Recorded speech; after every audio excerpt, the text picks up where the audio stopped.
All right, good morning. Good morning, ladies and gentlemen.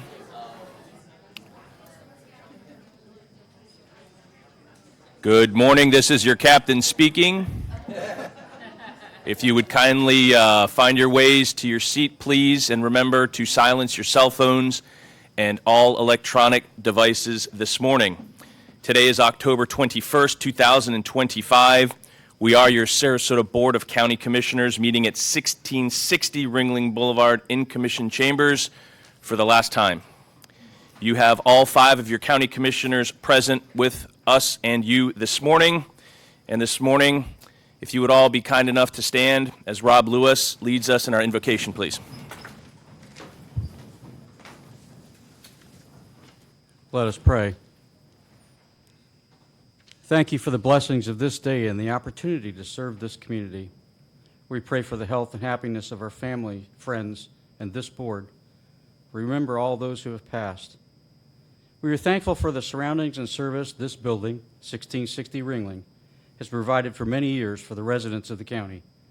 As we close out our history here today, we look back fondly on the countless hours of public services and memories of those who provided them in this structure. We are thankful for the sacrifices of our military and first responders and their families. Wrap a hedge of protection around them all. Help us each to be a better person. Give us grace today and every day. We ask for guidance and goodwill as we begin this day of public service with renewed energy and dedication. Thank you, Rob. And as we do before every meeting, we have a former member of our military and current Sarasota County staff leading us in the Pledge of Allegiance. And this morning, we have Seaman Botswain's mate, David Freyer, sir. Good morning. Good morning. You were honorably serving our country for 8 years in the U.S. Coast Guard, earning multiple commendations, including the National Defense Service Medal, Coast Guard Service Operations Service Ribbon, Meritorious Unit Commendation, Bicentennial Unit Commendation, and the Sea Service Ribbon. Your first assignment aboard the U.S. Coast Guard Point Verde placed you at the forefront of pioneering environmental and fisheries law enforcement operations.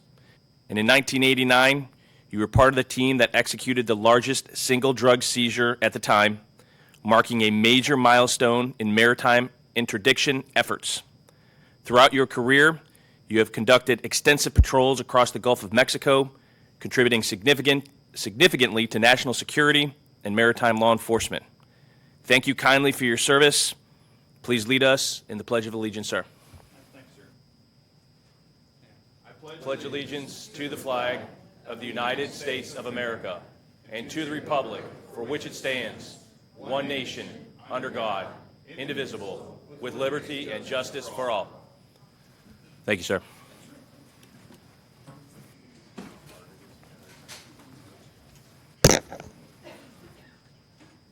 Okay, moving on into our proclamation section of our agenda this morning, we have 2. First up will be Farm City Week, presented by Commissioner Mast, and National 4-H Week, also presented this morning by Commissioner Mast.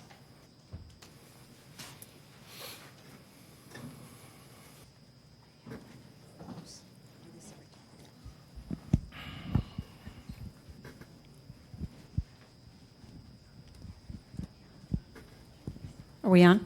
Very good. Hi, Robbie. Get over here. Well, as somebody who served in this building for over a decade and is now as a commissioner, today is a sad day, but it's also a very joyous day. There's lots of memories that have been made here. Lots of incredible people have walked through these doors, and we'll look forward to make incredible memories in our new building in a few months. So thank you all for being here today. This is a really fun one. Whereas 4-H is America's largest youth development organization, supporting 6. You don't want this one first?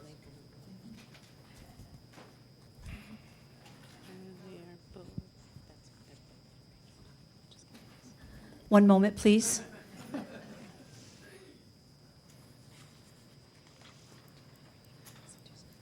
want this instead? You want to check this one while you're at it? It's okay. We'll start again. We're going back. Whereas agriculture has a long and prosperous history in Sarasota County and continues to be a significant sector of our local economy, benefiting farmers, ranchers, and the entire community, despite being particularly vulnerable to weather shocks, labor fluctuations, and land availability. And whereas farmers and ranchers do not act alone in the industry with a local annual economic impact of more than 48 million, as farmer workers, researchers, educators, processors, shippers, truck drivers, inspectors, agribusiness wholesalers, marketers, retailers, and consumers, many of who are in urban and suburban areas, all play important roles. And whereas Farm City Week provides an opportunity for farm and city people to learn about and connect with one another, including through a farm and ranch tour offered November 14th by Sarasota County Extension. And we are call upon citizens in both rural and urban areas to acknowledge and celebrate the achievements of all those who, working together, produce an abundance of agricultural products that strengthen and enrich our community and our nation. Now, therefore, we, the Board of County Commissioners of Sarasota County, do hereby proclaim the week of November 26th through December 3rd to be Farm City Week. Thank you, Commissioner. Want to take this one? Thank you. Sorry for the confusion on that one. So thank you, Commissioner and Board, for this opportunity to recognize the importance of agriculture in our community. At UFIFAS Extension and Sustainability, we're proud to work with our farmers and ranchers to support a strong local food system and access to healthy local foods. Those farmers and ranchers have been a core part of Sarasota County since its inception and continue to be core to our current economy, and they also contribute to open space, stormwater management, and water quality. Extension provides a range of services to the agriculture community. We're currently offering our small farm startup school to help beginning farmers find their way into our local industry. And we look forward to welcoming the community to our 4th annual Farm and Ranch Tour on November 14th, which will visit several sites throughout our county. Supporting local agriculture is an objective in your county strategic plan, and it's great to come together to celebrate Farm City Week with our Sarasota County Farm Bureau. So I will pass the microphone to President Robbie Martin. Thank you. I didn't write anything down, so I'm going to wing it. Thanks to the Commission for the recognition of Farm City Week. I'm Robbie Martin. I'm the president of the Sarasota County Farm Bureau, and with me is Rachel Koch. She's the Federation Assistant. So I just wanted to say a little bit about Farm Bureau. If Farm Bureau is the largest general farming organization in the nation, unlike the cattlemen's or the fruit and vegetable growers or the milk producers, we represent all 300 plus commodities. So our mission is to help farmers and ranchers remain profitable. As you know, if you can't remain profitable, you can't stay in business. So our goal is to help them remain profitable through working with county commissioners and legislators, but also one of our goals is to promote our youth and to educate our youth on the importance of agriculture, because they're going to be our future. They're going to be our future county commissioners, consumers, legislators. So we need them to have an understanding of where their food and fiber comes from. So we're about 3 or 4, if not more, generations removed from the farm. So that becomes more and more important for us to educate our youth. And we thank 4-H and all that they do for pouring into our youth like we do. Do you want to say anything? Okay. You get to hold this. Everybody scoot in.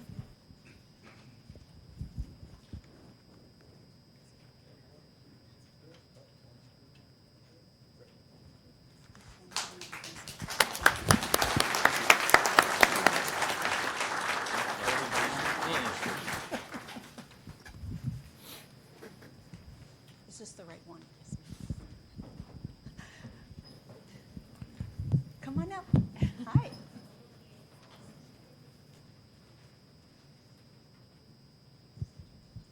This is our future, everybody. Yeah! And it looks quite bright. What Robbie didn't say that I just want to make sure we say is, if you have not had an opportunity to shake the hand of a very rough, hardworking farmer, shake their hands. They're the hardest working, kindest, most gracious, giving people on this planet. Let's see if we can get this one right the first time. Whereas 4-H is America's largest youth development organization, supporting 6 million youth across the country, including hundreds in Sarasota County, helping participants become engaged, successful, and independent. Whereas the Beyond Ready theme for the 2025 National 4-H Week reminds us that 4-H is equipping young people with skills for the future through experiential and inquiry-based learning, helping young people explore the world around them, and supporting future leaders in science, agriculture, and community involvement. And whereas this youth engagement and development effort calls upon a range of resources, including, but not exclusive to, the capable and dedicated volunteers of Sarasota County 4-H, such as Barbara Briggs, a Sarasota County resident who was inducted into the 4-H Hall of Fame on July 31st, 2025, for providing more than 35 years of invaluable service to the Sarasota County 4-H program. Now, therefore, we, the Board of Sarasota County Commissioners, do hereby proclaim October 5th through October 11th, 2025, to be National 4-H Week. Thank you, Commissioner. I'm going to ask Sarah Davis, our 4-H Youth Development Agent, to say a few words. Thank you to the commissioners. Thank you, Commissioner Maths, for that great proclamation. 4-H engages youth ages 5 to 18 in clubs, schools, and activities. I'm so thankful for the youth here standing today, representing some of our clubs here in Sarasota. They truly are beyond ready. They're learning life skills, and we help them follow their passions in agriculture, STEM, clogging, showing dogs, photography, you name it. There's a 4-H project for them to get excited about their passions. We cannot do 4-H without our dedicated volunteers, and we appreciate our volunteers, specifically Barbara Briggs this year, who was inducted into the 4-H Hall of Fame. And we thank her for her service to 4-H, as well as the many other volunteers and folks in the audience that have helped 4-H throughout the years. I think Barbara wanted to.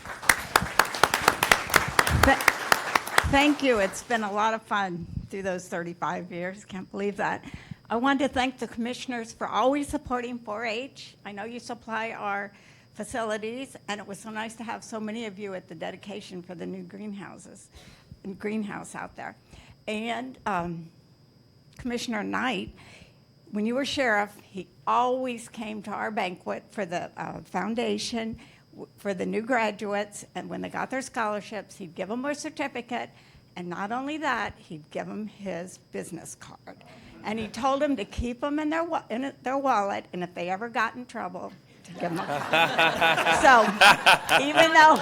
It doesn't help anymore, Judge. No, but I tell you, they still have them in their wallet, just in case. So, thank you all so much.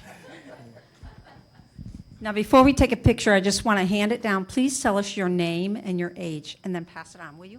Please. Hi, my name is Amelia Hastings. I'm in the Legacy Clovers 4-H Club, and I'm 10 years old. Hi, my name is London Mills. I'm in the Legacy Clovers 4-H Club, and I'm 12 years old. And I know your parents. Hi, my name is Riley Mills. I'm 16 and in Legacy Clovers 4-H Club.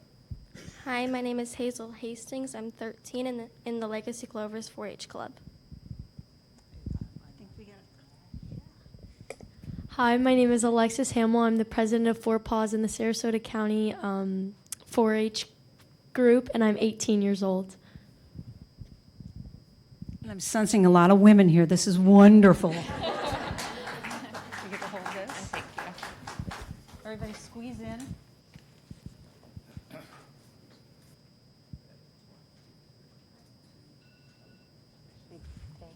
Thank you very much for having me again. Thank you so much. Thank you. Thank you. Wonderful, great. We will now move on into the recognition section of our agenda, and that's the Emergency Management Accreditation Program, the Storm Ready recognition. And this morning, Rich Collins will be presenting, and if the board would kindly go down, please.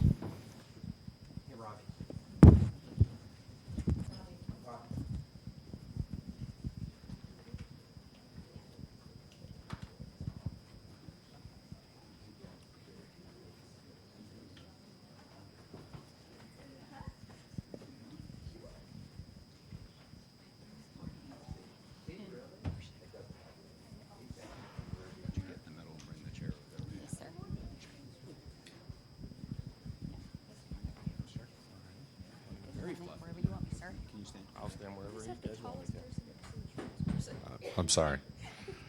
Commissioners, good morning. Thank you. Today, you're presenting recognition of certificate for the Emergency Management Program, and I'll read through it and then I'll say a few words. This is presented to the Sarasota County Emergency Management in celebration of achieving accreditation through the Emergency Management Accreditation Program and Storm Ready recognition from the National Weather Service.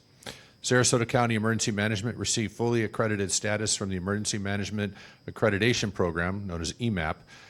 Sarasota County Emergency Management is one of 7 EMAP accredited cities or counties, government agencies across the state, and the first in Sarasota County demonstrating commitment to high level of service, education, preparation, response, recovery, and mitigation. The accreditation is recognized as a measure of excellence, showing Sarasota County met 73 national standards in emergency management during a voluntary, peer-reviewed accreditation process. Sarasota County Emergency Management also received the Storm Ready designation from the National Weather Service. The recognition shows Sarasota County's dedication to being prepared to protect our community through better planning, education, and awareness. Being part of a weather-ready nation is about preparing the community's vulnerabilities to extreme weather and water events. In the last year, Sarasota County Emergency Management staff have provided 61 seminars and presented to over 4,600 community members and partners sharing valuable disaster preparedness information. This certificate is awarded in recognition of the honor and esteem accorded to the Sarasota County Emergency Management on the occasion of this accreditation and designation, and is presented as a remembrance by the Sarasota County Board of Commissioners this 21st day of October 2025. Commissioners, the work of this team, it's a small team, but they do a lot. A comprehensive emergency management plan is a very thick document that is all the plans to respond and recover from a disaster. And not only is this important to this team, but it's also a testament to all of the county departments. In order for us to respond and recover from a disaster, it takes the entire team, and all of the departments helped us through their efforts in showing the work that we do to be prepared for a disaster, as well as for weather events. And so on behalf of all the county employees that have full-time positions but respond to disasters, and all of the departments to be prepared for a disaster, thank you for the certificate of recognition on their behalf.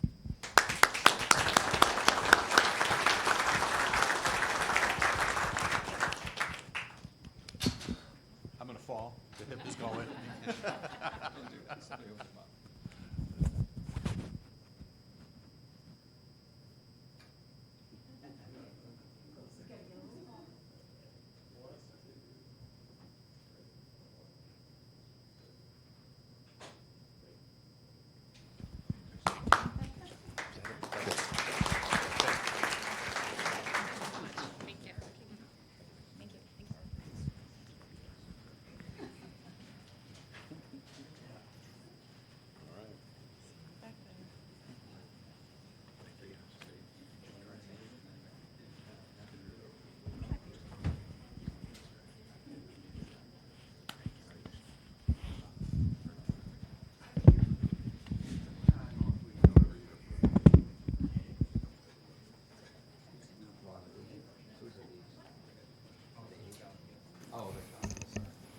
Okay, moving right along into open to the public section. Note, the board may break for lunch as needed throughout the day. Attendees interested in specific agenda items should plan accordingly. The open to the public section is reserved for persons desiring to comment on items not scheduled for a public hearing. Persons wishing to speak at open to the public shall complete a request to speak card, including the number of the agenda item, or if not an agenda item, the topic to be addressed. Comments on scheduled agenda items will be heard first, followed by up to 5 speakers related to topics not on the advertised agenda. Any remaining speaker cards will be held for the final open to the public session at the end of the meeting. And we do have quite a bit of speaker cards this morning.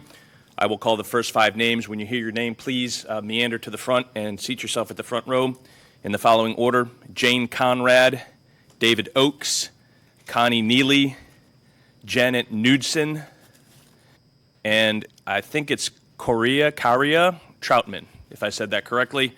First will be Jane Conrad. Ma'am, good morning. You will have 3 minutes.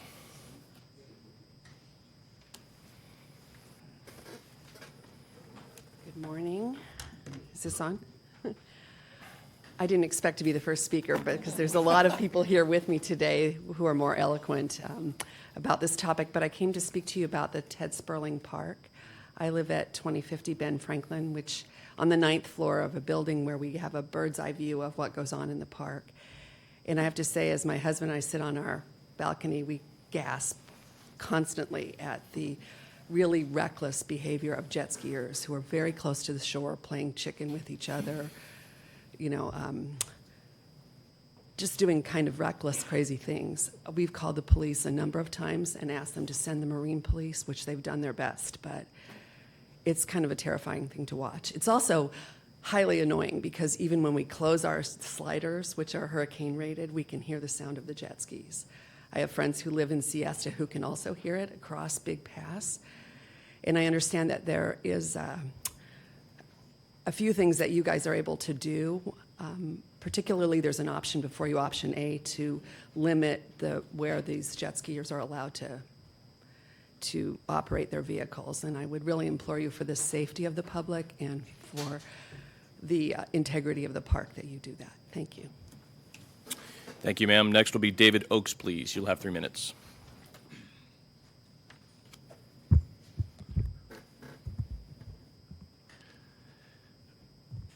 I attended my first Sarasota County Commissioner meeting in February 2024. I was impressed by the way those commissioners made decisions from 9 o'clock until 4 o'clock. Then came the Sarasota Square Mall project. It started at 4 o'clock. I watched the compelling rebuttals of Pelican Cove and Clover Creek people, citizens, a few of them career biologists, chemists, against stormwater runoff. During a break, I approached one of the citizens and congratulated on a great rebuttal. He responded, "It doesn't matter. Do you know how much it costs to run a effective commissioner election campaign? $200,000. Want to guess who gives them the $200,000? That was then. This is now. This particular board, of which 2 of you are new, have been making fantastic decisions with regard to stormwater. You're making decisions with the interest of the citizens, your constituents, at heart. In February, you unanimously denied the D.R. Horton development of the Smith Farm. On 10 September, you denied a rezoning of land off the Clark Road turnaround east of I-75. You may recall I applauded you at the open to the public after that particular decision. Philippi Creek Coalition members speak to your constituents, the constituents that elect you. We speak to them sometimes on a daily basis. Periodically, when I mention our Philippi Creek Coalition speaking before the Sarasota County Commissioners, they usually roll their eyes and sometimes make disparaging remarks about the bureaucratic process and or the commissioners. Moreover, as a member of the Philippi Creek Coalition, I am asked to provide updates to a particular group of citizens from every single Sarasota County district. Because of your decisions over the past 9 months, I tell your constituents all the time, the commissioners are not the problem.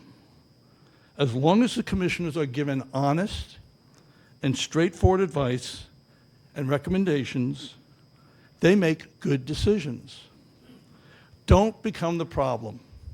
Stand firm if you vote again or you have to speak before the special magistrate. Stand firm against the incessant petitions of land developers that don't care about your constituents. Would you prefer that I tell the constituents and confirm to them that you sometimes are the problem? I think not. Thank you, sir. Next will be Connie Neely, please. Morning. D.R. Horton is not a nonprofit. They're not fighting for the good of the community. In fact, according to the Houston Chronicle, their home state newspaper, they were one of 4 large builders who built in floodplains following Hurricane Harvey. Is there a pattern? Who knows? But I will tell you, you've already given them their answer. It was an astounding no. All 5 districts said no. That means it was a countywide, not just an answer, it was a countywide rejection. That's a mandate.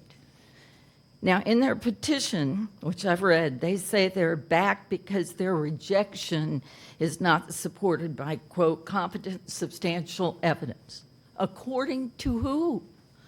I mean, how many flooded homeowners do you need to hear from to provide competent, substantial evidence? Don't kid yourselves. We all know this is not about evidence. It's about money.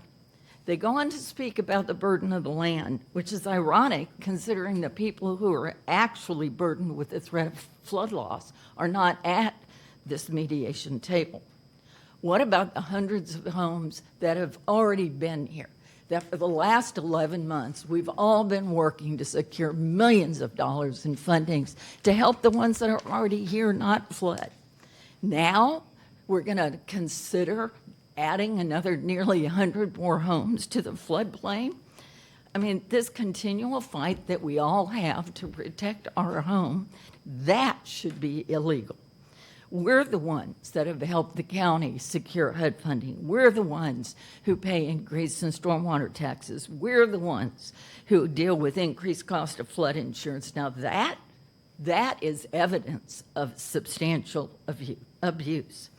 The bottom line is if you're not stopping this attempt at overdevelopment, then you're enabling it. There is no in between. There is no compromise here. The developer won't suffer or live with the anticipation of damage. Their FCU taxes won't increase. Their flood insurance won't increase. They will simply move on. These are the moments we elected you to represent for us. These decisions are the one. The one word that's missing in all the legalese throughout this documentation is responsible. They are a money-making machine. We look to you to be responsible. Tell Horton to go home to Texas. We've told them our answer. Thank you. And a quick public service announcement, ladies and gentlemen. We always like applause, and it is a good feeling, but in respect for the board and respect for the people talking, we're going to keep the applause, the cheers, and all that stuff to 0, please. Yes? Very good. Next will be Janet Knudsen, please. You are recognized, ma'am, for 3 minutes. Good morning. My name is Janet Knudsen. I'm president of the Friends of the Venice Public Library, and this week is National Friends of the Library Week. And we are celebrating all that the Friends organizations do to enhance our wonderful county libraries. For many reasons, we see ourselves as your partners, and I'll just give you 2 examples. The county provides our beautiful library buildings and meeting rooms. The Friends fund many of the programs that are offered for children and adults in those meeting rooms. In Venice, we even keep the piano tuned so that we can have musical performances. The county fills our library shelves with books. The Friends provide the e-books that patrons borrow to read on their tablets and other e-reading devices. We greatly appreciate all that you do to make our libraries such beloved destinations for people of all ages throughout the county. And the Friends of the Library look forward to continuing our partnership with you in making those libraries the best that they can be. Thank you. Thank you. Before we hear from Ms. Troutman, I'm going to call the next 5 names. Renee Ram, Nadia Bowen, Jono Miller, Celine O'Connor, and Lourdes Ramirez, in that order, please. And Ms. Troutman, you are recognized for 3 minutes. Good morning, everyone. I come from an old Florida family. My dad says 1790, and his cousin said 1820, and my dad was better at math. So I have fished, boated, hunted, farmed in these waters, and then in this land all my life. I'm 74 years old, and my children and grandchildren are being raised here. There's been too much change in this land, and I don't want any more remember wins. This is a small parcel, and even though it's small, the impact that it's going to have on the lives of people that get solace from nature and being in nature and seeing birds and animals is immeasurable. We're talking about 85 units, so one entity representing that. The thousands that are going to profit from the celery fields in the way of being in nature. Now, I'm a crazy bird lady. I talk to birds. In fact, talking to a hawk the other day. But everybody's got to have one. And I'm proud to be that one. So please keep that in mind. I don't want the remember when to be, remember when those 85 units went up? So thank you very much. Thank you, ma'am. Next, Renee Ram, please. Renee Ram, apologies. You will have 3 minutes, ma'am. So I know you've seen this before. Could you speak into the microphone, please? I'm sorry. I know you've seen this picture before. This was the day after the hurricane. This is only this shot. If you saw the other shot on this side, it's completely flooded out. I live directly behind them. My area got flooded out too. Not all the way up to my house, but it will get that way if they put 85 houses there. I'm a retired New York City police officer from 9/11. I have PTSD. The celery fields are my savior. They're what made me become the great photographer that takes these pictures, and that's only one of them. It's been put out there many times because of this Horton thing.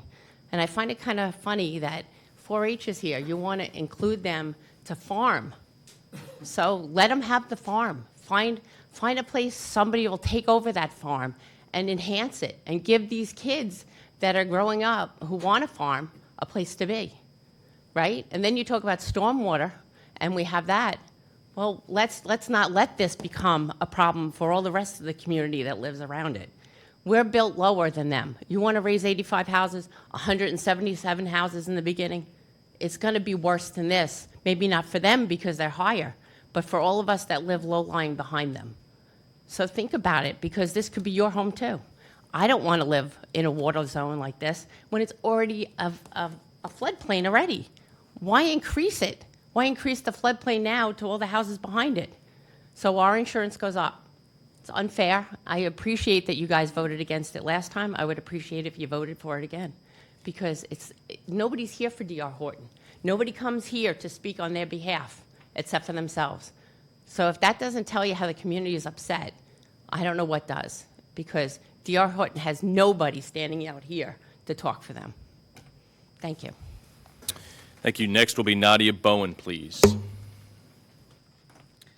Good morning, Commissioners. My name is Nadia Bowen. I'm head of the Southgate Dredging Subcommittee and a proud member of the Philippi Creek Coalition. First, I want to thank you, and especially Ben Quartermain and the Stormwater team. Without Ben, we would have not secured the FDEP exemption. We likely would have been waiting another 6 months. That was a major step forward, and our community is deeply grateful. Now, today's contract for the high spots dredge is also great progress, but it's just the beginning. These high spots are not true stormwater conveyance dredging. They are, as Commissioner Smith once described, simply a trench down the middle. The islands behind the Southgate Community Center will remain. The project is a Band-Aid and not a long-term fix. Where is the plan for a true maintenance dredge, one that restores the creek bank to bank and seawall to seawall where possible, including the oxbows and side canals? The permits can be modified right now to expand the dredge to these areas, so I think it's something that should be looked into.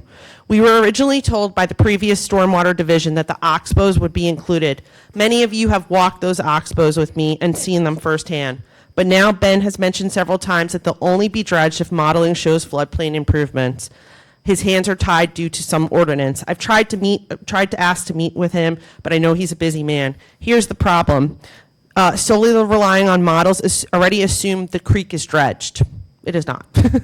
I understand they may be in the process of correcting them, and I hope it continues, but what also those models don't account for is storm surge, capacity, and flow. You don't need to be a hydrologist to know the more capacity for water we have, the safer everyone will be. Whether or not the models show it, I saw the flooding with my own hands, both the Invest and Debbie. on the end of the River Ridge Oxbow, which thanks to the new maps, we're very thankful for those, the stormwater maintenance maps. I see 6 stormwater features flowing into that Oxbow. That Oxbow overflowed onto Weber, which was an evacuation route. The Mineola Oxbow just so happens to be near where the Tuttle Bridge collapsed. These Oxbows need to be addressed, and not just ours, but also the cove near Admiralty Way, the backside of American Drive Peninsula, and the small canal at Nassau, all of the smaller Philippi Creek tributaries. These provide critical capacity for the creek, have stormwater features, and help overall flow. What's also unclear is what's happening with the $45 million HUD money.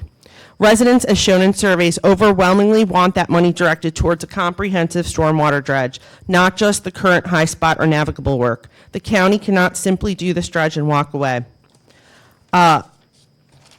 I also recently learned that planning and zoning decisions are not currently factoring in stormwater capacity. That only comes later with impact studies. This has to change. We know where the floodplain is, so why do we allow construction in it?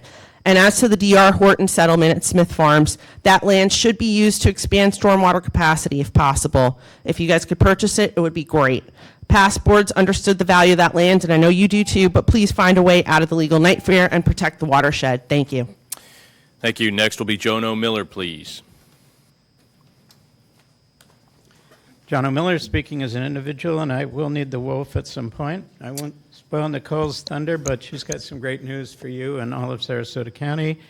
I want to repeat something I said at a previous meeting, which is if you're involved either in legislative or legal effort to clear up the problems with SB 180, I congratulate you. If you're not, I would encourage you to get involved. And speaking of 180, the county has a lot of tools that the county can use to manage land use. For instance, the county has adopted future land use goals, and the very first goal, the very first adopted land use goal reads as follows: maintain a future land use map that depicts the location of the various land use categories based on environmental characteristics and transportation network of the county. So what are the environmental characteristics of the Smith Farm? Well, and here we have the wolf. This is the 1962 Army Corps report of the September flood. You'll have to determine if you view the Army Corps as competent and substantial. We have the county's own mapping from the comp plan, map 12-2 of the special flood hazards. And we have the current flood maps, which will show the majority of the property is in zone AE. So you'll have to decide whether these are competent and substantial. But the fact is, at some point in the past, their planning staff and a former commission, not you guys, a former commission ignored the site's environmental characteristics and what the county has now known about this site for 63 years and determined that this reliably flooded site would be appropriate for medium-density residential. It's not, and it's not compatible with what we know about the environmental characteristics of the site. Now, I don't know about you, but have you ever gotten partway through a really important project and realized you could use another tool, and then you head off to the hardware store to get that tool? The fact is, sometimes the store is closed, and I've found myself having to use a dime as a screwdriver or a pair of vice grips as a hammer. But here's the thing. With SB 180, the Florida legislature has taken away your ability to go get new tools. You are forced now, all your land use strategy and decisions, for the time being at least, have to be based on the tools you already have. So when you're thinking about land use decisions you'll be making in the near future, I think you have to really maximize the use of the tools that you have at the moment, because the store is closed and you're not going to be able to bring any other new approaches or new techniques to what we need to do. Thank you so much. Thank you. Next will be Celine O'Connor, please.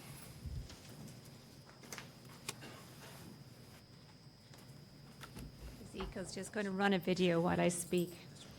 Yeah. Okay. My name is Celine O'Connor. I'm a Lido Key resident. I've spoken regularly, repeated concerns about the deterioration condition of the county-owned Ted Sperling Park. Today, I also speak as a board director representing my Orchid Beach Club community, many of whom are present today. In 1974, Sarasota County acquired the land that is now Ted Sperling Park. Park goals are to maintain an environmentally sensitive area and open space to serve as a passive recreation needs of county residents and visitors. These areas are intended to promote relaxation, environmental conservation, and release from daily stress.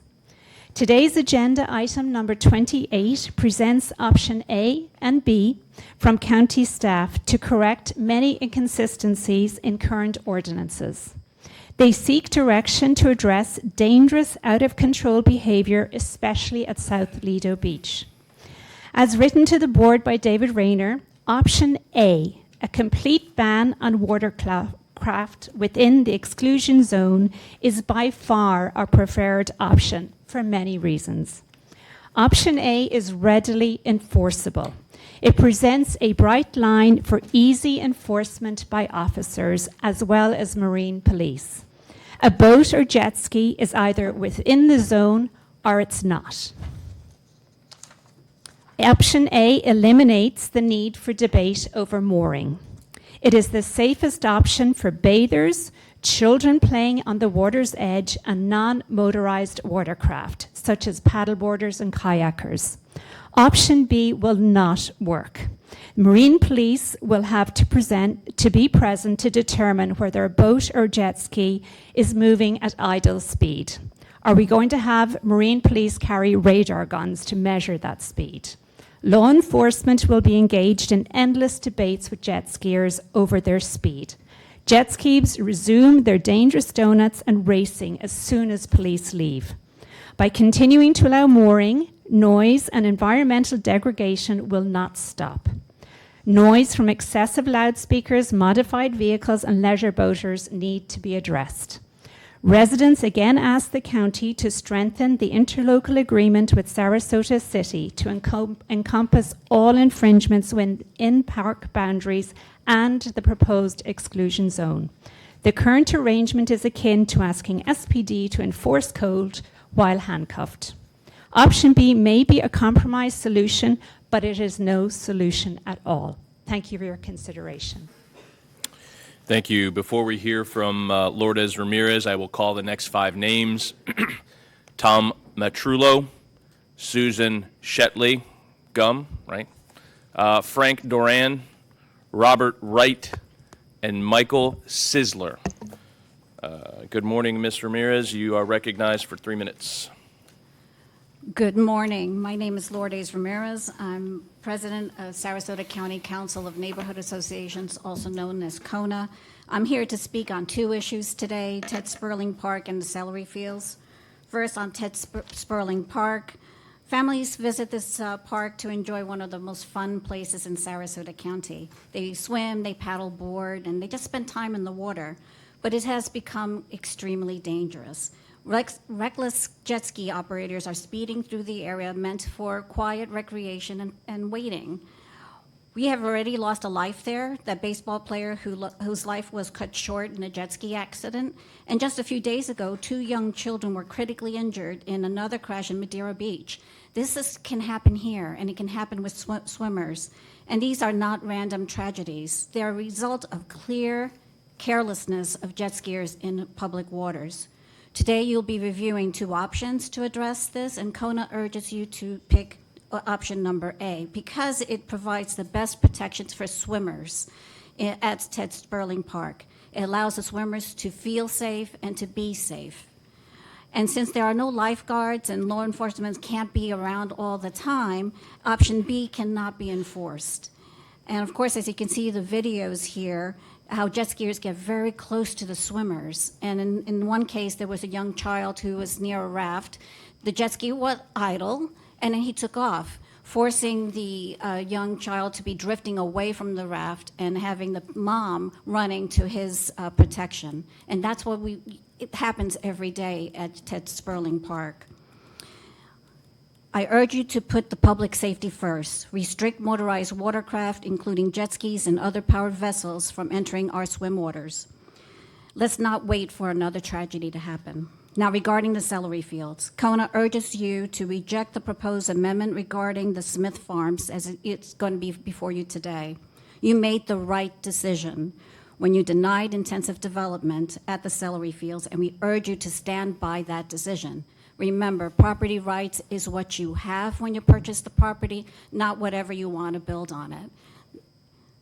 The celery fields are a community treasure, vital for stormwater protection, wildlife, and recreation. Let's keep it that way. We urge you to stay with your earlier decision. Thank you.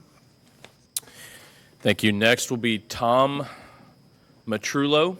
And I'm not sure, we don't seem to have anybody in the front here, but Susan Shetley, Frank Doran, Robert Wright, Michael Sisler. We got a big agenda. If you could kindly make your way to the front, please. Mr. Matrullo, you are recognized, sir, and you will have 3 minutes. Thanks, Commissioner. Good morning, everybody. Tom Matrullo, I signed a card. Sarasota County has approved tens of thousands of dwelling units to be built on huge tracts of land, including High Hat Ranch, Waterside, 3H Ranch, Sky Ranch, Welland Park, and others.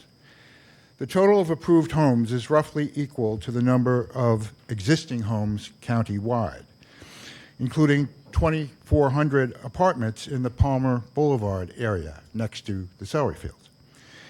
If all those homes were constructed today, the county population would balloon from some 469,000 to approximately 850,000 human beings. D.R. Horton's proposal would add a mere 85 homes immediately adjacent to the prime nesting area of the celery fields. Priced at $500,000 and up, they don't fit the affordable category. The land Horton wishes to build in is a known floodplain on a weak road system. While Horton and Kimley Horn say the lights, children, dogs, cats, barbecues, and pools of these homeowners will not harm the tranquil sanctuary that draws birds and birders, there is no certainty that the homeowners would or could practice the monastic quiet such invisibility would entail. The celery fields represents an investment of at least $50 million in 2012 dollars by the public. The plan and methods of D.R. Horton cannot demonstrate that our precious public investment will not be irreparably harmed by this superfluous project. I just want to quote one thing that a commissioner has pointed out. We are struggling with unprecedented and unforeseen growth, said Commissioner Knight. And I believe we have a moral imperative to take a step back and analyze what happened so we have a better framework for making future decisions. Now's the time for that framework. Thank you. Thank you. Next will be Susan Shetley.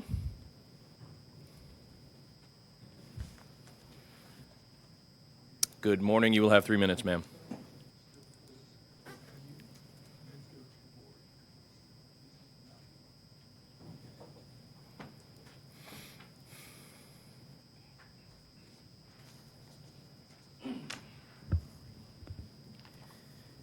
Good morning, Commissioners. I'm Susan Shetley, an attorney appearing on behalf of Sarasota Audubon Society, and I've signed a speaker card. We've provided you each, should be coming around momentarily here, with a printed booklet so you can follow along with today's presentation by all our speakers. Your unanimous denial of rezone 2330 came after expert testimony. Expert testimony against rezone from a certified planner, certified floodplain manager, architect, and citizen experts on the birds of the celery fields. Many residents provided facts about their safety concerns with flooding of local roads and properties. Florida land use and property rights law does not entitle a landowner to the approval of a rezone or to approval at the maximum levels potentially authorized by a comprehensive plan. The board had the legal authority and sufficient competent substantial evidence to deny the rezone and continue the current zoning on Smith Farm. The proposed settlement agreement has not cured the problems of inconsistency with the comprehensive plan and incompatibility you found with the rejected rezone. D.R. Horton's use of the PUD overlay form concentrates the houses and their impacts on less than 50% of the Smith Farm. The PUD form aggravates the development's impacts, mimicking higher density development that is incompatible with lower density uses along 94% of the Smith Farm boundary. Celery Fields is a unique existing land use with world-class birding and sensitive habitats. As D.R. Horton was aware, any development of Smith Farm must be compatible with this unique land use. Compatibility is defined as a condition where land uses can coexist such that no condition is unduly negatively impacted by another condition. Florida Future Land Use Policy 1.2.17 says potential incompatibilities shall be mitigated and lists some techniques. Nothing in this policy implies that simply using some or all of these techniques will achieve the required mitigation. No evidence or testimony has established the effectiveness of these techniques to mitigate impacts on the birds frequenting the enhanced habitats of the Celery Fields South Cell. We believe your comments made about Rezone 2330 apply equally to this proposed settlement development plan. We hope that during the FLUDRA process, there is opportunity for the county to purchase all or part of the Smith Farms property rights and may be incorporated into the Celery Fields. The avoidance of litigation costs, value of benefits to the public for additional stormwater capacity, and other reasons should provide a way to compensate the owners beyond the appraised value at the existing zoning. Please reject this settlement offer and explore all options to purchase the Smith Farm. There's a location map at page 7 that some of the following speakers will refer to so you understand what location they're going to be talking about. And there's an extra loose copy so you can have that map with you. And we hope you'll follow along as we move forward with this PowerPoint. Thank you. Thank you, ma'am. Next, Frank Doran, please. Good morning. I am Frank Duran, a retired VP of Engineering for L3 Communications, and I have signed the speaker card. My wife and I have lived on Shadow Oaks Road just south of the Smith property for over 41 years. The proposed Smith Farm settlement between D.R. Horton and the county, which we'll be considering later today, is not compatible with the surrounding neighborhoods based on its incompatibility with the existing land use patterns, the adverse impacts to the adjacent land area, and the resulting adverse effects to the living conditions in adjacent neighborhoods. The proposed D.R. Horton site plan is shown on page 8 of your booklet, but I'd like to show you that plan with more context. On page 9, you will see the plan with my estimated layout showing 85 lots within the residential area and information about the adjacent neighborhoods highlighted in green for Shadow Oaks, yellow for Sylvan Lee, and red for Shadowwood. 94% of the Smith Farm perimeter is adjacent to existing land use patterns that are lower density than the proposed settlement.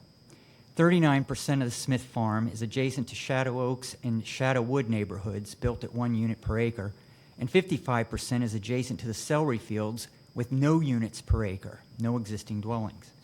Sylvan Lee, bordering just 6% of the Smith Farm, is built at 3 units per acre. Note the contrast between the much smaller Horton lot sizes and the adjacent existing neighborhoods. While the Horton development plan represents its density as 1.7 dwelling units per gross acre using the entire 51 acres, I ask you to consider looking at impact density. This is measured as the number of dwelling units divided by the actual residential acreage. Impact density normalizes the comparison of actual neighborhood characteristics, and the proposed development impact density is 4 units per acre based on the PUD overlay clustering of all 85 home sites on 21 acres directly adjacent to the existing neighborhoods. The impact of this proposed development is not compatible with the neighborhoods. This concept of impact density is further reinforced when you compare the actual appearances of the different neighborhoods. Pages 10, 11, and 12 show the adjacent Shadowwood, Sylvan Lee, and Shadow Oaks neighborhoods respectively. Garden Village, shown on page 13, an existing D.R. Horton PUD development on Cattleman Road, is an example of the reduced setbacks, small lot sizes, and concentrated impacts of the PUD form. The obvious contrast between this and the existing residential neighborhoods illustrates the proposed development's incompatibility.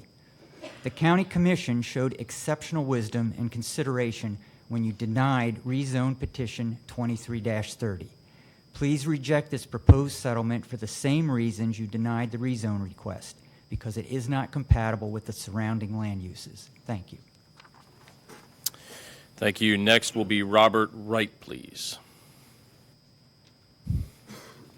Good morning, Commissioners. My name is Robert Wright, and I'm former head of the County Stormwater Nest Program, specializing in stormwater pond and canal bank erosion issues. I have signed a speaker's card. I'm asking you today to reject the Sarasota County mediated agreement with D.R. Horton on the development of the Smith Farm.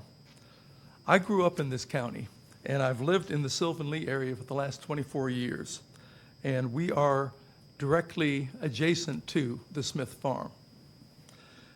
When you look at the complicated area around us, you realize that this is a fight to defend and preserve our surrounding communities from the traffic, health and safety, and flooding impact this project would have on them. Comprehensive Plan Policy 2.3.7 says that in established residential areas... Hold on, sir. If you could hold on real quick. Pause the timer. We seem to have lost the visual from the wolf. Or the presentation. There we go. Okay. Thank you. Apologies. Sorry about that. Thank you. Comprehensive Plan Policy 2.3.7 says that in established residential areas, incompatible land uses shall be discouraged, especially if traffic is generated on local streets that will adversely affect traffic flow, traffic control, and public safety. As you heard earlier, there's going to be over 850 daily trips that will be added to Raymond Road and that surrounding area. The county staff also noted in their report that there are no existing developments that access Raymond Road, as this proposed development would. The older neighborhoods in this area are going to have an increased difficulty with ingress and egress due to the increased traffic. As the developments, along as with the development's entrance of the South Cell, which will reduce safety issues for pedestrians, the children that frequent the celery fields, as well as the residents of the existing neighborhood along that area. As a local resident, I believe the proposed development is inconsistent with that policy 2.3.7.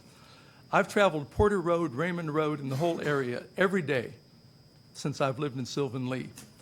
And you can view our neighborhood roads on page 15, 16, and 17 in your packet. Note how the trucks and everything that are there take up at least one lane.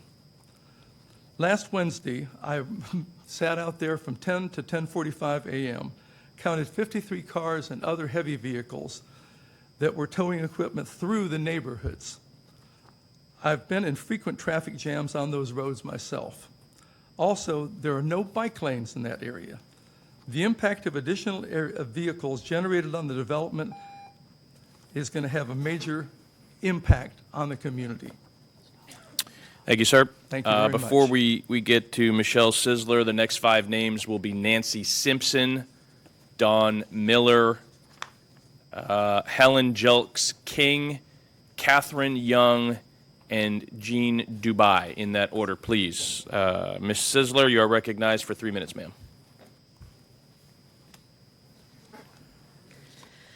Good morning, Commissioners. I'm Michelle Sisler, and I'm a resident of Sylvan Lee. As a resident of Sylvan Lee community and a representative for many of the neighbors surrounding the Smith Farm, I come before you once again asking you to reject the settlement proposal with D.R. Horton.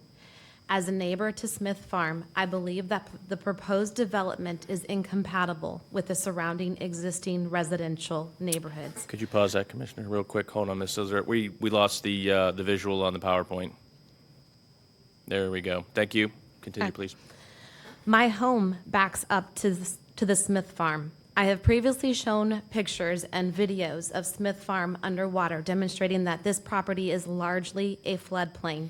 In addition, today I am showing the potential of the direct impact on homes and residents in Deerfield and Shadow Wood, you can see on page 19, and then also in Shadow Oaks and Sylvan Lee on page 20.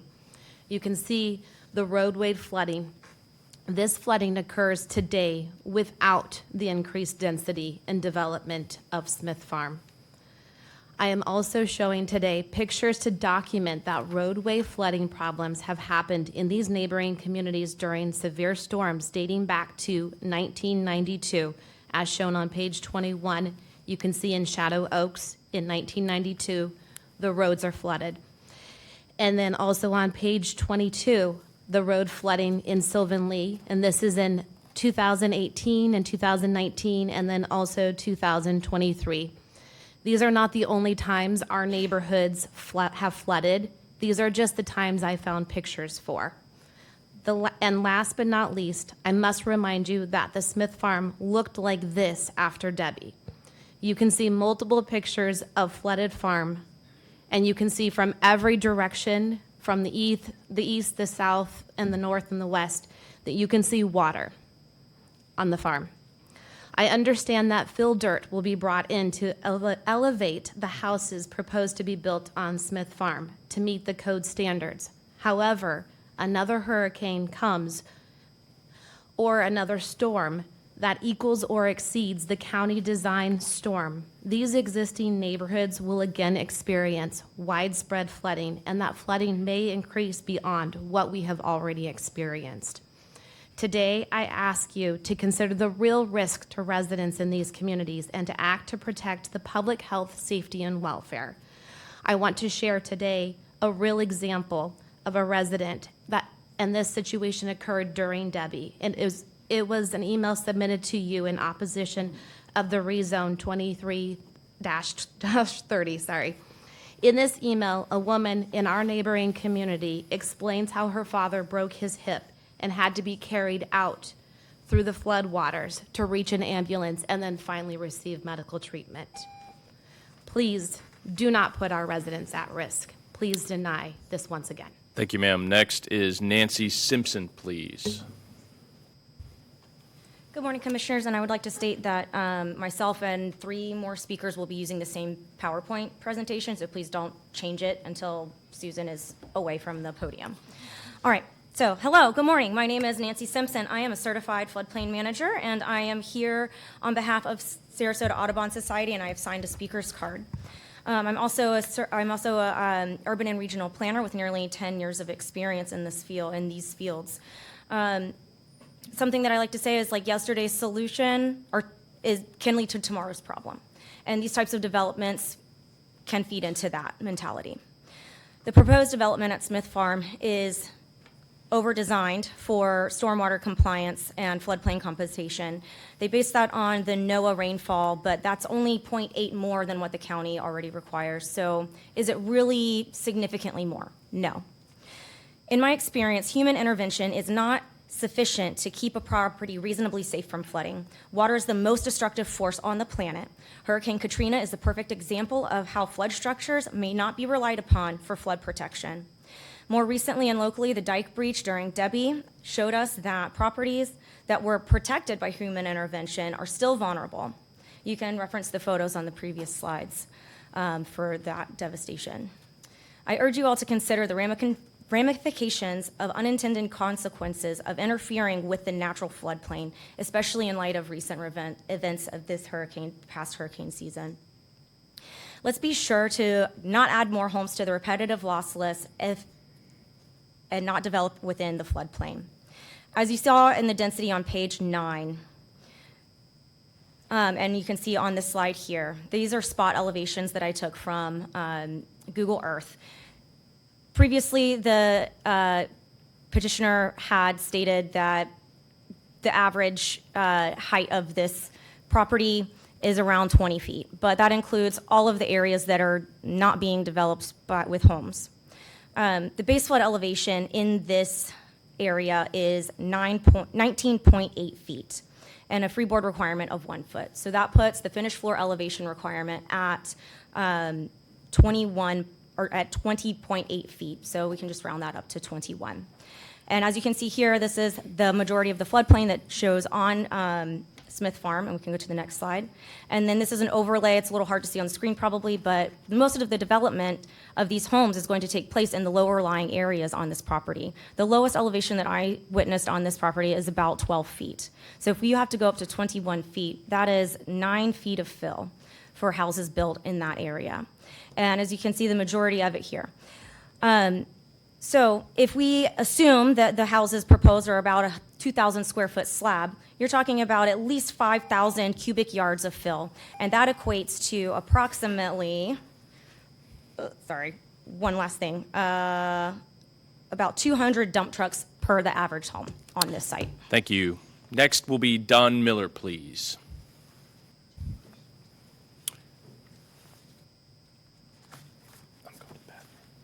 Good morning. I'm Don Miller. I'm a long retired, professional engineer and geologist. And I've had a great deal of experience with environmental risk assessments. That experience combined with continued study of potential impacts of the development, particularly with respect to light and noise on birds, indicates significant risks. And these risks really apply regardless of the scope of the development and occur at the very beginning of development. As shown on page 30 in your documents, large dump trucks, which will be needed to deliver fill to the site, occupy a good portion of the road. This photograph was actually taken of a road that is identical in width to Raymond Road at the boardwalk. Also at the beginning of construction, there will be significant noise that will impact birds and other wildlife. Page 31, 32 are excerpts from examples from scientific journals that prove the connection. The critical connection between birds communicating with each other will be interrupted by this noise. The proposed buffers would take years to mature and actually may have a very slight impact on the noise issues. With respect to light, if you look at page 34 in your document, you will see that light is reflected from homes onto water bodies. This is a very similar situation to what is proposed. This light from interior of the homes and on the water can be very disruptive and disorienting to birds, and we would end up with increased strikes. The condition today at Smith Farm is a very dark field, which is very conducive to protection of birds. If we compare the pictures on page 36, which shows Smith Farm today with numerous birds, and you look at a photograph also on page 36 of residential development in this area, you see that there's a stark contrast and the significant damage that occurs to a natural setting. Thank you. Thank you, sir. Next will be Helen Jelks King, please.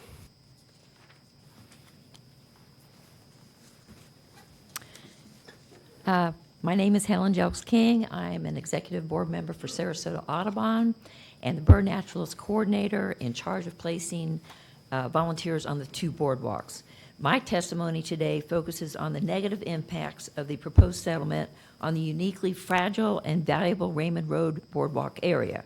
You can see the Raymond Road Boardwalk on the map on page 38 of your booklet. There are only a few locations where you can park, get out of your car, walk a city block, and be surrounded 360 degrees by wetlands inhabited by many species of birds. Photos on page 39 show this magical spot. This is why myriads of visitors and photographers go to this boardwalk. Birds feed, nest, and raise their young in close proximity to the boardwalk. Page 40 shows some of the visitors and some of the special birds that live there. Over $5 to $7 million in public funds were spent on enhancing the habitat of the Phase 3 Surrey Field expansion, the South Cells, where Raymond Road Boardwalk is located, using specific plants to attract certain bird species.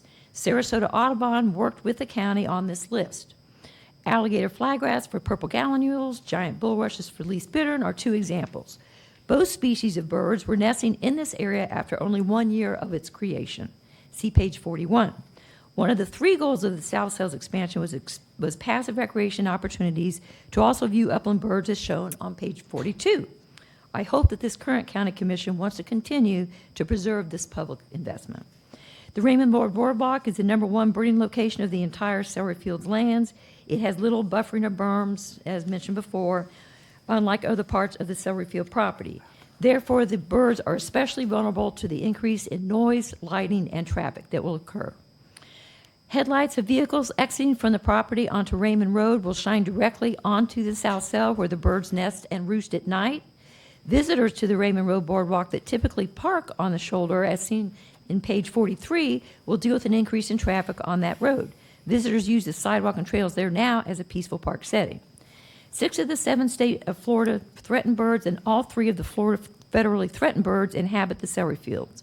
Visitors come from all over the U.S. and the world to seek out these birds. Let's protect the birds of the Celery Fields and keep our tourism dollars flowing. Thank you for your consideration. Thank you. Next, Catherine Young, please. Hi, my name is Catherine Young, and I have been on the Sarasota Audubon Board since 2005. I was Education Chair, Program Chair, and now VP.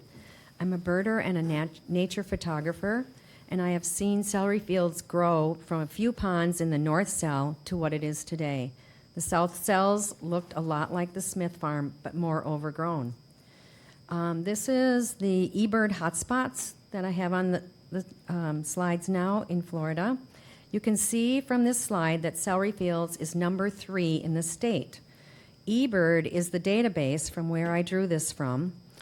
It was developed by Cornell Lab of Ornithology. Users put in their birds they are seeing by creating a checklist in the field. Anywhere in the world. eBird takes the checklist data and organizes it to show anyone that goes on eBird where the most species of birds can be found in places they want to visit.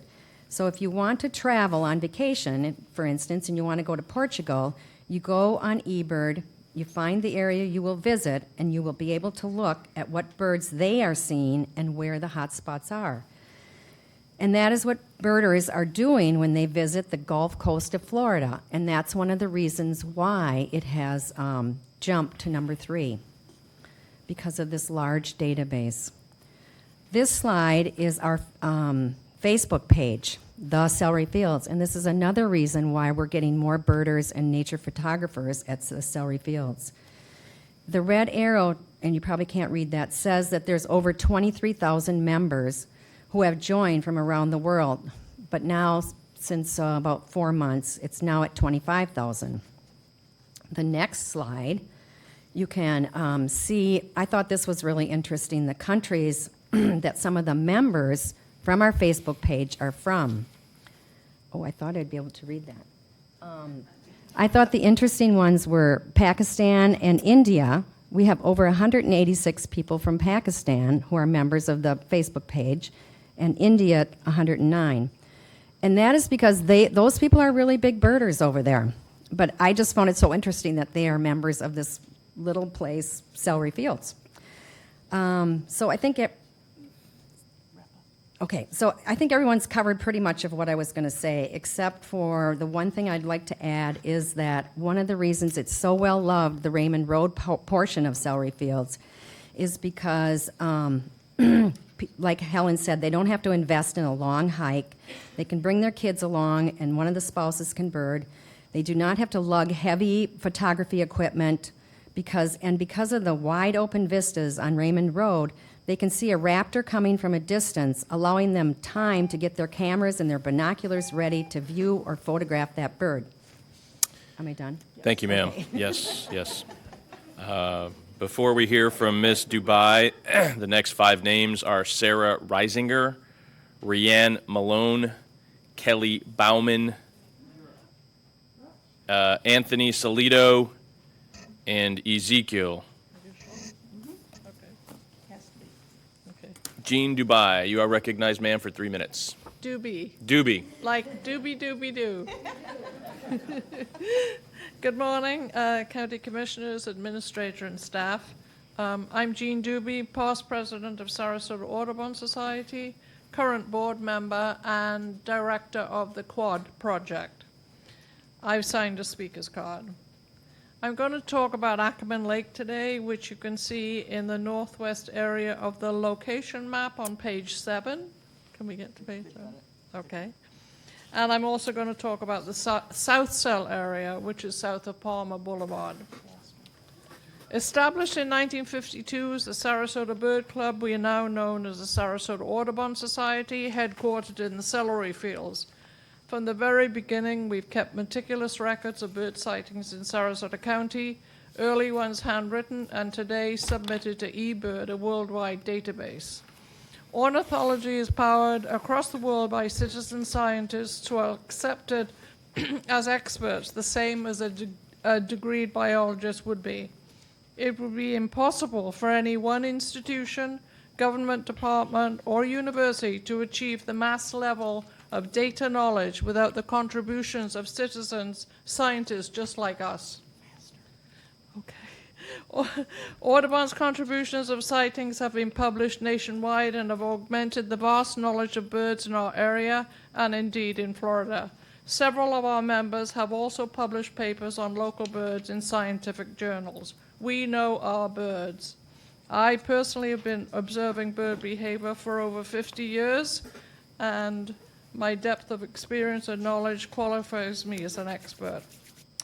When construction began just north of Ackerman Park in 2020, we started to see declines in bird populations in Ackerman Lake. Over the next 3 to 4 years, as construction ramped up, we saw an alarming decline of 59% of bird species. You can see on page 48 and 49 in your booklet aerial photos and the chart itself. Thank you, Catherine Young, a longtime board member and colleague, for compiling this data.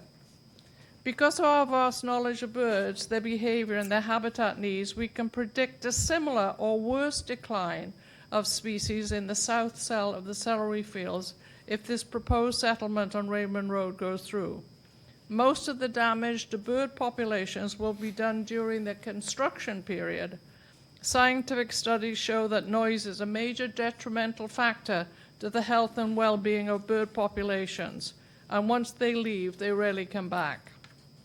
On a good note, in contrast to the Ackerman Lake tragedy, Sarasota County spent between $5 and $7 million specifically to restore and enhance the south cells of the Celery Fields.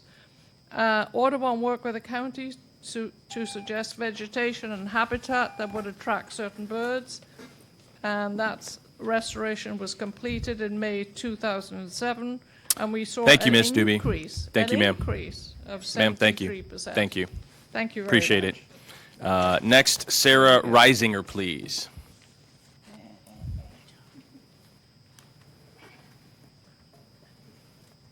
Good morning. I'm Sarah Reisinger. I'm the president of Sarasota Audubon. If you're following along, I'm on page 50 of the booklet and forward. I would like to make it clear that we are opposed to the proposed settlement and that the issues and risks to Celery Fields that were present the first time around are still present now. The Celery Fields was built using $50 million in public funds to transform the land into a stormwater facility as well as a restored wetland for wildlife viewing. As Jean just said, $5 to $7 million alone was spent on the very intentional award-winning restoration of the South Cells bird habitat. Through the work of the county and Sarasota Audubon, Celery Fields has developed into a world-renowned ecotourism destination. Citizens' money paid for this, and that investment paid off. Celery Fields has established itself as a premier birding site in Florida. You can see as many recorded species of birds in this small acreage as you can in the entirety of Myakka River State Park. Development of Smith Farm beyond the existing zoning contradicts with the county's own unanimous decision to entrust Sarasota Audubon and Big Waters to rewild the quad parcels to create a vital protection around Celery Fields and preserve the amenities wildlife for all in the community to enjoy. If you do not stand by your original rezone denial and reject this settlement proposal, we are placing at risk an amenity enjoyed by over 100,000 visitors a year, and that's increasing each year. People that travel from all over the state, all over the country, and all over the world for the chance to see a roseate spoonbill or a crested caracara, both species which are imperiled. Noise and disruption from the construction will drive wildlife away, removing the spectacular bird viewing that tourists and residents are coming to see. Adjacent residential areas have been plagued by roadway flooding for many years. This roadway flooding has posed real health and safety issues, as Michelle mentioned in the letter about a man with a broken hip being carried out in floodwaters. All of these factors support the board's decision that the existing zoning on Smith Farm should remain. We do not believe the property owner's rights have been impaired by a rezone denial. But should it be legally determined that the owner's property rights have been violated in some way, the right thing to do is not risk all the investment into Celery Fields by developing this property as proposed. The right thing to do would be to correctly compensate the owner and retain the property zoning. Ultimately, the best thing that should happen to Celery Fields is that the land be acquired and become part of Celery Fields. What a wonderful legacy it would be for the owners of this property to have the land become a special place for all to enjoy in Sarasota that protects and enhances the jewel that is Celery Fields. There must be a path to ensure the owners are adequately compensated. Sarasota Audubon is ready to help, and we think that other organizations are as well. Thank you, ma'am. Next is Rianne Malone, please.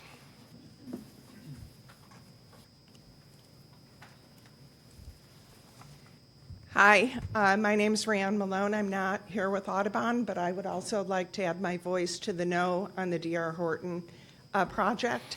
I'm here primarily about Felipe Creek dredging, and I would like to thank you for all your efforts for getting that underway and doing the first phase.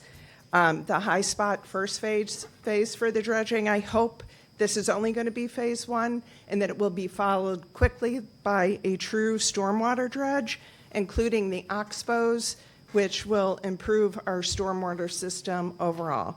The second item I would like to talk to about or speak on is Ted Sperling Park. So I personally witnessed the dangerous and irresponsible activities of the jet skiers, as you guys saw in the video that Selena shared earlier. We've already had one person die in an accident. I would hate for that to happen again. I think Sarasota County needs to get on top of this and start having some real boundaries in what is going on. I'd like to urge you to choose option A, because you can choose an option, but if it's not really enforceable, then it's not really an option. So I think option A is the most enforceable and safest for the community. A related item, I think the ice cream boat has been spotted out at South Lido. It's a commercial, I don't know if you're aware, it's a commercial ice cream boat that moors close to shore. People walk out to the ice cream boat and he sells ice cream off the boat. It's been spotted at South Lido. I saw it at Siesta Key on several occasions. This boat moors outside of the public beach buoys on Siesta Key. It's in front of Dolphin Bay, because he knows that the lifeguards can't do anything about it, and I also called the sheriff and they can't do anything about it. So, because it is outside the boundaries of the public beach. So it's a dangerous situation. People are in the water as this boat comes out. The last time I saw the boat, a pleasure boater center council drove up maneuvering in between swimmers. I have a video of it, in between swimmers to get to the ice cream boat. So somebody's going to get hurt. There are people in the water. It's outside the public beach, but there are people in the water. Finally, quickly, I was at Siesta Key walking, and there were some parks guys there, and I ran over to them, and I said, do you know what's going on with the ice cream boat? And anyway, I want to give them a shout out because they talked to me for a long time and then followed up. It was Jonathan Pointer and Luke Thema from Sarasota Parks were awesome. It took a lot of time, even though they were there on a landscaping item, talking about how complicated it is because it's parks and sheriff and in the state. So I want to give them a shout out. I think they're here too. But anyway, thank you for all your efforts. Thank you. Next will be Kelly Bauman, please.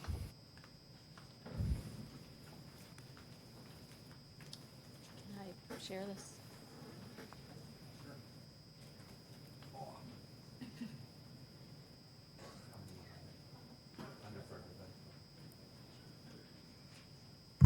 Hi, my name is Kelly Bauman. I've filled out a speaker's card. I'm not going to read what's on the paper there, and I know there's going to be some dialogue later on today, but I'm speaking in relationship to, again, East Minnesota Beach Road and the two statutes that were used. Florida Statute 255.065 exists to protect the public interests when local government partners with private entities. It requires full transparency, public notice, and a competitive process before any solicited proposal is accepted or advanced. The goal is simple: to ensure the public-private partnerships serve a genuine public purpose, not just a private benefit. Florida Statute 336.71, which governs transportation public-private partnerships, adds further safeguards. It requires the county to publish public notice within 14 days after receiving a proposal and to hold 2 public hearings at least 30 days apart before approving any agreement. While Sarasota County may have met the initial 14-day notice requirement, the record does not show that the 2 distinct public hearings were ever held for Minnesota Beach Road project. Moving forward without these hearings means the project did not satisfy the full statutory process under 336.71 or 255.65's intent for competitive review. Florida law also does not allow a public entity to follow portions of one statute and portions of another. Each law must be followed in full. By blending elements of 255.65 and 336.71 while omitting the competitive review and the 2 hearing requirements, Sarasota County effectively created a hybrid procedure not authorized by either statute. The board should ensure that further PPPs adhere completely to one statutory process from start to finish. I respectfully ask that this process review examine not only Sarasota County's internal policy, but whether the county has in practice complied step by step with both statutes. This includes disclosing any developer communications, memos, or proposals that were circulated before formal advertisement. The public deserves to see when each proposal was received, when notice was posted, and whether competing opportunities were invited. This is an important chance to rebuild confidence. The statutory process is designed to protect both the county and its residents, to ensure the major projects like East Minnesota Beach Road are evaluated openly, competitively, and in full accordance with the state of law. And I also want to thank you, Commissioner Knight, for your email to the commissioners regarding Celery Fields. Thank you, ma'am. Next will be Anthony Solito, please.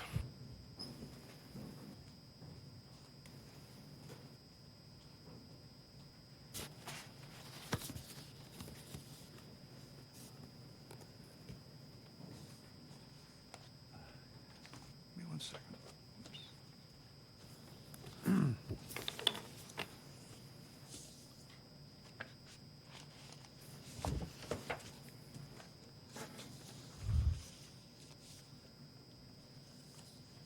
Good morning. My name is Anthony Solito. I live in Gulf Gate section of Sarasota. I signed a speaker's card. I spoke before you on February 12th at the hearing regarding Celery Fields, and I gave you the law that you could follow in order to deny this petition legally, and you did that. You followed the law. You listened to the testimony on both sides and the submissions. Because I spoke at that hearing, I received a notice of hearing regarding the mediation that you're here now to discuss, or later today. In that submission was included something that D.R. Horton submitted, and what they stated was that there were no expert witnesses at the hearing in opposition to their development plan. And that was nothing more than a blatant misrepresentation of what actually occurred at the hearing. But this is what they told the mediator. You've heard from a number of the people again today.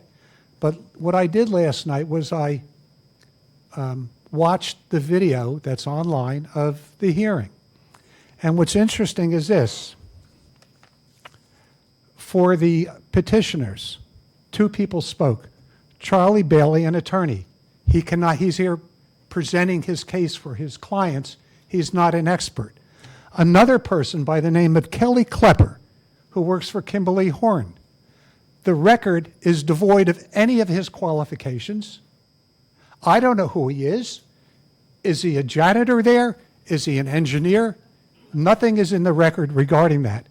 But you may have heard from him before, so I'm not sure. But as far as the people who spoke for the Audubon Society and spoke in opposition, Stephen Sow, a professional engineer. Again, remember, I watched this last night. I watched to see who spoke. A professional engineer spoke about stormwater problems. Sarah Reisinger, again today, spoke. And Sarah and the other people that spoke from the Audubon Society are experts. You don't have to be an expert because of your education, because of your degree or your certifications.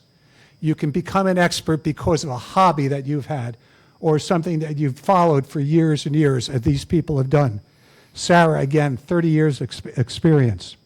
Nancy Simpson testified, spoke at the hearing. She's a certified plane manager and a land use planner, another expert. Stephen Drask, an architect, Stephanie Drask, excuse me, a licensed architect for 21 years, another expert, spoke in opposition. Milton Hurd, an urban planner, member of the College of Fellow American Certified Planners. Helen King from the Audubon Society. Catherine Young Thank you, from sir. the Audubon Society. Thank you, sir. Thank you. Thank you, sir. Before we hear from Ezekiel, I will call the next 5 names, which are the last 5 names. This is your opportunity, if you wish to speak at Open to the Public, to fill out a card, hand it in to the clerk. Christy Molyneux, Nina Guy Gray, perhaps, Joshua Barnett, Charlie Bailey, and Carla Bakos. But before, we're going to take a quick 5-minute break before we finish up here. And let's say 10:40, please.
Okay, thank you, ladies and gentlemen. Getting back to our open to the public section. Next will be Ezekiel. Please, you are recognized for 3 minutes.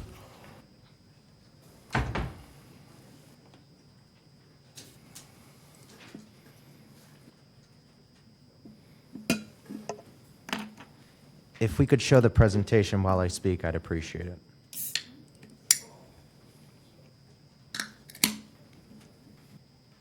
Has the time started? Or? Okay. All right. Good morning. I'll jump right into it. I, along with the folks that are here today to speak on this issue, have reviewed the proposal titled Motorboat Restrictions at Ted Sperling Park at South Lido Beach, which, by the way, I'd like to thank the staff of the Parks and Recreation and, in particular, Director Nicole Rissler for creating and bringing this proposal forward. Now, unfortunately, Dave couldn't be with us today. He's my neighbor, the bald guy that usually speaks at these meetings. But I think I speak for Dave and all the residents of Lido Key when I say that option A is not only the best option, but also the only viable option. Quickly, I would like to thank the board for finally taking some action. Admittedly, I do think it's unfortunate that it took as long as it did, and Luis Guevara's life, but as my Uncle Vinny would say, late is better than never. Now, there's three main reasons why option A is the only viable option, and forgive me for going fast, I am short on time. Reason number one is difficulties in policing. If a clear true or false scenario is not created, in other words, no watercraft allowed, period, there's going to be too much room for interpretation and misinterpretation.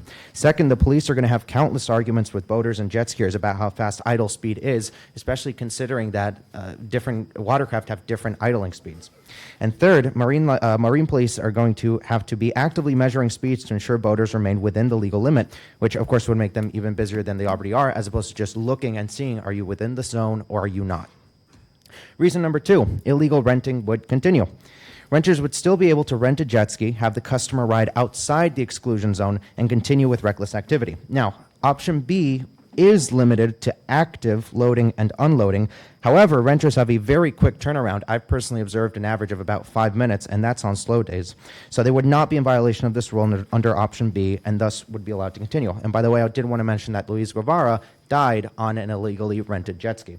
And reason number three is very simple to understand, and ironically, that's because option B is not. A lack of understanding. Option B is too complicated to enforce and understand, so many people will break the rules even if consequences are present. But regardless of what option you vote for, please ask yourselves a very important question. How will you enforce the rules? What sort of resource allocation will be provided? How many marine units will be available? Will there be a constant patrol around the area? I've called the police several times, and I've been told personally by police officers that they don't have any units available in the area. Not available, just in the area, period. And third, response time. Several times I've called the police on jet skiers, and by the time the police arrive, the jet skiers are either gone or not doing the illegal activities anymore, and thus they can't be held accountable. Please remember that a rule that is not enforced is not a rule, it's a suggestion. Thank you very much, and please vote for option A. Thank you. Next will be Christy Molyneux, please. You want me to take this off? You know, okay.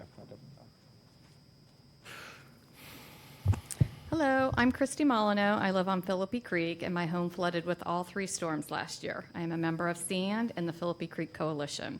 First, I just wanted to quickly comment on the Smith Family Farm and D.R. Horton motion. I see they claim the County Commission failed to provide adequate reasons for its 5-0 denial for rezone. That actually made me chuckle a little bit because I want to ask, were these people not in Sarasota for the historic flooding last year? 2/3 of the Smith Farm is in the floodplain. I'm sure that they would truck in enough fill to raise those houses enough so that they would not flood, but at what cost to the surrounding area? Maybe the county should purchase the property for more much-needed stormwater storage. Anyway, I am all for no on the settlement. So, and then on to the reason I'm speaking, Philippi Creek. I'm very thankful that soon the dredging will begin on Philippi Creek, and I thank Ben Quartermain and his team on getting the permits across the finish line. However, as of now, all that is being done in the lower creek from the mouth to Tuttle Bridge is a 30-foot wide navigational dredge down the center of the creek. No sediment buildup outside the 30-foot channel, no coves, no branches, no inlets are included. Tuttle Bridge upstream to Beneva is getting a 50-foot wide channel with only one oxbow included. Now is the time to be planning for permit modifications to include as much area as possible. The project description for the environmental assessment for the HUD fund states that after the initial prioritized shallow sections are addressed, the rest of Philippi Creek between its mouth and Beneva Road will be dredged to include oxbows and other branches. Myself and other members of the PCC meet every other week with stormwater, and there is no plan we are aware of to include these areas. Why wouldn't you maximize the dredge area now to minimize future maintenance? And why would you not maximize the area when you will have machinery available and mobilized? I have heard several times that stormwater modeling needs to show an improvement to the floodplain for extra dredging. It is not just about the floodplain, but also about capacity and water flow. After Debbie, my house was flooded for 36 hours. We had to paddleboard on and off the street. Common sense tells you that sediment buildup in the creek contributed to the slow drainage of the floodwaters. So, commissioners, you listened to the people pleading for help, and you graciously designated $45 million of HUD funds to go towards Philippi Creek. I, for one, would like to know what is Stormwater's plan with that $45 million.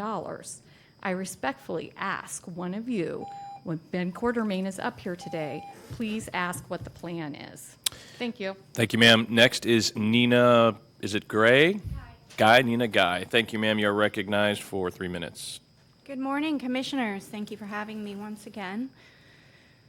I'm here as a Sarasota County resident and a taxpayer who strongly opposes D.R. Horton's proposal to rezone and build on the Smith family farm property across from the celery fields. We have all heard the promises: responsible growth, storm-ready infrastructure, environmental sensitivity. But D.R. Horton's record tells a very different story.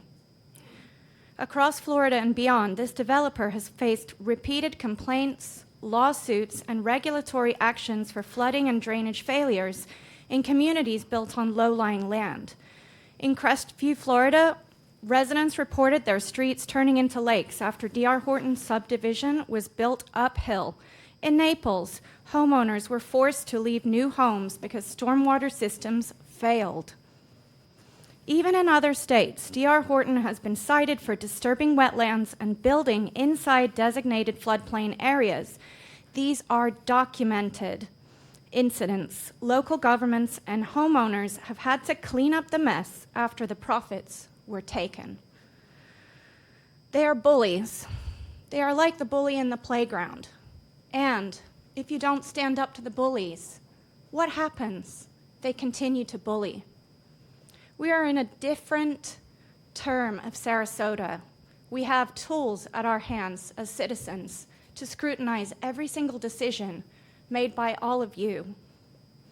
We've heard this developer's assurances before. They've proven hollow elsewhere, and we have no reason to believe Sarasota will be the exception. To approve this would not be smart growth, as I've heard it called. It would be a short-sighted risk.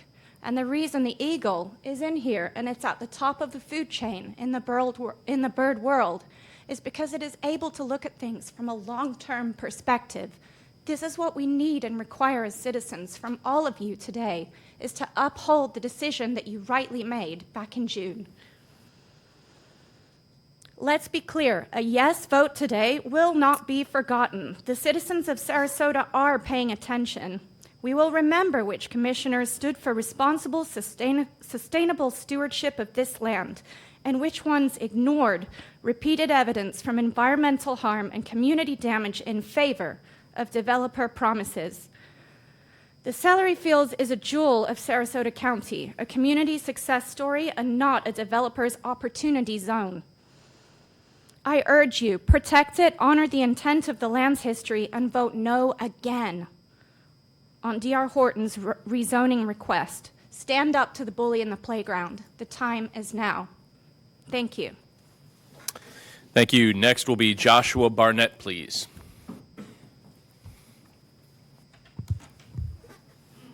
Good morning, Commissioners. Joshua Barnett. I'm a resident of Sylvan Lee. I'm here to speak to you about item 36, and I've signed the card. As a professor of environmental health and a former local government employee of the past 10 years, I was pleased to see that you recognize emergency management and Storm Ready, which has the goal of protecting lives and property before a storm. For the last decade, while living here in Sarasota, I have activated over numerous storm weather events and personally witnessed the impacts of communities. I drive past the Smith Farm property sought by Horton for development, and I see the standing water after heavy rain. However, after recent storm events, I saw the standing water that swarmed the existing structures of this property and made the roads impassable for me to return home, to enter my home in the Sylvan Lee community. The stormwater bank adjacent to the proposed property is already barely sufficient, and recent storms have already compromised the integrity of the storm bank behind the homes that would border these proposed the proposed Horton development. The density of these homes concentrated near the existing homes would further exacerbate that issue.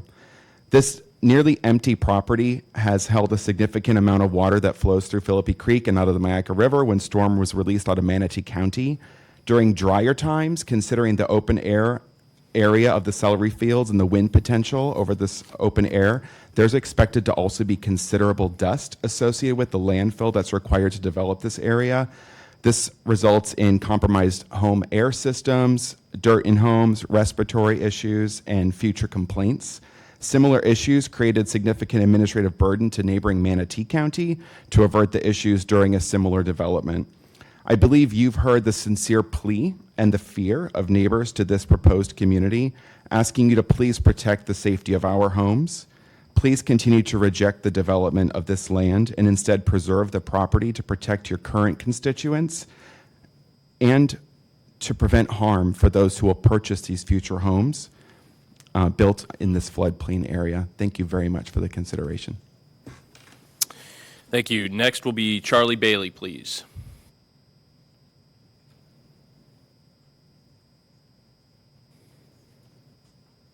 Good morning, Mr. Chairman, Commissioners. I'm Charlie Bailey. I'm a land use attorney and partner with the law firm of Williams Parker, and I'm here on behalf of D.R. Horton.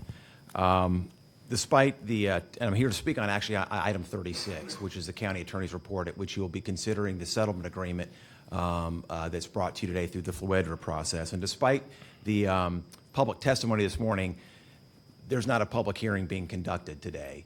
What is before you will be, with item 36, is a settlement agreement that was the product of the Fluidra process, the Florida Land Use and Environmental Dispute Resolution Act process that was invoked by my client following the, and its litigation counsel, Jacob Schumer of the Grossens Hands firm in Winter Park. In lieu of litigating, we invoked that process which is a negotiation and mediation process. So rather than challenging the denial and asserting that very different development that is memorialized in the settlement agreement today, rather than arguing that it was consistent with the comp plan, complied with the county's requirements with regard to zoning, and was compatible with the surrounding land uses, sought to go through the collaborative process to refine the project, cut the density in half from what was originally approved, redesign the project in a way that's even more compatible with the surrounding land uses. And it was conducted by Mark Barnaby, who is a local government and land use attorney, represents local governments himself, and represents private developers. In fact, he teaches my section's certification exam with regard to land use. So it was very helpful in guiding us through that collaborative process. Last night, I wrote an email to the commission respectfully requesting that as you take the settlement agreement up, in which, by the way, the settlement agreement, there is no final action being taken today. You're not being asked to approve a project on the Smith properties. Rather, you're being asked to approve a settlement agreement of a very different project than that you heard on February 11. And instead, through the settlement agreement, you would be agreeing to conduct another public hearing to consider a very different project than that which you originally considered. So I spoke with Mr. Moyer last week, asking if during the discussion item I might be able to speak for just a few minutes and be available to answer any questions that you may have on behalf of my client. Josh pointed out that it's his item, but it's your meeting, and so it's the county commission itself that would be able to have the authority to allow me to participate by speaking for, say, 5 minutes and answering any questions during item 36. So I'm here just to respectfully request, to make that request and ask that as you take up item 36, that I just be given the opportunity to speak briefly and answer any questions that you may have as you consider that settlement agreement. All right, thank you. Yes, there was a request, and you will have 3 minutes. Okay. Yes, sir. Thank you. Next is Carla Backos, please. This is the last card I have for open to the public this morning. This is your last chance, ladies and gentlemen, if you wish to speak this morning. Good morning, Carla. You're recognized for 3 minutes. Thank you. I'll make this very simple. I'm not here to speak, but I am going to put this into record. I'm speaking on item number 48 for the Reef Ball Foundation. But there will be a couple people here later on in the evening, afternoon, I should say, for that. Sure. Yeah, to the clerk, please. Thank you. All right. Thank you. That will conclude our open to the public portion of the agenda this morning. We will now move into the consent section of our agenda. All matters listed under the consent section are considered to be routine and will be enacted by one motion. There will be no separate discussion of these items. If discussion is desired by a commissioner, the items will be considered at the end of the consent section. As of this moment, I have had no request to pull any of the agenda items under consent. Is there a motion to approve the consent agenda items 2 through 20, please? So moved. I have a motion by Commissioner Smith and a second by Commissioner Mast. Let's go ahead and call the question, please. All those in favor, please signify by saying aye. Aye. Any opposed? Chair votes aye. Passes unanimously. Moving on to our discussion section. Agenda item 21, which is the county administrator, to consider the county administrator's 2025 performance evaluation. Are there any comments from this board before moving on? Seeing none, having the opportunity to discuss this portion of salary and benefits package, the county administrator and in fact our county attorney are comfortable with their salaries and benefits package at this time. And I'm not sure, Commissioner Knight, sir.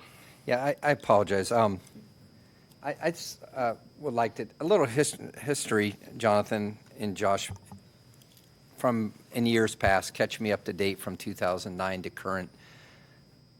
Our performance reviews, were they done in the past in the previous county leadership, county administration? And can I maybe have a couple minutes? I know we're really busy today, to kind of bring me up to speed. This is a document that I'd never seen in the past before. Just how was this done?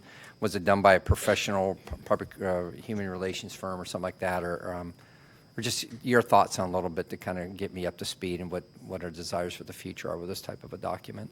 Yes, sir. Chair? It's Yes, okay. please. And I'm going to give you, as far as I know, because I wasn't here. So I will tell you how it's been relayed to me. And approximately prior to 2012, I don't think they did public interviews. There were provision in both the county attorney's contract at the time and the county administrator's contract at the time that dealt with compensation.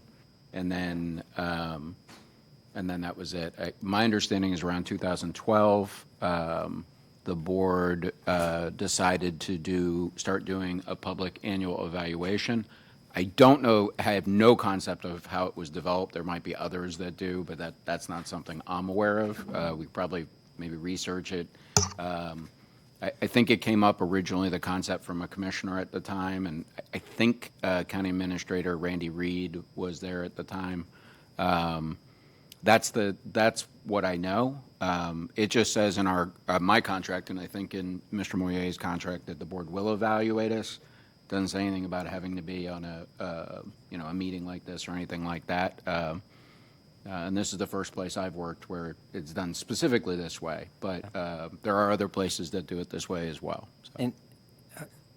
And if I may, with my peers, is have a little background on HR stuff. Is some of the things in this that I was looked at when we're doing this is things that really aren't for us. Recruits and retains competent personnel, 6A and 6B.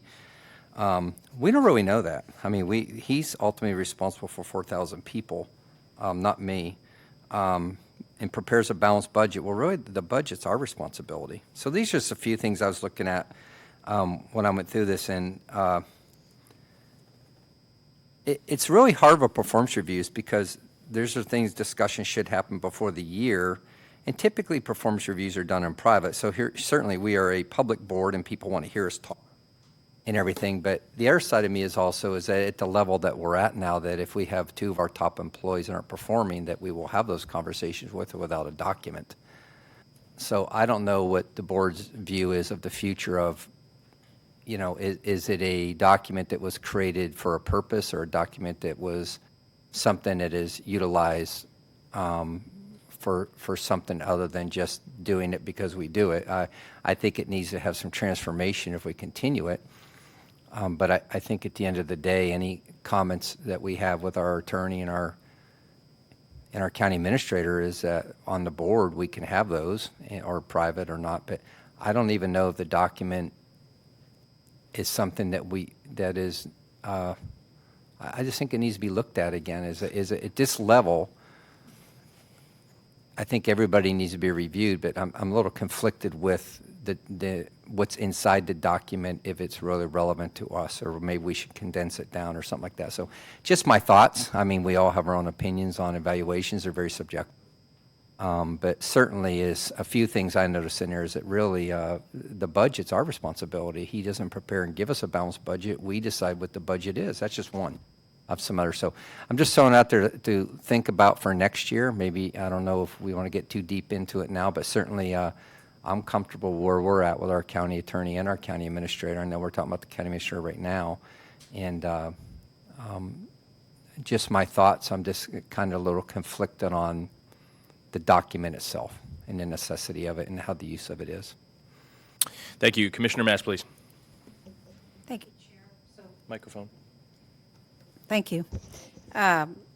Commissioner Knight, I will say it's interesting. I actually worked here at the county when this was implemented. It was a very interesting time in the county. I think you and I are the only ones on this board that have served alongside multiple administrators in this county.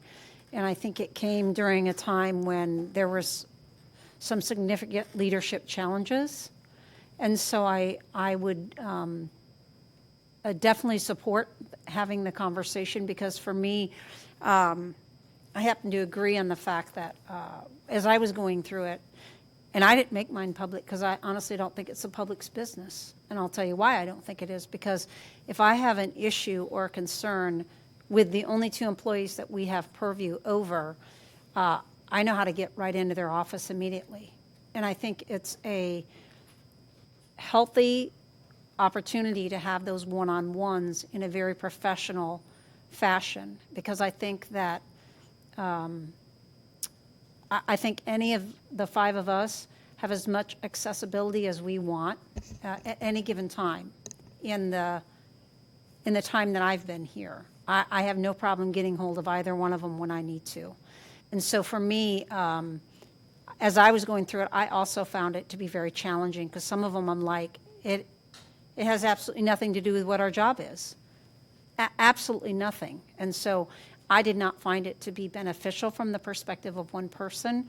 And although I respect why I think this was put into place, I think we're at a far different place in this county currently than when this was put into place. And so I would be very open to having a review on it and perhaps modifying the process. So thank you. Mm-hmm. Commissioner Knight, you're recognized. And what we're doing right now is what the public wants to see. And we don't always agree with each other, and we don't agree with the county administrator, the county attorney at all points of time, and it becomes a little chaotic, but that's what we're up here to do.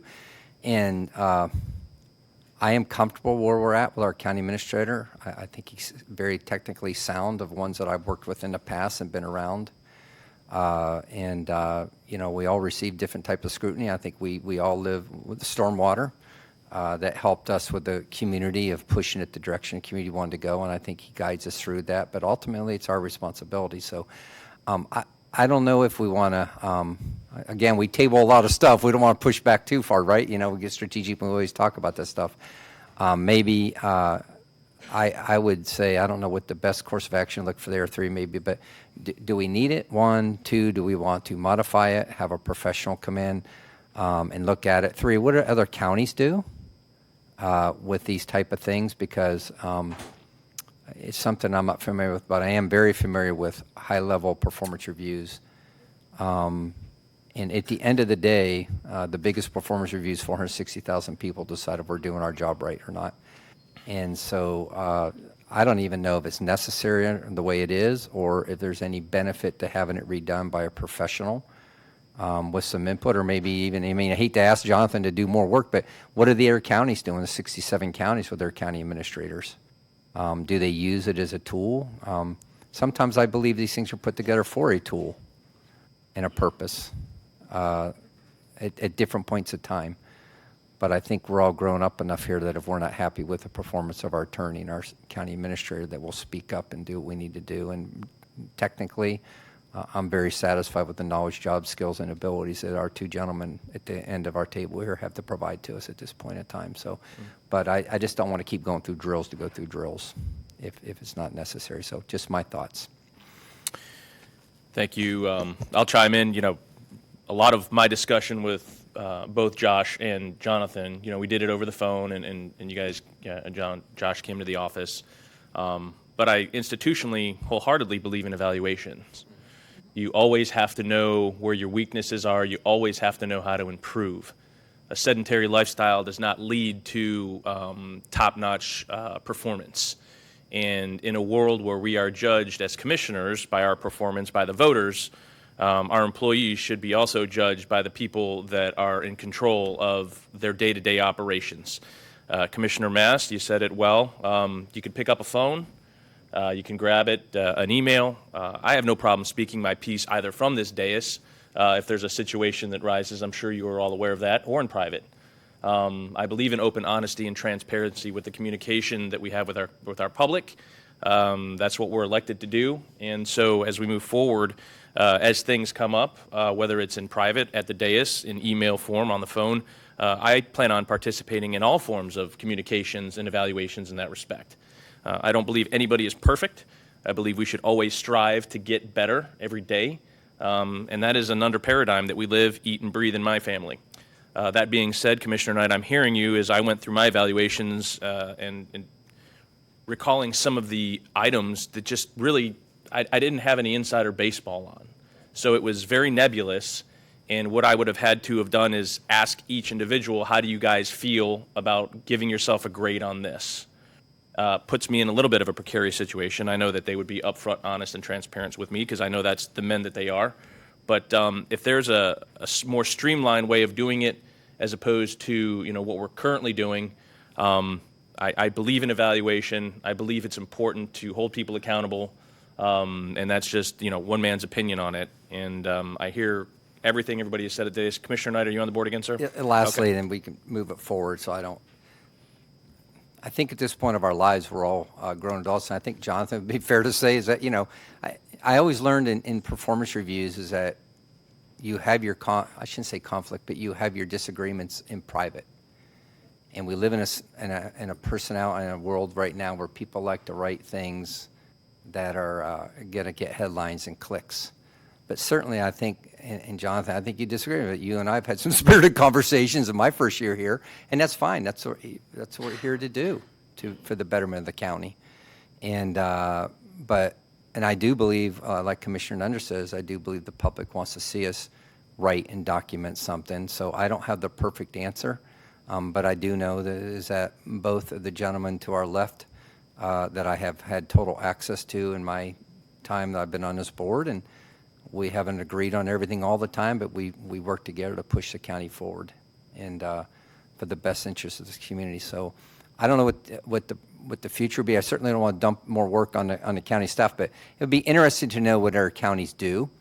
I don't think there's any perfect appraisal, but I just don't agree with this appraisal as it sits here now. There's some things in there that really the biggest things like the budget. I mean, it's not his responsibility. It's his responsibility to prepare things and provide it to us. It's our responsibility to decide what that number looks like. And there's many other things in there that I would have scrutiny of. But in any event, I documented my thoughts, and might be something in the future to bring something back to us. But certainly, I'm satisfied where we're at with our team. Commissioner Cutzinger, please. Yeah, I would agree that we should probably take a look at the process and take some time. We don't have to do that now. We got a lot on our plate right now, and going into our retreat coming up in December. it would be good, because I know I found it very uncomfortable. Just doing the public review like that, and even writing out some thoughts and things like that, I think that's better done in person.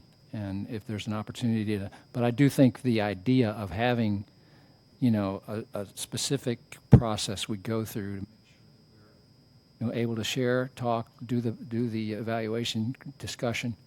I like Commissioner Mash. You said you kept yours private. I wish I'd have thought of that, frankly, just because it's to me it's a personal thing, and so I would like to work on the process, and maybe we can put something on the on the agenda going forward. But we've got some time to do that next year. Commissioner Smith, please. It's a lot of buttons. I agree with the discussion we have. We all have the opportunities to have one-on-one discussions, at least a couple times a month, with both our two employees. And so I think definitely a fine-tuning of the form and the process would be a good thing. Mm-hmm. None of us up here are shy, so it's not like we haven't told them what we thought and how things need to be handled and how to improve both ways. So anyway, no, I'm all in favor of us investigating a better way. Commissioner Knight. I'm going to use your stuff, Joe. Let's bring it in for landing. We got a long day in front of us. A lot of people out here want more things than what we've got internally here. Is this tied to then the future, the compensation package? And again, that's uncomfortable to talk about. Is that how this process is supposed to work? That's a little uncomfortable. You're talking about people's livelihoods and their compensation, and ours is certainly public, as we know. But certainly, I would be all for, we were fortunate with the population growth and the correlations that the state government does for us, is that I would think that theirs would mirror ours. If just throw it up against the wall, start the conversation, is that they certainly are working in the same environment that the state puts us in that category, and from a compensation standpoint, and with the growth of the county. And so I think that's a starting point for discussion, is that I would certainly think that would mirror what the state provided this board, that they would mirror that. Yep. So Commissioner Knight, I hear what you're saying.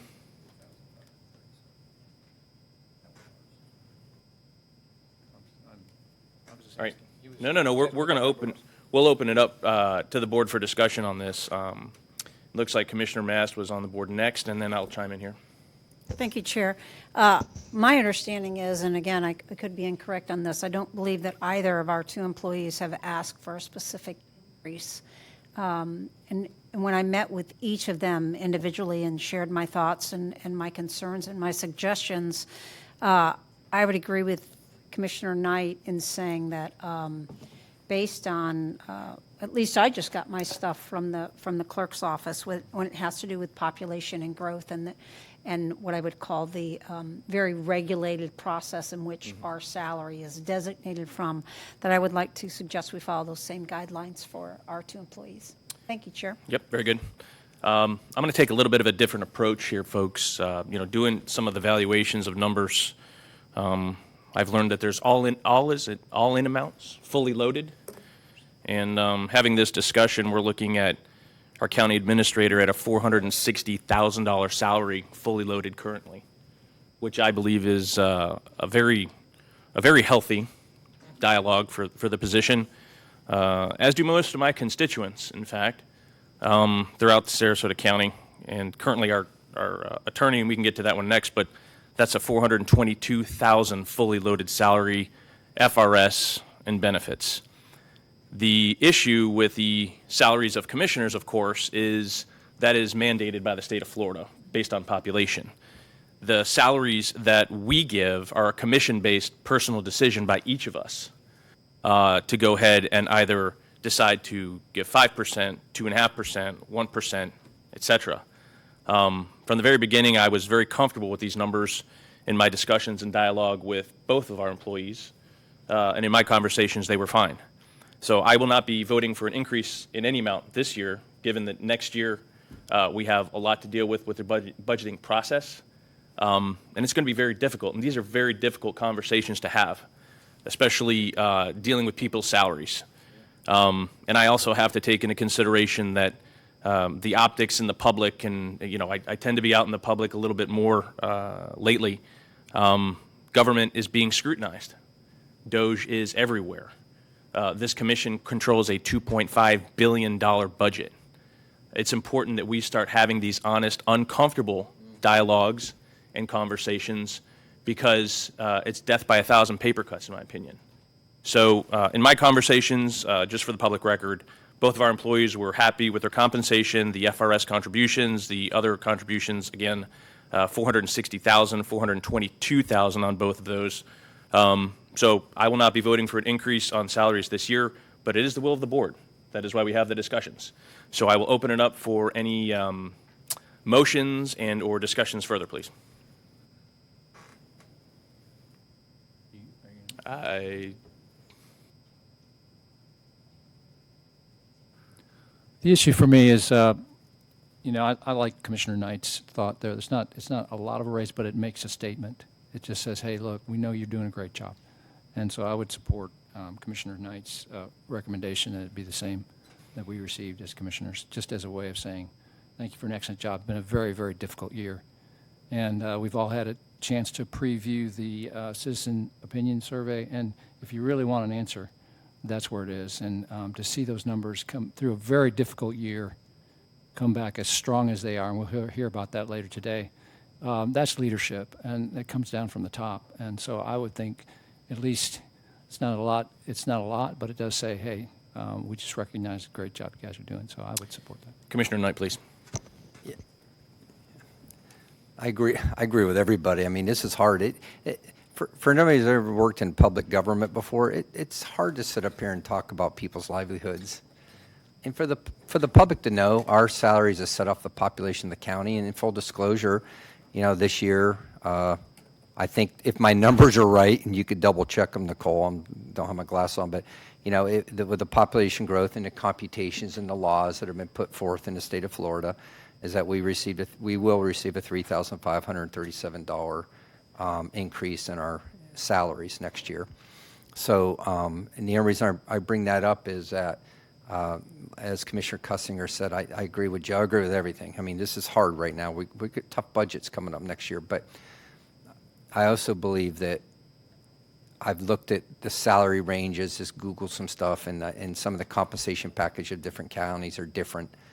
But I also believe that with cost of living and inflation and everything, is that we have to be true to all of our employees. And, I agree with Commissioner Cussinger that I could do equivalent of what we are, that $3,537 across the board, however that works out.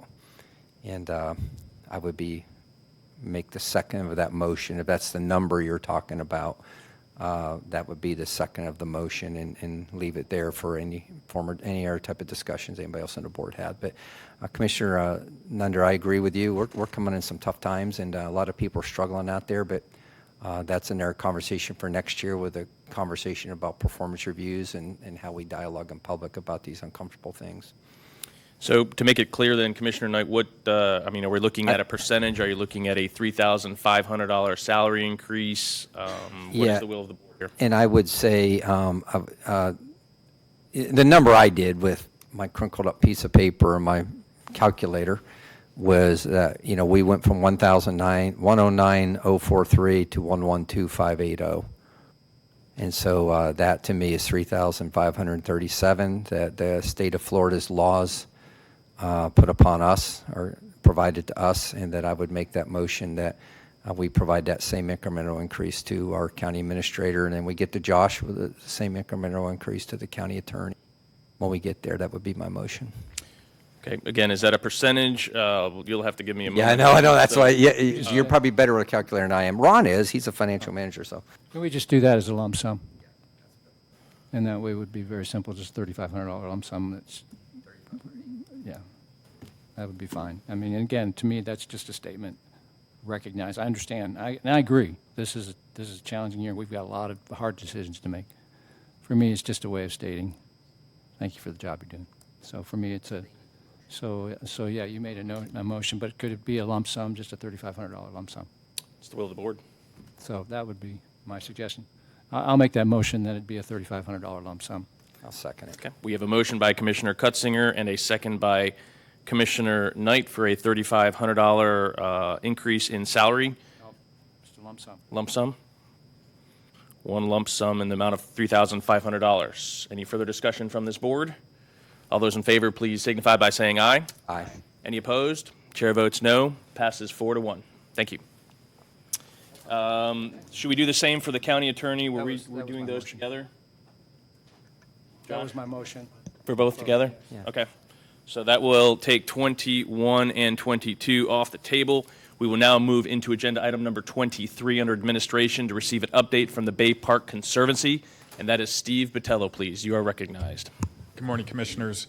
So today you're going to get an update from the Bay. AG is going to give a Phase 2 update and then a Phase 3 proposal of what the project will account for and also what the funding request is. But there were a couple questions that came in from the Commissioners, and if we could go to the Wolf. So ultimately, what you see here is the dashed line show the payments between FY20 and FY26 from the county and the city. So FY26 was approved during the last budget cycle. So that $1.5 million is going to be sent over to the city to get deposited into the trust fund. So looking at FY27, the estimated increment is shown right under the dash line at $3.56 million.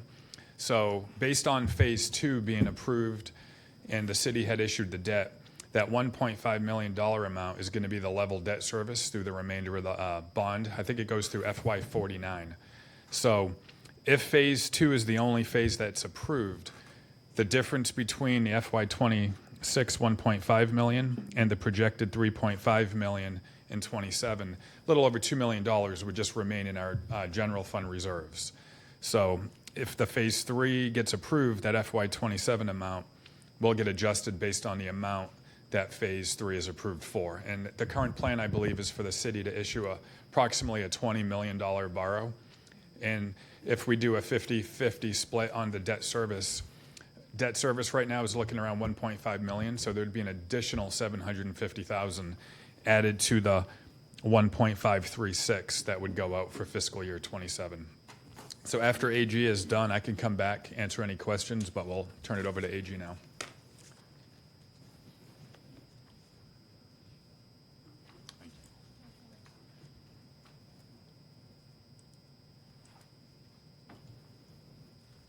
Thank you very much. Jennifer Compton, our chair of the Bay Park Conservancy, is going to lead off, and then I'll pick it up from there. Thank you. Are you advancing? I'm advancing. All right. You hope. Good morning, Commissioners. Thank you for having us here. I'm Jennifer Compton. I'm managing partner of Shoemaker, Loop & Kendrick, and I also serve as the chair of the Bay Park Conservancy Board. We're here today to, I think, share some good news as far as an update as to where the park is today and where we hope to go after recent meetings with the BPIB last week and the city yesterday. I'm going to spend my portion kind of bringing you up to where we are, and then AG is going to lead us into the future. The agenda will be what's in front of you, so let's dive in. We know that great cities have great parks. We know that great counties have great parks. We humbly submit that the Bay Park is our county's Millennium Park Central Park. It is certainly a huge part of the park system here, and based on the number of visitors we're going to get to, are visited by more and more people every day, every year. Every bit of work that we do on the site is based and founded in these 6 enduring guiding principles. We talk about them all the time. Today, we're really going to focus on Blue and Green Oasis as we talk about resiliency, water quality, stormwater treatment. This is the history of the project for those of you that have not been around with us from the beginning. Many of us started even before 2016 with Bayfront 2020, and then we went through the Bayfront Planning Organization. We created the master plan, we created the conservancy, and then we started actually design and building out there at the park. I know all of you have been out there. And we are right in the middle, or at the end of Phase 2, and we're getting ready to kick off Phase 3 with your approvals. With that momentum and the parallel track that we're on as far as doing the projects while running the park, we know that as a conservancy, we have these 4 primary roles and responsibilities. What this boils down to is a conservancy is responsible for designing, planning, and being the keeper of the master plan. This is what was approved. We've been working on the site for 9 years. I will tell you it's a living laboratory. We learn something new every year. Last year, we got a lot of lessons, and therefore we adopt, improve, and innovate for better outcomes. This is the funding to date of the park. What I'd like to focus on specifically, if you look at the left of the screen, implementation and operations. So not just the building, but the actual running of the park. 56% of that has been paid for by the Bay Park Conservancy, 97% of which has come from private donations. So as far as an investment and a return on your investment as a county, our citizens are matching your investment and then some. This is our original site. I would point out the Bay is where it's always been, and we just happened to build a few buildings there and now have a park there. So from the 1930s to now, we ended up with a parking lot on the left-hand side, and that is the parking lot adjacent to Van Wezel, and that is the single biggest contributor to pollution on the site today. And we know that we have some work to do there, and we are doing the work for it. The work specifically was the Bay Park Master Plan that was approved and adopted, and it takes 53 acres of bayfront, which is owned by the city and in Sarasota County, and we agreed over 8 to 10 years to spend about $400 million and build out the park for the benefit of our entire community and region.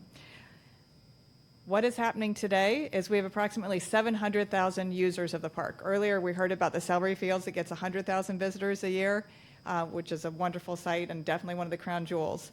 The Bay Park itself gets about 316,000 visitors. If you add all of our site partners together, it's about 700,000. We estimate we'll be hitting 1 million here shortly. So if you think about from the time that we took responsibility and started building and designing on the site, about 3 years ago, we have already tripled the usage, and we will triple it again in the next 2 to 3 years. We've won a lot of awards, and those awards are nice, and they're good for our team who works extremely hard. But why does it matter to the county? It's recognition for the investment that the county's made. So all of the architecture and landscape design awards, the People's Choice, the Chamber Awards, that's validation to you all as commissioners that we're doing something right at the park and your investment in the park matters. In just 3 years, we've accomplished quite a bit. And one of the things that we're most proud about is that we have talked with 4 million different folks at different times about what they want at the park. We know as much as AG and I have worked on this from the beginning, all we're doing is building what the people tell us they want. That includes everything from design and architecture to fabulous programming. We have 2,250 Friends of the Bay. We have over 100 business partners that invest real dollars with us. We have 1 million volunteers. That's a figurative word, not literal. Lots of volunteers, lots of trusted partners. All of the programming we do on the site, we do in partnership. It really is a great example of what the community can do when we work together. As I mentioned earlier, Blue-Green Oasis is really important to us as a guiding principle, and it's really important to our county. We are using the park to do several things. We're cleaning up what is the stormwater. We're improving the stormwater management. We've heard a lot about stormwater today. We're making the area more resilient. We're restoring and preserving the environment, and we're adding, after we do all that, park features and amenities that our people can enjoy. We take very seriously the role of the Bay Park in 2 regards. First, we know that we need to protect Sarasota Bay from the city. From all of the things that happen in a city, we want to protect the Bay. But we also want to protect the city and the county from the Bay. As we saw last year with stormwater, storm surge, there's a lot that this area of land can do to protect our city and our county. What are those things? We're already treating 70 million gallons a year of stormwater. If you think about that, that's an astounding number. The work that we're getting ready to complete and then embark upon, our goal, and we will get there, is to treat every bit of stormwater that comes across that property. That's really important because, as we know, water comes in from Hog Creek. It comes in stormwater from runoff. and it has to go into our bay. So we are truly working on improving the water quality of our bay. We do that in a lot of different ways. The biggest one is the in-park treatment train that we'll talk a little bit about, and that is using natural mechanisms to clean the water. And that can be everything from charcoal and trenches to plantings, all of which we do on the site while having fun in a park. So one of the things that we're really focusing on is improving the water quality. This is part of the Stormwater Excellence Master Plan, and our design is grounded in the conservation, environmental restoration, improved resilience, stormwater treatment, and water quality improvement. Only after every single one of those factors is met do we embark upon design for our park users, our features, and our amenities. I'm up.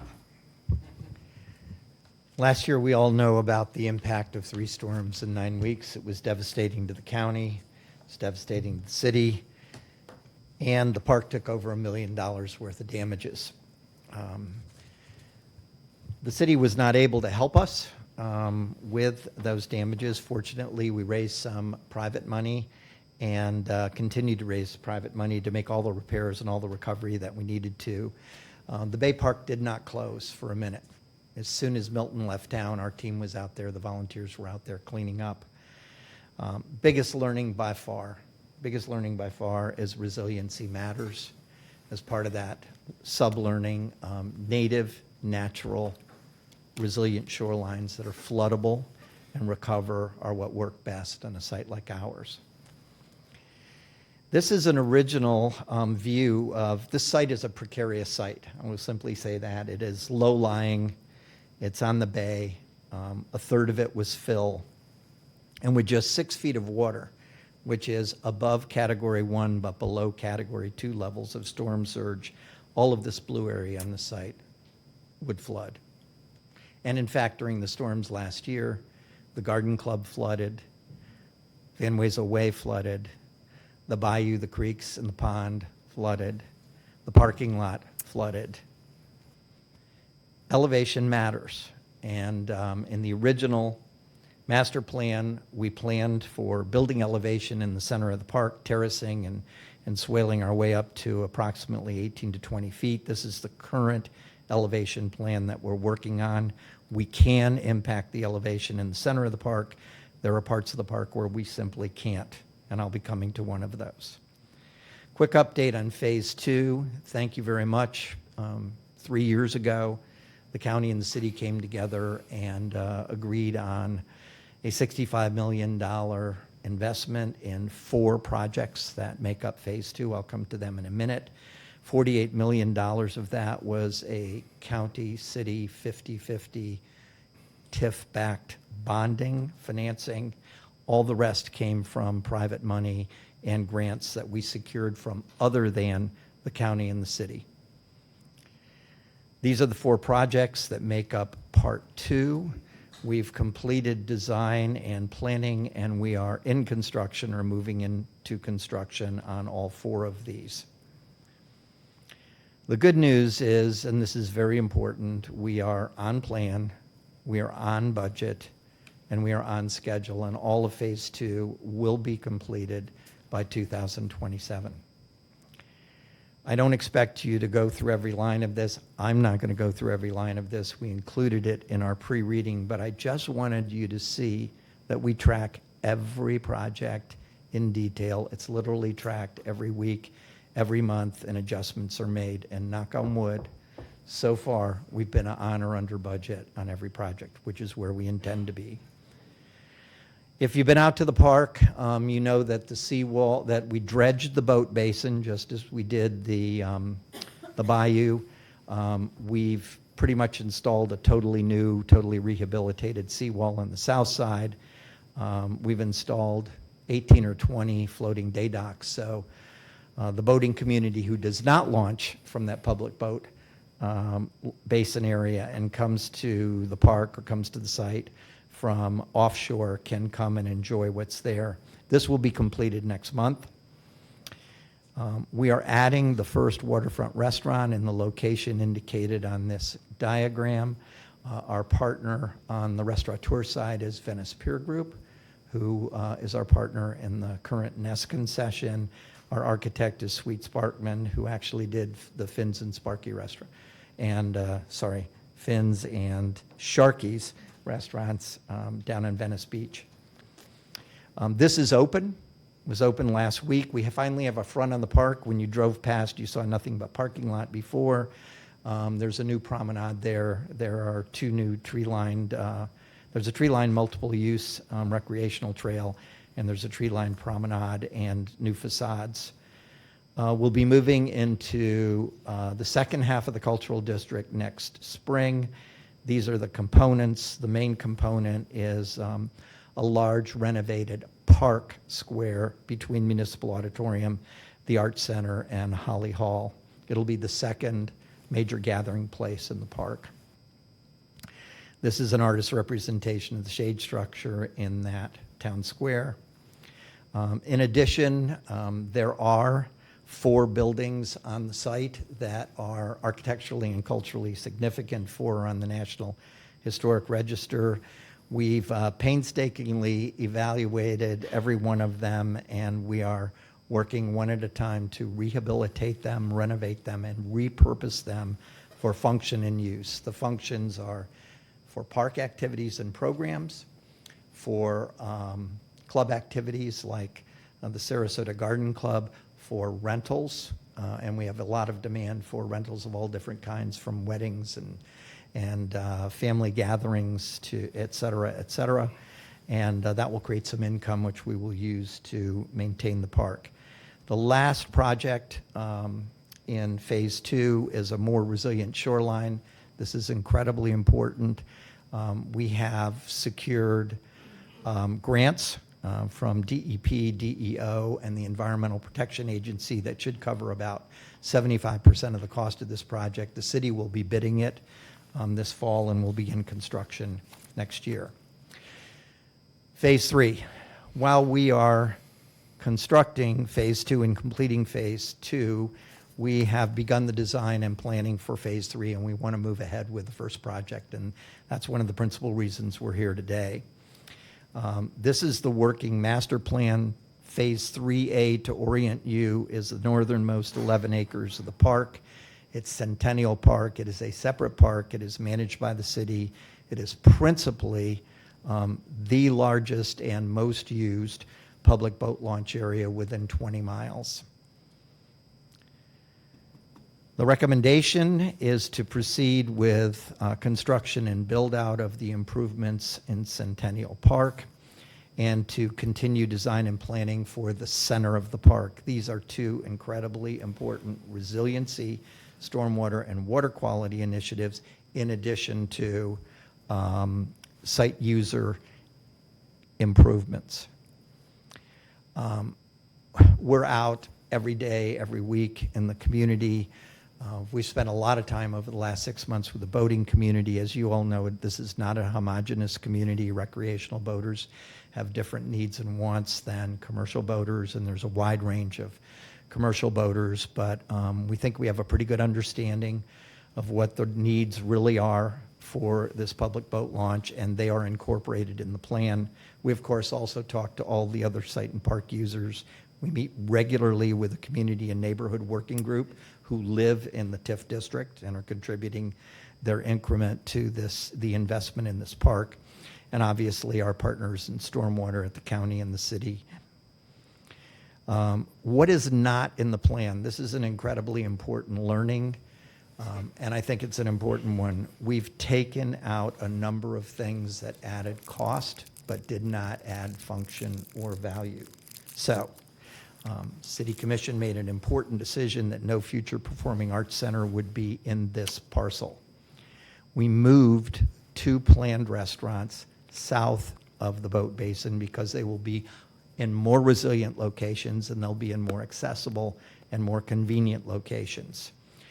There's no pedestrian bridge. This was a design idea that our team had. Frankly, it's a nice to have, it's not a need to have. We pulled it out.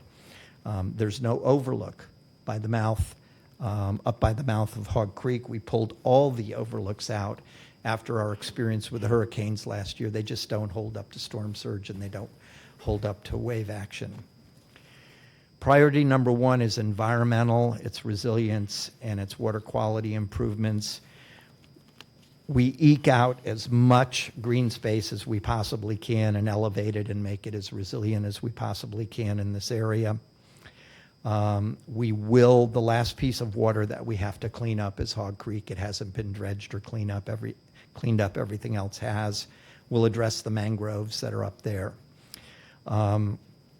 Most importantly, we'll lay down the treatment train for stormwater in this area. We don't know exactly how many millions of gallons we'll end up treating.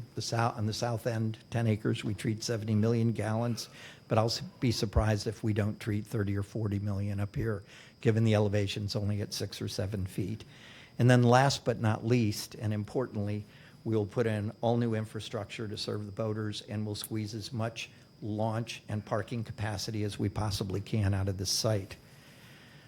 So we will be rehabilitating the north and east seawalls as we did the south. The boat launch capacity will add an additional bay with 2 lanes, which you see on the north side of the boat basin. And as I said, we will increase parking pretty much as we possibly can. There just isn't any more room for parking there, but trailer boat parking capacity goes up by 50%. The restrooms will be raised to park standards, and we will install floating day docks on the right, on the east side of the boat launch bays. Floating day docks are more resilient during storms.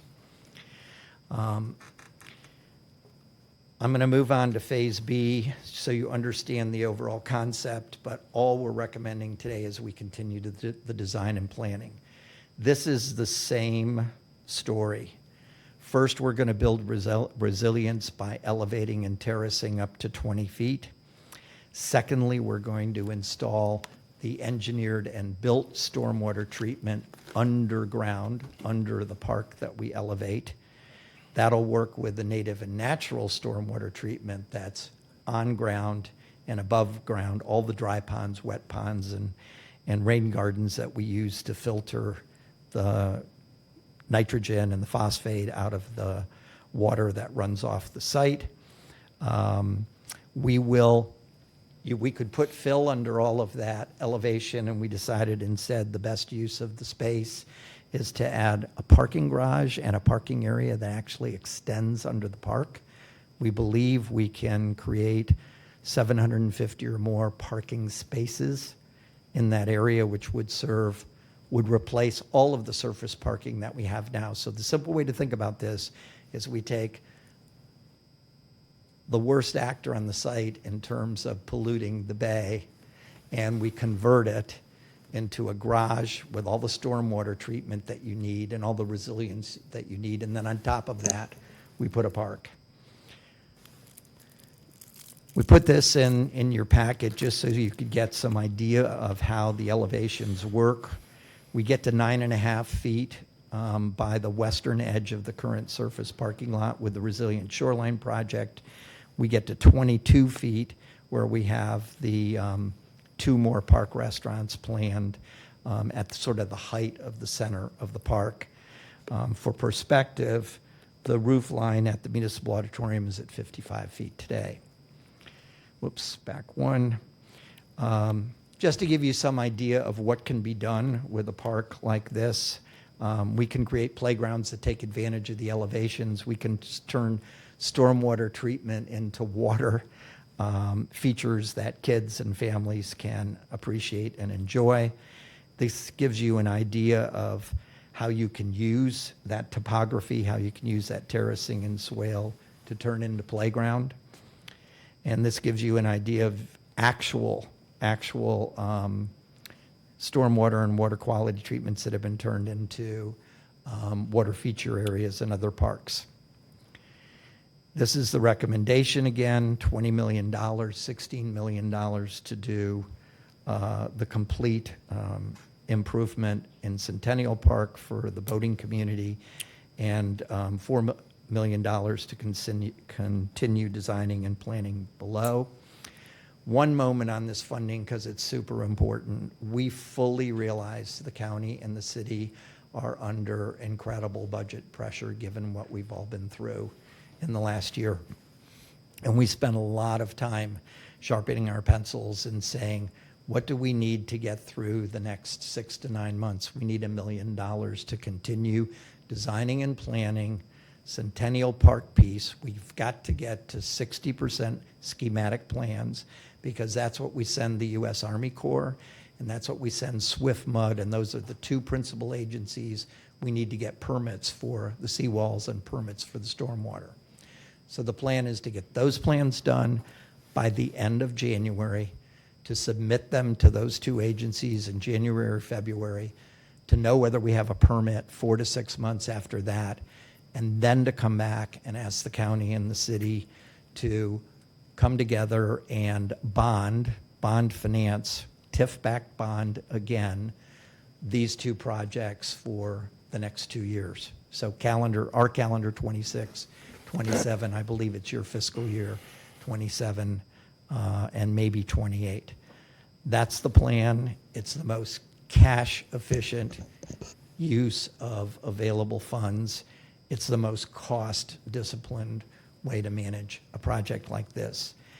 And we can complete these projects also in 26, 27. So by the end of 27, the county and the city and the private community will have $120 million of the $200 million invested in improvements that are completed in this park and paid for through a partnership of the private side, the county, and the city.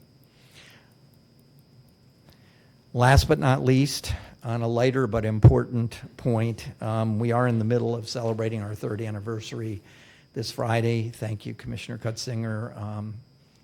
Commissioner Cutzinger will be speaking at our annual State of the Park event. We hope that you all can come if you're available.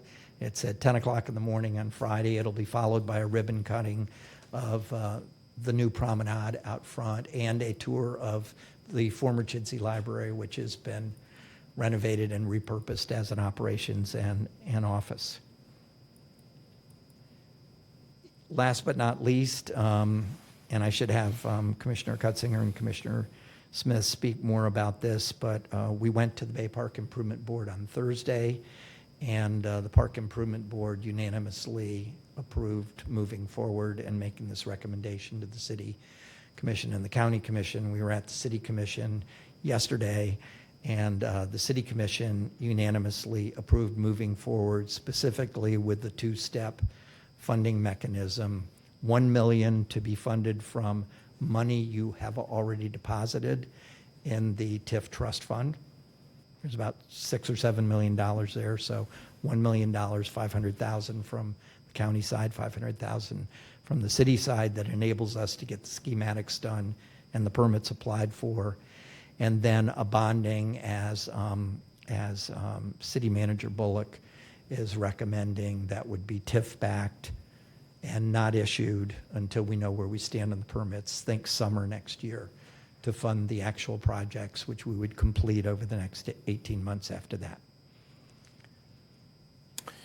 Great, thank you. Do we have any, Commissioner Smith, you're on the board, sir. Yeah, I just wanted to thank AG and the team there for tremendous job over the last 3 years. I'm sorry I'm going to miss the anniversary event, but I'll be there. Thank you for doing it last year. No, it's an exciting project, and as you said, all great cities and counties have great parks, and we have one here, and you've done a tremendous job. Obviously, I'm in favor of the funding and to carry this thing forward, and I'm anxious to see the Chitsey Library, or what was. I think I asked you if it still smells musty in there. I'm hoping No, not, sir. actually, but for some reason I can't get that out It's of my clean head. right now. Now's the time to come. Anyway, so I again just wanted to thank you for all your efforts and good work. Thank you. Oh, Commissioner Cutzinger, please. Yeah, thank you for the presentation. I wonder if we could get Steve to come back up just for a few questions. Just follow up on this. You can. Yeah, so, Steve, just to be clear, and obviously I think we've talked a lot about the fact that we're facing, we've got a lot of unknowns coming up as we move forward in terms of ad valorem being, dealt with as far as Tallahassee and all that. So just to be clear on the timeline here, what we're talking about. So the $1 million is in the TIF already, and we're saying let's go ahead and use that $1 million in the TIF. The actual moving forward after permitting and things like that, in terms of determining bonding and all that, that will be next year, is that correct? Correct.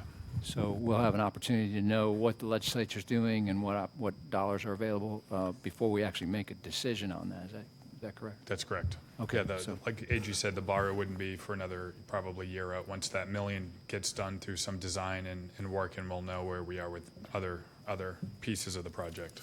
So the city would issue the debt sometime probably 12 months out or further. Okay, so what exactly are we being asked? Do we need some action today, or are we?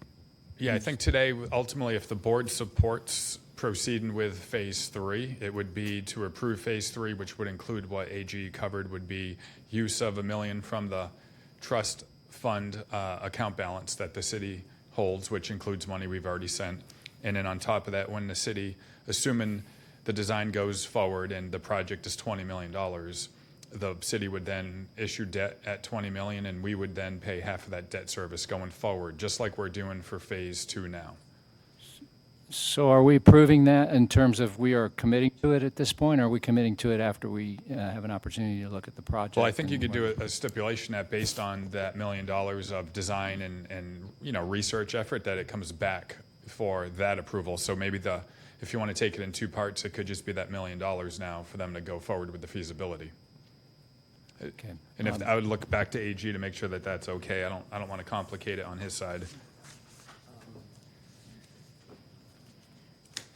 It would obviously be better for us if you were willing to approve the whole package with appropriate stipulations that we deliver. And I would remind you all that we do report into the Bay Park Improvement Board twice a year, every spring and every fall. So that's a checkpoint in the spring.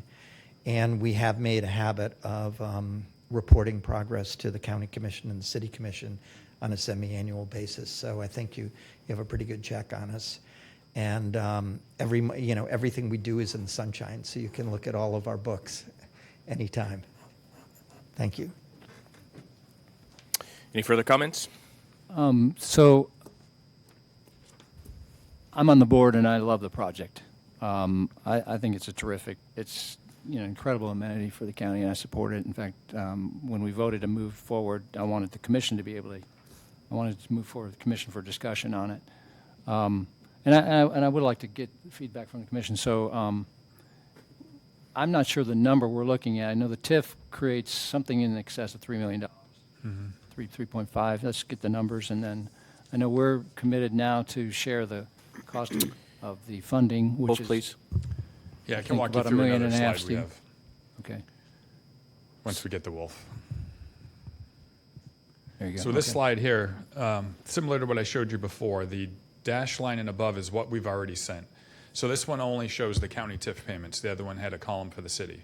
So if you look at what we've sent between the 0 and the 1.5, that's roughly $7 million. That's where the $1 million would come from for part of the Phase 3 project.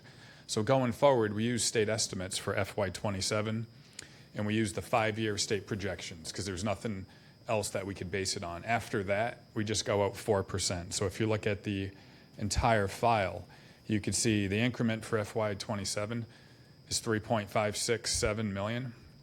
Debt service on Phase 2 for our 50% is that 1.535. And I'll see if I have a pen.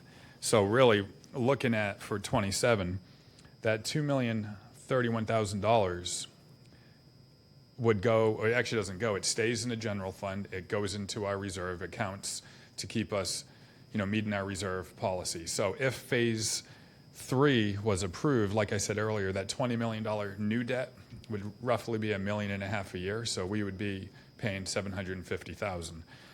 So that projected a little over $2 million would really be about $1.25 million that would remain in the general fund and the reserves. So that's really the kind of the outlook. Now we know state estimates will be wrong, 4% will change, but this just gives you an idea that if we only stopped at phase 2, that's what the annual amount of debt service you could see stays at 1.535 until fiscal year 49 when the city pays off that debt. So hopefully this explains kind of what we have already paid in and what's expected for phase 2. So phase 3 would be in addition to this. All right, thanks, Steve. So the TIF is performing far better than we had anticipated. I mean, it's been an amazing success story, basically, in terms of what we were projecting originally in the TIF. So just want to be clear, these dollars would come out of the TIF. These wouldn't be coming out of our general fund. It is in the general fund. So these are the property taxes that go into the general fund when we make the payment. So these first 6 or 7 payments that you see above the dashed line, those are monies sent from the general fund to the city TIF trust fund. Right. So this isn't a separate account. So anything that doesn't get to the city stays in the general fund and it gets accounted for towards our reserve policy. I understand. The $1 million is going to come. That's already been committed to the TIF. So that's there to pay for the forward thing. So I'd be interested in the conversation on this. The only concern I have here, frankly, is that we don't know what's going to happen with the legislature, and if they come back and they do some pretty dramatic cuts to our ad valorem tax, and we're struggling to pay for necessary essential services, that's the only concern I have. I would feel more comfortable, personally, waiting to the spring to commit to the actual dollars in terms of the million and total $1.5 million, the $750,000. So I'd be interested in the commission's thought on it. Completed? Okay. Commissioner Mash, please. Thank you, Chair. Steve, let's go back to these numbers for a minute. The ask's $1 million, but from the county, it's half of that, correct? Well, yeah, the ask is for $1 million from the money we've already sent, and then on top of that would be a $20 million borrow that we would, cover 50% of that debt service. Okay, so then I just want to dig a little bit deeper on this. So I'm very supportive of the project, I think, and I've been very supportive of it for many years. The concern that I have is that I'm comfortable in the 50% of the ask for the $1 million. I'm comfortable with that. I'm not comfortable in approving phase 3 today, included in it. So I just want to be very clear about my separation of the support at this time, because again, we have no idea what's coming down the pike when it comes to from our state legislation, and I think we'll know hopefully a little bit more early March or April of next year. But I don't think that it would be in the best interest of Sarasota County for us to make that decision at this time for the phase 3. Thank you, Chair. Thank you, Commissioner Mast. I happen to agree. I think it's common knowledge. I'm starting the budgeting season today, last week, and I've been preaching that for several weeks, maybe even a month now. We should have some or a better inclination. The RPOF is, of course, meeting next month, so I'll change hats for a moment to see if there's any institutional knowledge that will be presented, and then, of course, allowed to share, outside of the party. But I think it makes good sense to be able to hold off a little bit on phase 3 to try to see exactly what the financial picture could look like. I tend to agree with Commissioner Mast with the first part. It's a beautiful project. It's absolutely stunning down there. There's no doubt. However, I think a little bit of caution here is certainly something that we need to discuss. And I have Commissioner Knight. Apologies on the board, sir. No, yes, sir. I agree with both of you. First, Ms. Kump, thank you for what you guys do out there. That is just awesome. But I agree with everybody here. I'm comfortable with first part, but not second part right now. And I think, too, Steve, if you just take a minute, explain to the public what a TIF is, and it was specifically designed for these huge improvements that are going on out there by just a geographic area of our community, not the whole county itself. with that revenue. So can you, because you had to educate me at one point in time, and I think I heard something last week or a couple weeks ago in one of our workshops. I think there was a misunderstanding by somebody there about what a TIF really is, and this TIF was for this project alone, and that it's a huge benefit for everything beyond that geographic area. So just take a minute so the public understands what a TIF is and why it was created. Yeah, ultimately a TIF, another nomenclature is CRA, but ultimately it's a carve-out of a geographical area where all of the property value increases, in this case it would be over 30 years, would be captured in that additional revenue from the increase in property values, and that boundary would be used to improve assets in that boundary. So on a normal year, all of that property tax value countywide comes in, goes in the general fund.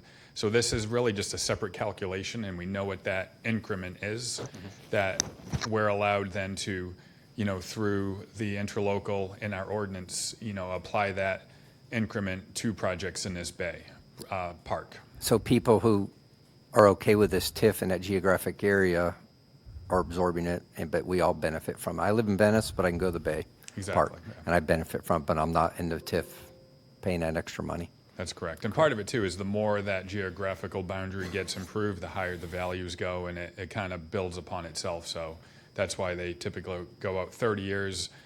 And you can see the first year on the screen, it's a base year. There's no increment, so there's only 29 payments. And I know we've talked about that with other CRAs, which is a different tool. This is called a TIF, but it's typically a 30-year horizon with 29 potential payments. Thank you. Okay, any further comments from Commissioner Smith, please? Yeah, thanks, Stephen. That, as we talk about the property values increasing in this TIF area, one of the reasons that the property values are going to go up is the park improvements. So, I look at us continuing to fund Phase 3 as an investment, putting the money in to help increase the property values to get the property taxes up. But as we know, what's going to happen to those property taxes? Are we going to get anything? The water could be shut off unexpectedly or expectedly, depending on your point of view. So I agree with the caution, but I firmly believe that future investment in the Bay is very important. And but I could understand revisiting it after we get a better understanding of what our legislators are telling us the future property taxes means for the entire general budget and all the projects that we have on the board. So thanks, Steve. Commissioner Cutzinger, please. Yeah, if I might, then let's make a motion here. We certainly would agree to release $1 million for the design, moving forward with that, and then I would like to revisit the actual commitment to it in the spring, once we have more information, once we know what the legislature's doing, and once we know where we are. I just think that would be, for me, I would be more comfortable with that. I will have to tell you, this project is, it's an amazing project, and you've got nothing but Is that a supporters. motion? That's That's right. not a motion. Okay, That's all right, make the very motion. verbose. That's a right. very long one. Thank you. Okay. I second the motion. Okay. All right, yeah, we got it. I'm checking with the girls. No, they don't have it.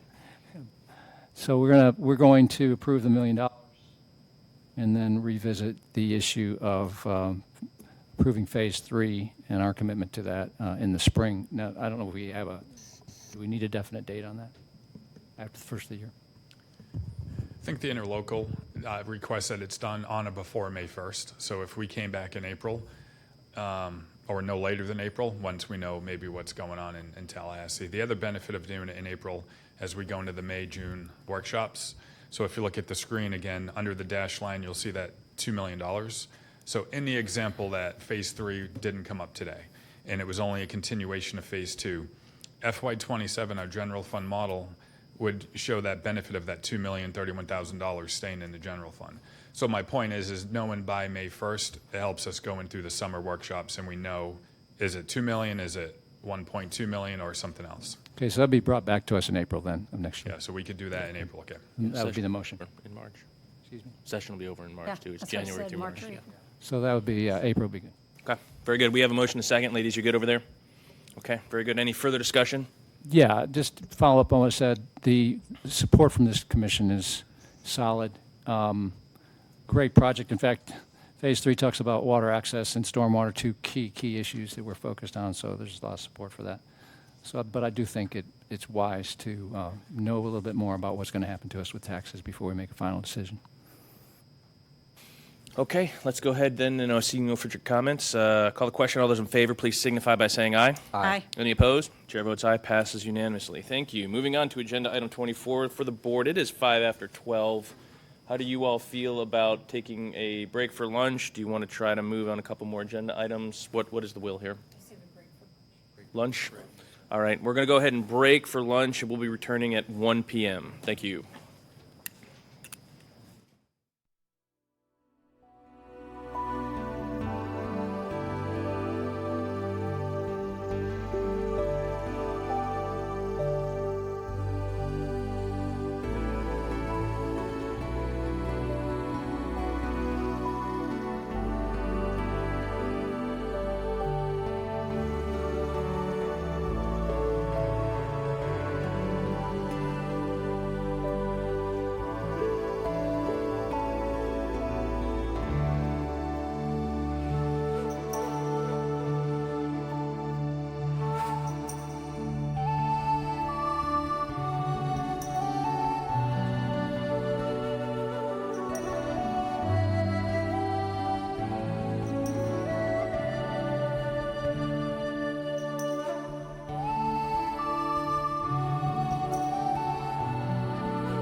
Buckle up.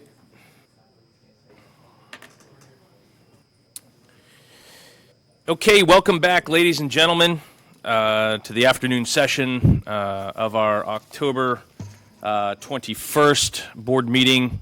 We are on agenda item number 24, which is our Breeze Transit agenda item. And this is to appoint one individual to a 3-year term on the Citizens Advisory Committee for Public Transportation as an at-large representative effective November 25 through October 28. Open the floor to board discussion, please. Or Jane, did you want to say a few words? No? Okay.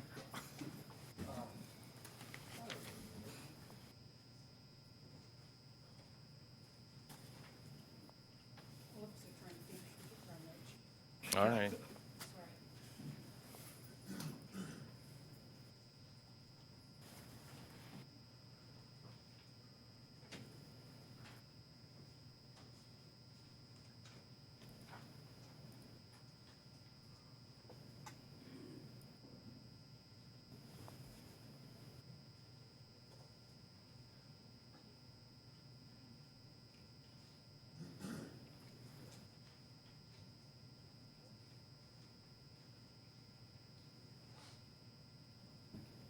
You guys waiting on your, oh, I had an update too. No, I had an update too. I had an update on my computer. Okay. Well, we have, for I'm sure to jog all of your all memories here, we had two names for the at-large appointment.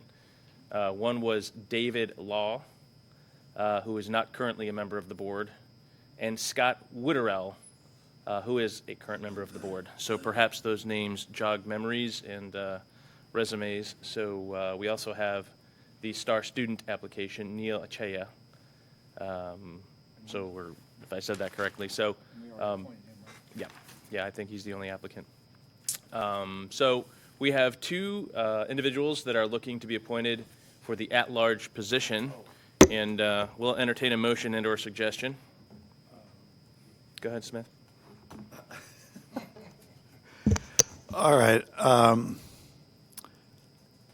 I'll make a nominate David Lowe.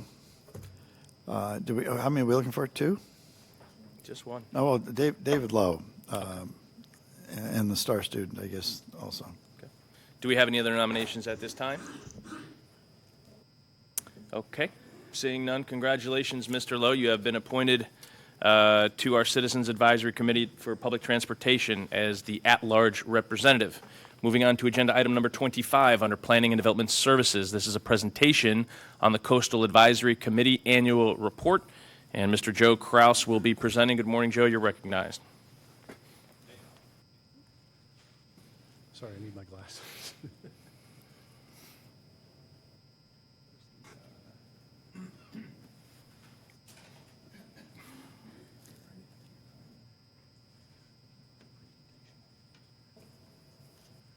I apologize for that, Commissioners. Good afternoon. I'm Joe Kraus with Planning and Development Services. I'm the staff liaison to the Coastal Advisory Committee.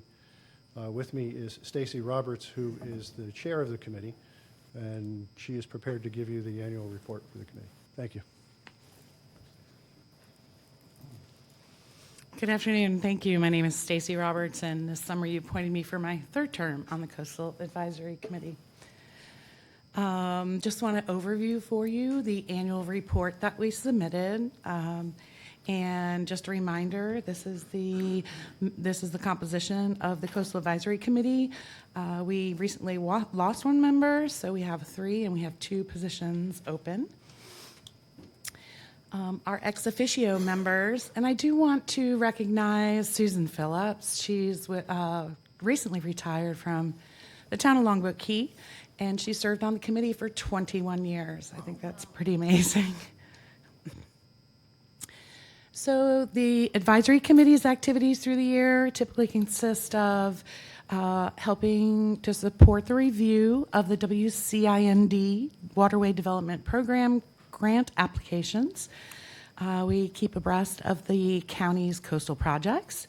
This year we received some correspondence from the Reef Ball Foundation It was regarding some permitting in the bay, and I know later this afternoon there's going to be some presentation on that. I think there was already a request for something that was related to this. We're waiting for those findings to come back before resolving this correspondence. And then this year we worked on developing a scope of work for the coastal management plan. You might recall last year we recommended to the board the development of a county-wide comprehensive coastal management plan for Sarasota County, and found that that was consistent with the strategic objectives of the county. And so we were asked to proceed with developing a scope of work so we could show you what that might look like. And so that scope of work is included with our annual report this year. And just to overview what that would entail, we're proposing some data collection, and really to begin by collecting existing data and analyzing that data in order to make some recommendations for coastal management activities, and also recommend some outreach and collaboration. So again, the data collection is really centered around starting with the data that's available to us today that can go a long way to inform a coastal management plan, and then analyzing that data. In our recommendations here, then recommendations would be put forward for beach and inlet management activities. One of the items we wanted to pull forward and actually recommend today that the county might implement a countywide coastal monitoring plan, physical monitoring, collection of beach profile surveys, bathymetric data, et cetera. While a coastal management plan could be certainly implemented over time or in bites, if you will, implementing a physical monitoring plan across the county now would inform that very well going forward. And so that's a recommendation that the Coastal Advisory Committee has today. And then one of the great advantages is that we have our neighbors. We have the town of Longboat Key, who's already has physical monitoring ongoing. They're doing a lot of data collection surrounding their beach nourishment project, as well as the city for Lido. And the city of Venice, when the Venice Inlet is dredged, that sand is placed on the beaches. Those beaches are monitored. And then, of course, there's South Siesta being monitored, and then Minnesota Keys. So really, the data collection would fill in the gaps of anything that's missing. So there is an awful lot already going on, and this would fill in any gaps. Typically, as we see South Siesta being an example, this type of monitoring is required by permits. So, and that's why it's already ongoing on South Siesta project, as well as the other projects. Again, it would be expanding a monitoring program that you really already have in place. And really the benefits include the ability to be able to document storm loss, right? So if we don't have that baseline to understand what our sand volume is on the beaches, then when a storm comes along, how do we measure to understand what our losses are? So the areas that are being monitored, we can define that very well, and this would close in the gap so we could do that across the county. It also helps support being successful with applying for grant funding. And so there are opportunities for grant funding for the management of beaches and inlets. And so again, we're recommending beach profile surveys at every range monument in Florida. The DEP has set coastal range monuments, survey monuments, that are about 1,000 feet apart all along the sandy coast of Florida. And so when I say range monument, that's what we're talking about. Bathymetric surveys of the inlets, including our ebb and flood shoals, and aerial photography can give us a lot of information. So that wraps up the coastal management plan portion.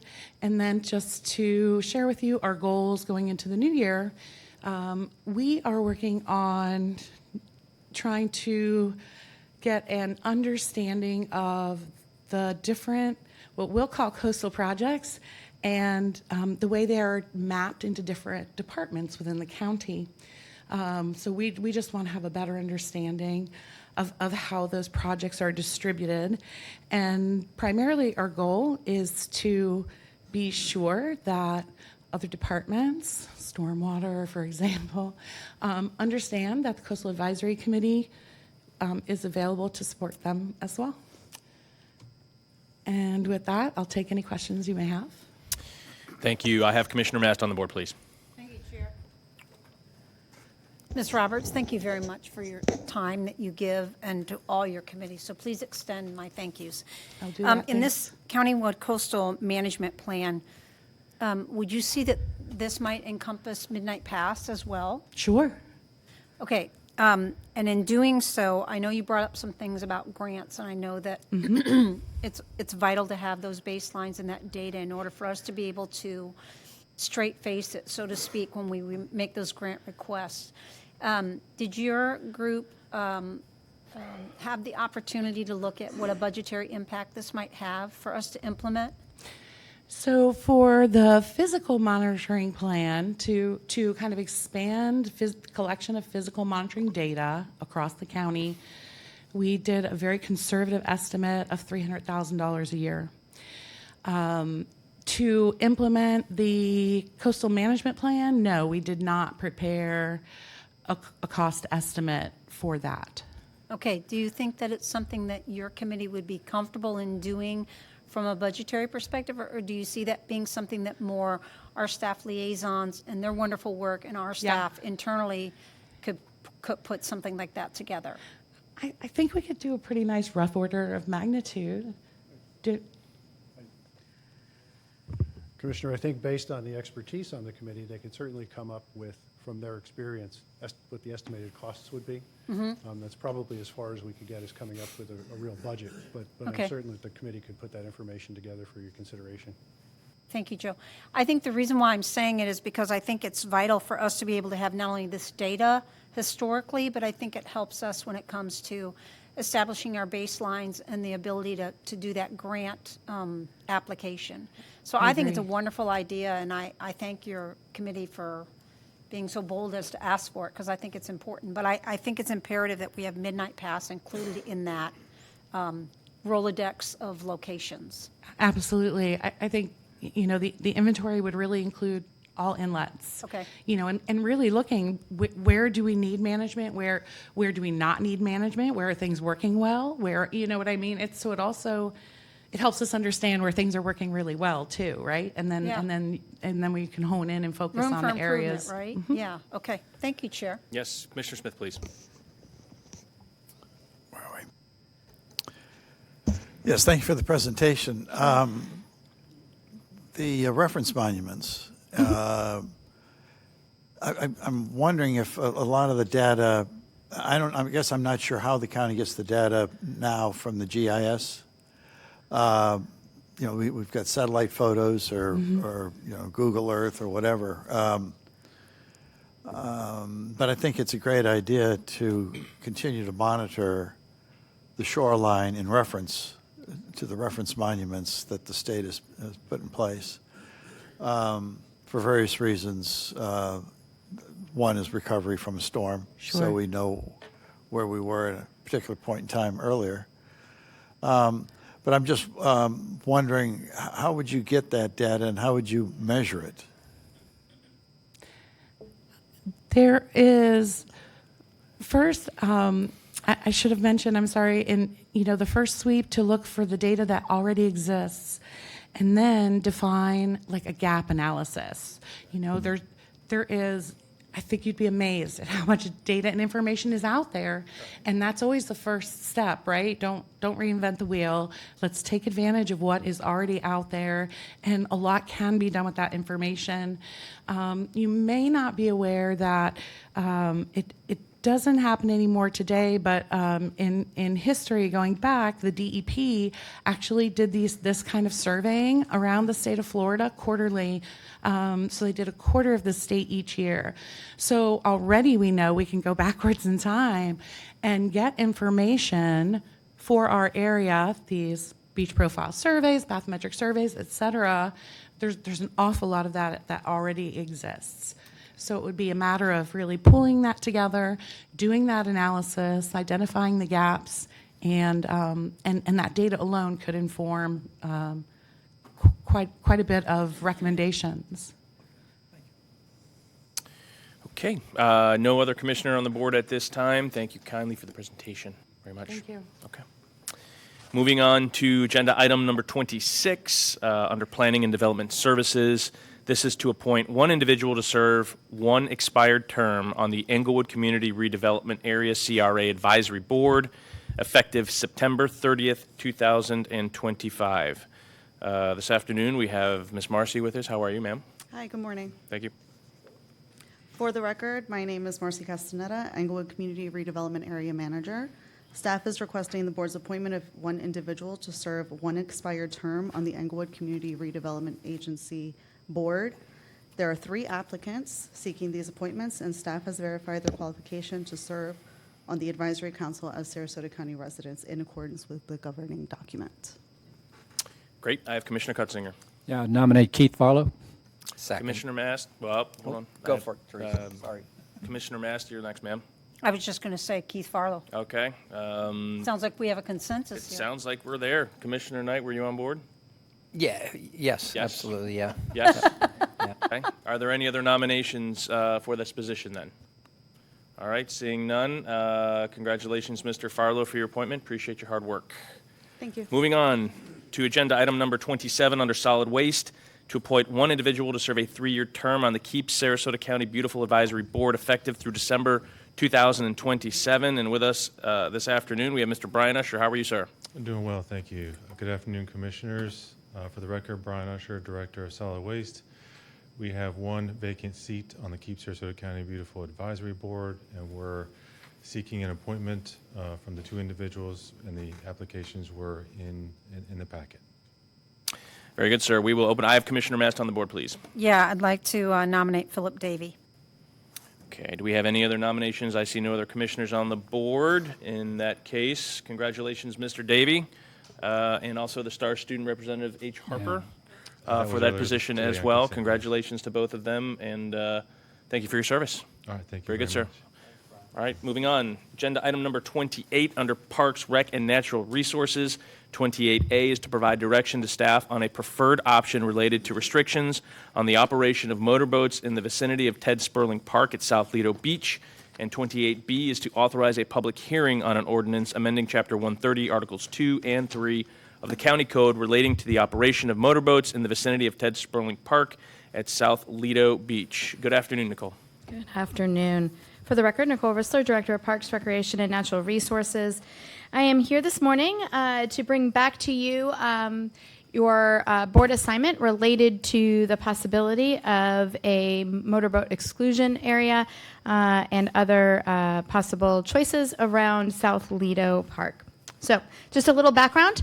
The county owns and operates Ted Sperling Park at South Lido Beach, located on Lido Key within the city of Sarasota. It spans more than 150 acres. The park consists of 2 main visitor use areas, the Ted Sperling Nature Park, which is home to our incredible mangrove tunnels and our very successful CRTO program, as well as South Lido Beach. The South Lido Beach area is located in a very unique position at the meeting point between the Gulf, Big Sarasota Pass, Sarasota Bay, and Brushy Bayou. A little bit of background associated with this item. So in July of 2024, we did a board assignment associated with safety in parks where we were completed by staff, and we focused on hotspots, and South Lido was one of those locations. In March of 2025, the board requested a board assignment to research prohibitions and restrictions at Ted Sperling Park and how those compared for motorized watercraft and how they compared to our other beach locations in Sarasota County.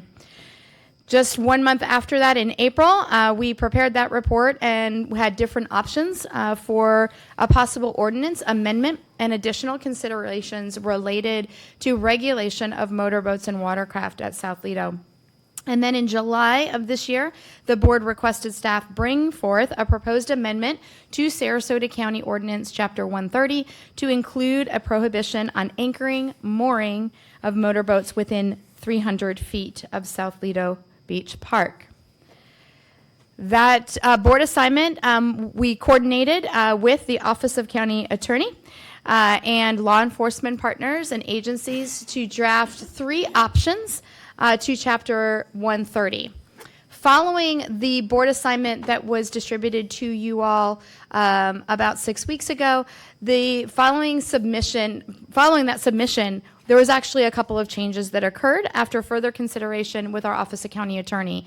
So one of those 3 options was completely removed, while another was amended due to the inability to enforce anchoring regulations under the Florida state statute. So anything that had to do with the additional regulation of anchoring had to be removed from our options. And then also the other change was it was determined that Chapter 130 currently prohibits any person from mooring a vessel to real property owned by the county except when active loading or unloading. So that is already in your Chapter 130. And mooring, and I know this was quite a question of what is the difference, Nicole, of anchoring and mooring? And so the mooring it could be beaching, jet ski. It could be tying up to a dock. All of that is considered mooring. You actually updated a small change to Chapter 90 last year associated with mooring, that no mooring could happen if it was for commercial activity associated with your charter boat item. This is the proposed boater safety zone. So that is your 300 feet. Both options really address is the same map and the same area that we are talking about. You can see that through accretion, the line around South Lido is the actual property line, but there has been sand added to the end of that point. So this would be 300 feet from the current shoreline. So option 1 that is being presented to you today is here in front of you. It creates a motorboat exclusion zone. And the motorboats would be prohibited from entering a marked exclusion area with a couple of exceptions, actually 4. Emergency vessels, law enforcement vessels, any government vessel that's operating for a purpose like research or beach renourishment, and then finally any vessels operating under a temporary use permit issued by Sarasota County. Those are things like we've had the Coastal World Rowing Championships at South Lido. It's a wonderful location for that. We have to have safety boats. So that would be some examples of those exemptions. A few considerations that I'll point out to this one. Obviously, with the restriction of any motorized vessels within that 300 feet, we do hope that we would see some significant increased safety in that area. This is the most restrictive option of the 2 that is being presented. It does restrict boat access for a very diverse recreational opportunity. The process and timeline to permit and mark the designated zones, I'll talk about that a little bit further in a future slide, is a process and it will take time. We will have to make sure that regulatory sign permits and maintenance will happen in perpetuity. So our staff, in conjunction with FWC, works on that on a regular basis. That clear delineation of the exclusion zone will be key for enforcement by our law enforcement partners.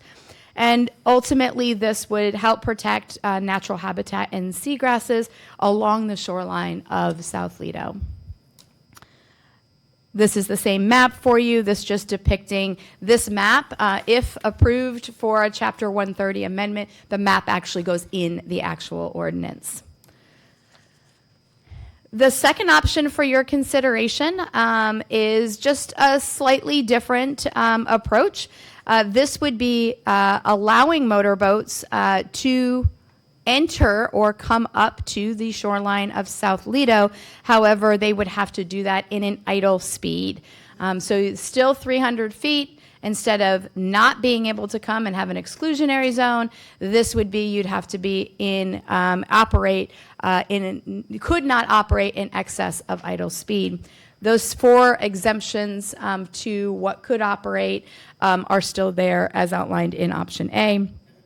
Some of those same considerations, increased safety, the process and timeline for marking will be the same if it's an exclusion or it's an idle speed, and all of that clear delineation, once again, will be a key enforcement.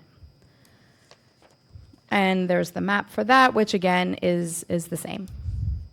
There are 2 additional proposed amendments through Chapter 130, if this does move forward to public hearing, that we are requesting be considered. The first is Article 2 of Section 130.33 is to expand the authorization of enforcement beyond Sarasota County Sheriff's Office to include any law enforcement officers certified pursuant to Florida Statute Chapter 943. This came up between the conversations between our Office of County Attorney and the City Attorney's Office, as well as City of Sarasota Police Department. They believe this will give them some additional ability to enforce beyond our interlocal agreement that talks about park rules and trespassing. The second proposed amendment change is really just a cleanup. Article 3 speaks to park closure hours. A few years ago, Chapter 90 was adjusted related to our beaches used to be midnight. Parking lots closed at midnight. We changed that to 10 p.m. Chapter 130 was just inconsistent. So this is just a cleanup to make sure it's consistent with Chapter 90, which is primarily our parks and preserves. I think it's really important for you as the board and the public to understand that if we move forward and you move this forward to public hearing and you approve the amendment, our suggestion, our proposal is to be effective starting January 1st. But please note that being effective and being an approved county code does not mean it's enforceable. It is just the first step in this process. We then, as of January 1st, would file the application and permitting process with FWC. And there's additional applications with DEP and possibly the Army Corps of Engineers. So the waterway itself is not only our jurisdiction. So FWC has an application process. We have to apply through it, and then they go through their process of approval or not. Now, in addition, we will have to procure the pilings and how the signage will all work associated with this zone. We can do part of that in parallel with that permitting, but ultimately that also will take some time to make sure that the regulatory signage is put in place once those applications have been approved with those other governing bodies. So some next steps here, pending board direction, staff will proceed with the ordinance amendment of Chapter 30 if you so move that forward, and we will bring that back for public hearing at your second set of meetings in November. We will also continue to coordinate closely with our law enforcement partners as well as the City of Sarasota. If an ordinance amendment is adopted, staff will begin the permitting process with applicable regulatory agencies. That's after the amendment has been fully approved through the public hearing. Simultaneously to that, staff will begin working on a communications plan, similar to if you were here when the smoking prohibition, we worked very closely with communications on a very extensive education program for that. We would do the same here, as well as the procurement for those installation of the regulatory signage. And with that, I will pause for questions. These are the two motions associated with the exclusion zone. Okay, thank you very much, Nicole. I have Commissioner Smith on the board, please.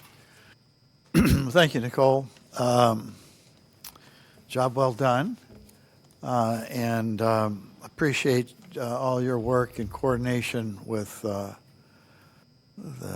bevy of folks involved, especially the folks, law enforcement and city. My opinion on this, having kind of inheriting this when I got elected and this being in my district, is that that option A, I believe strongly, needs to be the one the board should consider. Option B, as folks have said, it's too tough a challenge, I think, for enforcement, and idle speed.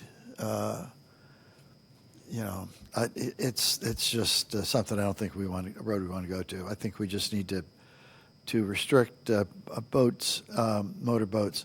The one question that was brought up to me, or statement I should say, is that some folks out there may not consider a jet ski a motorboat.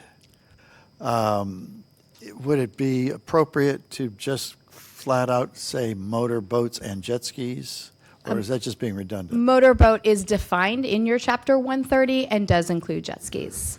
Okay. Yep. All right. It's defined. All right. Well, just I don't want, It's not gonna thank you. Anyway, I'm going to be sure to be sure. So anyway, that's all I have. And so I'd like to All right, very good. everyone else's. Commissioner Knight, please. Just a couple things, Nicole. The 300 feet, if we move forward with this, those will be buoys that will be out there. They'll be used so there's no subjectivity of enforcement. Did you talk to law enforcement partners about that? How would that work? They had some conversations back and forth between buoys and actually pilings with the signage, and the direction of where they are for visibility. That would all be discussed further with both our law enforcement partners as well as FWC as we move through that approval process. And it could be a combination at first, but that would be determined in that process. In your conversations with them, if we were to move forward with this and spend all the money, will they enforce it? Or is there something right now that I've seen on the video that's unenforceable, or why the enforcement hasn't been happening over the last couple of years? I can't speak to our law enforcement partners and their enforcement. But if we create this and we spend the money on it, there's a commitment that they will go out there and enforce it. And then just for the public's knowledge, we do not have a law enforcement arm on this board. So if we're going to move forward and try to resolve something, that we don't have a law enforcement agency to do it, are we going to get a commitment that they're going to do something with it They before would we need spend all to the money on speak it? to that commitment. Okay. This is the only beach that's not Gulf side on our whole coast in our Sarasota County, correct? Because we don't have these problems. So we don't want to start creating exclusionary zones in Nokomis Beach, Casperson's, and everything. So once we start this, you know where I'm at with that one. Yeah, so this is a unique site, very much. North Jetty is a little different. I mean, we do have Gulf and Bay side at North Jetty. Just doesn't have the same kind of sand and beach on both sides. Palmer Point at now opening of Midnight Pass is becoming a similar situation in the dynamics of the environment and there, et cetera. Yeah.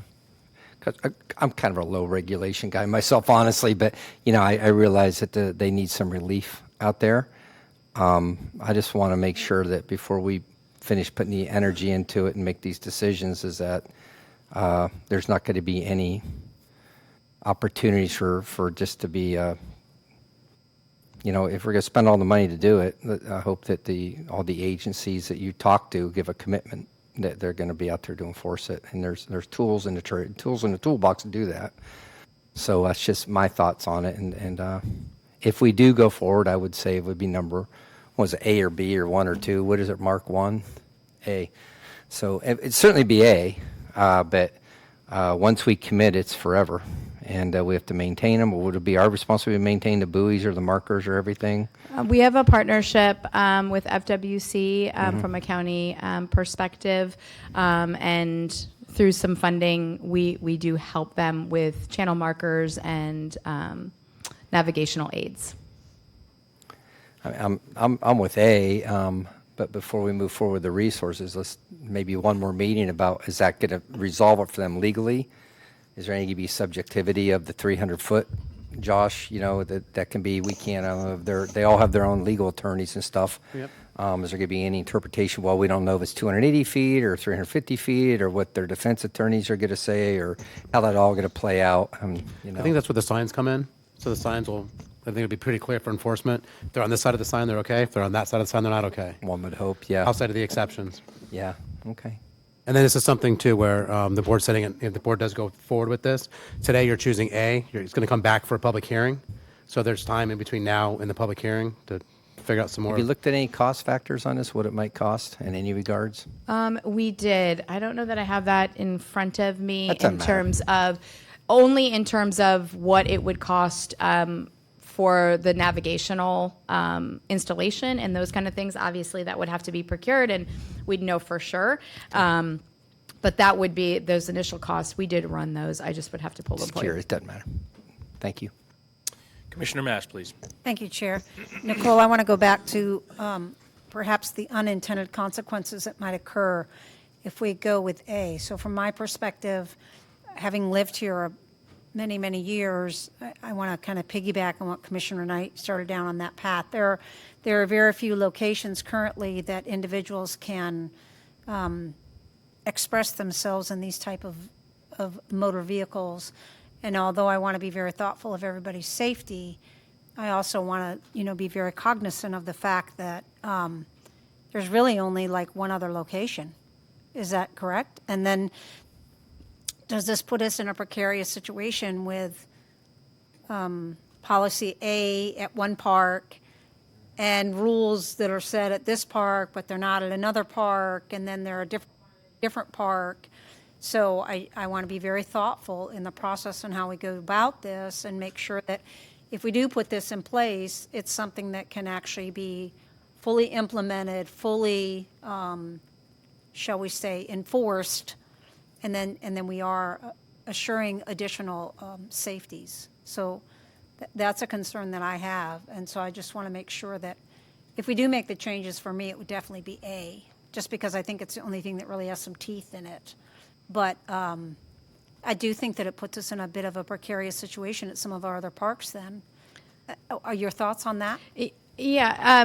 So as both of you have said, this is a unique site, and I think that is one of the reasons that we have some of this activity. As I kind of said early in the presentation, it's a very unique situation of where these different bodies of water come together at that location, and we ultimately have sandy beach on both the bay and the Gulf side.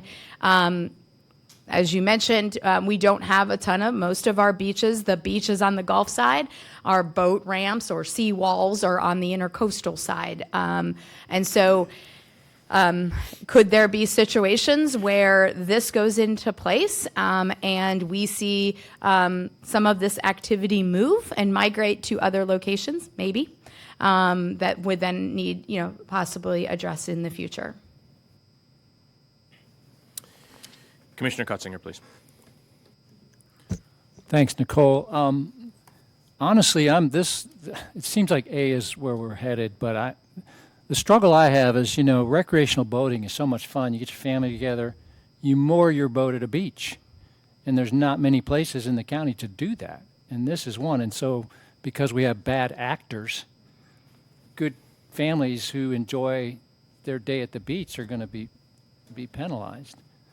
And so I do struggle with that. A seems to be the one to go with, even so, just in terms of enforcement and the issues there. You're right, it's a unique place, and there's a lot of traffic and other issues to kind of be aware of. But my question is, we got to get the Army Corps, we got to get FWC, and we got to get the DEP to agree. Is that what I understand? We got to get through that process. Correct. if we go with A, Yes. and they say, and I think there is a possibility they would say, no, we're not going to agree to shut that down. I don't know, but I mean, we have had that happen in the past, I believe. There's something similar. Right. Where we've said one thing and they've said, no, we're not going to go along with that. Does that set us back? In other words, would we have to go back to the drawing board and go through the process again? Or can we go back to them and amend it and say, okay, well, we'll allow idle speed? Or I'm just curious as to what happens if they say no. If I believe that, and our county attorney can correct me, I think if that did not move forward, it would not be enforceable, and at that time we could come back and repeal or amend Chapter 130. Yeah, I mean, so if the board moves forward today with option A, it'll come back as a public hearing. The board then adopts as an ordinance. We go through the process to get approval from Army Corps, from the state, and they might come back and say, you know, we're fine with 200 feet. We come back to you guys and say, hey, look, the state said it's okay with 200 feet, and kind of go from there. All right, so we don't have to start the process over. They'll maybe have a negotiation. And you would know. amend it or I whatever. think it would be, they would let us know what they're okay with. We could adjust from there. Signage is going to be a key issue here. You might say motorboats, parentheses, including jet skis, because they'll see motorboats and say, well, I'm not a motorboat. But anyway, that's something that's going to be a learning process.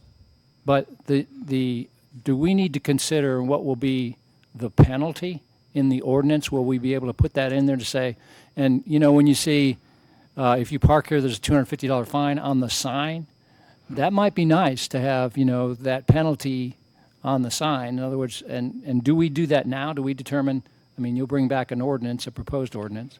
Do we talk about what the penalty would be for violators? So the penalty is, and I'm sorry, I just had it on Teams. I forgot to print it this morning. So it is it's a little complicated, but yes, there is a penalty already written in there for the reference to Chapter 130. It's basically a citation, and there's a first offense, a second offense, and a subsequent offense. So when we bring back the public hearing, we can also make sure that those are clearly defined so you understand what those offenses and the penalty is in Chapter 130. It's referring to penalties that are consistent with other violations of Chapter 130. Okay, because I think that, you know, enforcement and the penalty associated with it is going to be really important. Okay, thank you. Commissioner Smith. Yeah, I wanted to add to the conversation as far as, I don't want to be the no fun board here, but my understanding is before the dredging of Big Pass that a lot of boaters and such were actually using the shoal out in Big Pass to party and have a good time, and that option is still there. When they dredged the pass, a lot of them moved their activity to Ted Sperling Park, and they didn't leave. And so this may open up the shoal again for them. Also, I've mentioned to the city commissioners that the activity at the 10th Street, Centennial Park, the launch, where these folks from out of town, businesses, essentially come and take parking spaces and run a business out of the park, renting jet skis without proper training, which was involved in the loss of life. You know, there's rules and regulations when you rent jet skis, and probably the folks at Ted Sperling Park are a little sketchy in that department. So I believe that with the city doing what they need to do at Centennial Park and with what we're doing here with Ted Sperling, we'll maybe get some of the bad actors off the water, but the families will still be able to go to the shoal and enjoy as they have in the past. So we're not shutting it down as an area for enjoyment. We're trying to control the activity because some of it's rather dangerous that close to the beach. And as the attorney mentioned, we're just voting to bring it back as a public hearing. So we'll be able to hear how popular this is at a later date. Commissioner Knight, you're on the board. No, thanks, Mark. That makes me feel better. So the bulk of these wave runners are coming out of 10th Street and going down there? And does the city, you probably more aware than me, the city has regulations like we do for ordinances, or how's that, was that us, or? They're stricter? Okay. So they do, but they're just. As you know, it's a lot has to do with enforcement. Yeah. And being on the Bay Board like we are, we brought it up, and AG's aware of it, and Right. they're trying to do some basically calming. make it more, because these folks set up camp, and Right. they're taking the parking spaces for our boating community. Okay. And Good to so know. they're going to, they need to work on that. Yeah. I'd like, thanks. That gives me some clarity on some things. And then, this, I don't know what you mean by docking and partying. I don't understand all that. But certainly, we don't want to be Debbie Downers and let people be able to enjoy what they pay for. They're all taxpayers, a lot of them.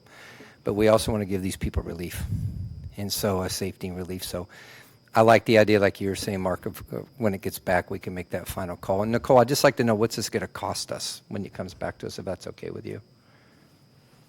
So, thank you. So I will, this is the motion. These are the two motions. Don't be confused by option A versus B. These are two motions that need to go together to move this forward. And then I have just an update on noise after you consider these motions. Thank you, Nicole. We have Commissioner Smith on the board, please. Well, I'm willing to make a motion to provide direction to staff for the preferred option of A, with the. Do we need to take those separate, Nicole? You can do them together if you can. Go ahead, Commissioner Smith. Okay, I mean, and to authorize the public hearing on the ordinance amending Chapter 130, Articles 2 and 3 of the County Code. Okay, very good. There is a motion on the floor by Commissioner Smith. Is there a second? There's a second by Commissioner Mast. Any further discussion? Okay, seeing none, go ahead. Let's call the question. All those in favor, please signify by saying aye. Aye. Any opposed? Chair votes aye. Passes unanimously. So very quickly, I just want to note, although this item was specifically related, and you asked us about an exclusionary zone, the other big piece of this, as you know, is noise and some of the other activity that is going on at the park. This is just a reminder, we did that board assignment regarding safety in parks. What came out of that was some common violations that were identified. I'll just point out a couple of these here, specifically rules violations, litter, open fire, dogs off leash, noise and sound complaints, and then illegal parking or blocking ingress and egress are some of the ones that are more popular at South Lido. So in that board assignment, the future considerations that were outlined was installation of gate at our beach locations. South Lido already does have a gate that we close at the end of each day. Evaluate options for paid parking. That's obviously something that has come and gone a couple of times. I'm sure it will come back at some point. Evaluate the civil versus criminal penalties for park rule violations. This is something we are still in conversations, especially with the sheriff's office, of in general, and we'll continue to have those conversations moving forward. And then finally, the last recommendation was to evaluate possible ordinance amendments associated with restrictions on noise or sound within our parks. I know that Matt Osterhout had provided some additional information a little over a month ago, but I just want to make sure everyone is clear that Sarasota County does have two sound or noise regulations within their county code. However, neither one are applicable at South Lido. So there is not a county code that can be enforced at South Lido related to noise. It is the City of Sarasota's noise and sound regulations associated with any enforcement at this location. And currently, the City of Sarasota, sound coming from motor vehicles are exempt from any regulations. And they define a motor vehicle in the city code as any self-propelled vehicle, vehicles using for transportation, people or property, off-road vehicles, or used recreationally. So, just to be clear, that is motor vehicles, jet skis, boats, all would fall into that. So currently, they cannot regulate that because it's exempt in their code. My understanding from city staff is that is something they're looking at currently. Just for some perspective, the town of Longboat, this is their code associated with unreasonably loud or excessive noise. It's banned from any property, vehicle, or device in town, including public parks and waters, and it's prohibited. So noise is considered unreasonable, loud, or excessive if it is plainly audible from at least 50 feet away.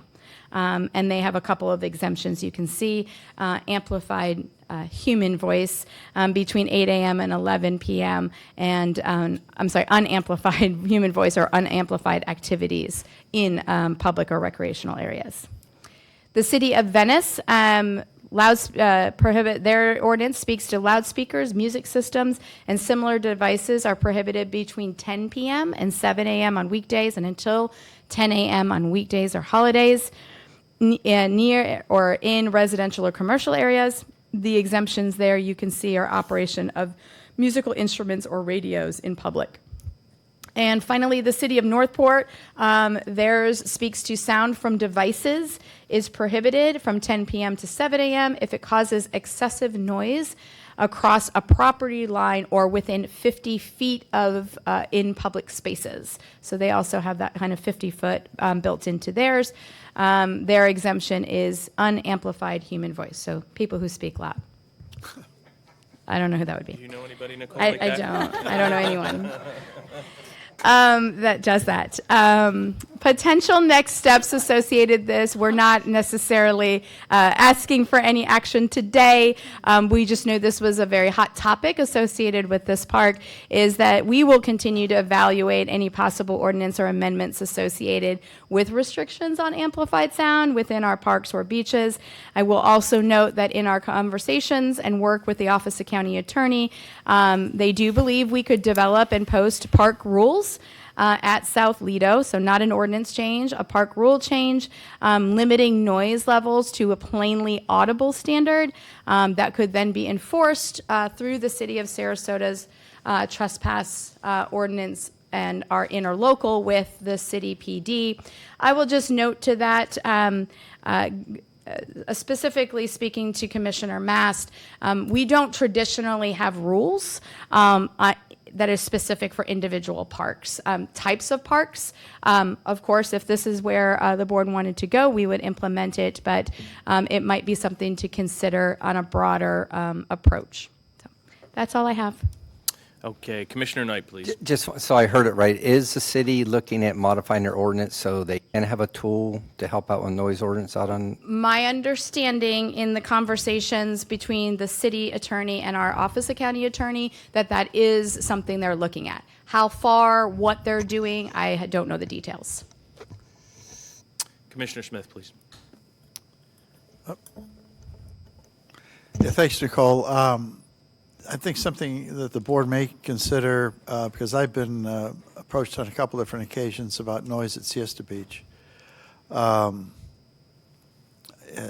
I don't know how you do it, but I think we should at least discuss it, if nothing else, so we can say we tried. But whenever you get a bunch of people together,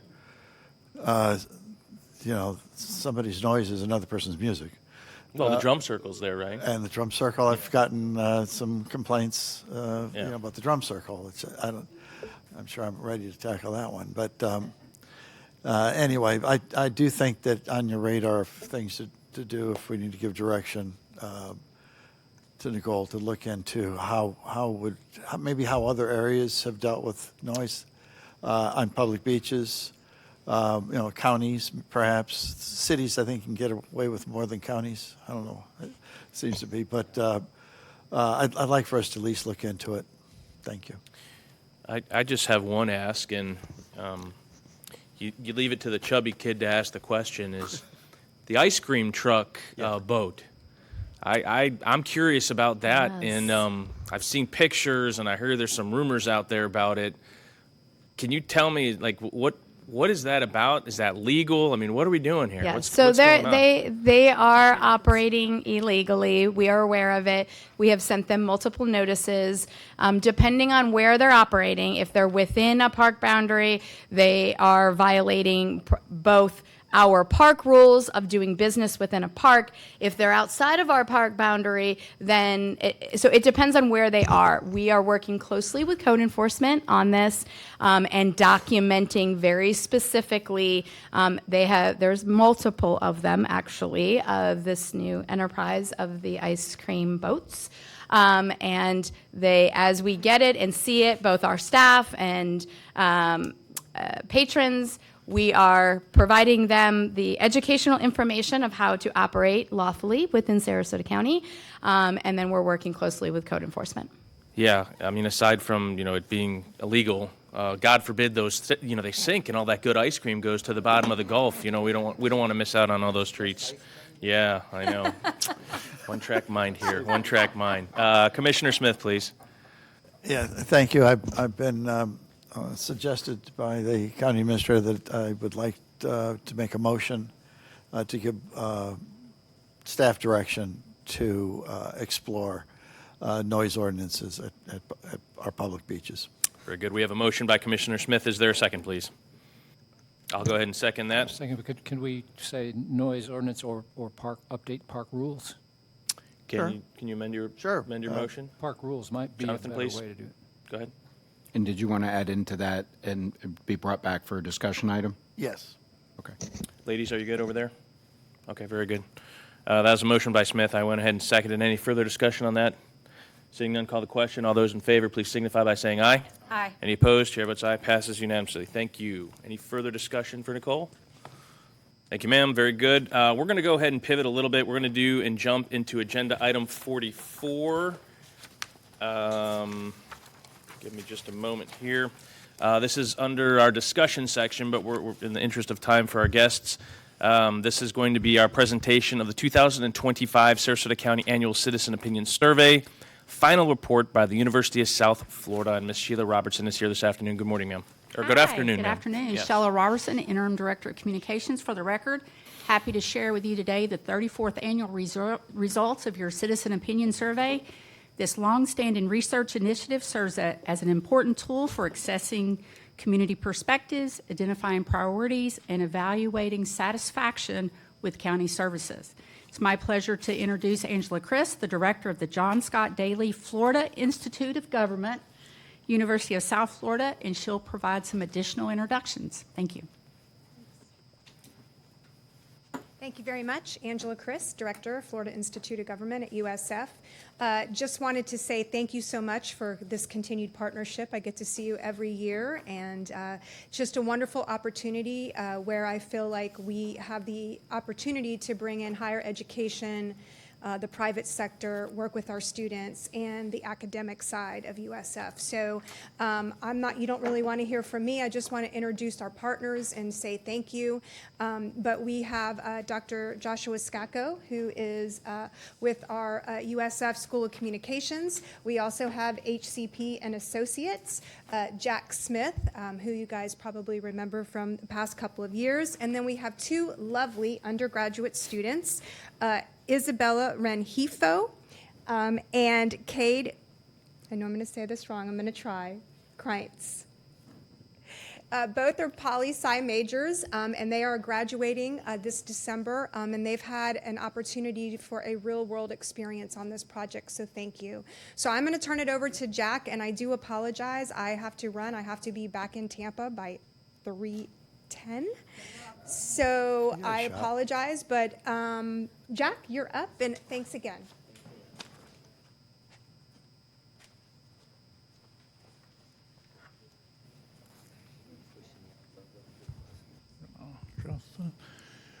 Good afternoon, County Commissioners. My name's Jack Smith. I'm the research analyst at HCP and Associates, and I am here to kick us off for the results of the 2025 Sarasota County Citizen Opinion Survey. So just to give a little bit of an introduction, this is our 34th year that the survey has been conducted. That's an incredibly long time that a survey like this is conducted across the state. The main purposes of the survey are to trend data over those decades, support decision-making in the county, and gauge the sentiment of residents. In 2020, rotational questions were introduced. This was to make sure that we stayed within a decent time frame for the survey, as well as allow us to maintain those trending questions. This year's rotational questions are really focused on community programs and economic development, so we'll get into that kind of in the second half of the presentation. Kind of digging deeper into those roles and responsibilities here with our partners, Sarasota County provides project direction as well as questionnaire input and approval. USF, they are the main project liaison to the county. Professor Scacco collaborates with us on our analysis. We work with the students each year to gain firsthand experience into the survey process and presentation of results, and they support this presentation with us. HCP Associates provides survey design, data collection, analysis, reporting, presentation creation, and the presentation of the results. So we'll first start off next with talking about the methodology for this year's study. Then we'll dive into the actual findings from this year. We identified 3 different themes this year to kind of aggregate our results, first being contentment and positive feelings, county challenges, and then lastly, current topics. And then lastly, we'll leave you with some concluding thoughts on those findings. So looking at our methodology here, the sample size for our survey is 1,250 Sarasota County residents. This is our 6th study with this sample size. Previously, it was around 800 respondents that we had. This was to account for the increase of population in the county at the time. This gives us a margin of error of plus or minus 2.77% for county at large results. Calls were fielded during the summer over a period of 7 weeks. That was from July 9th to August 29th, with the calls lasting about 13 minutes, which is on par with what we had last year at about 12 minutes. The sample reflects Sarasota County's demographics and is controlled both before and after the results for age, gender, race, and education. And then lastly, on slides that have that star in the blue circle, that indicates that the new question for 2025. So this means that we don't have trending data backwards, so we don't have any results that we can compare to previous studies. And then lastly, respondents come from across the county. So on your left, you'll see the towns and cities in the county, with the largest share coming from the city of Northport. And then on the right are different incorporated areas that have been grouped. This goes back to about 2019, about where these divisions were made. And the largest share go into the northern part of the county between University Parkway and Clark Road. And with that, I'd like to turn it over to Isabella Rengifo to talk about contentment and positive feelings.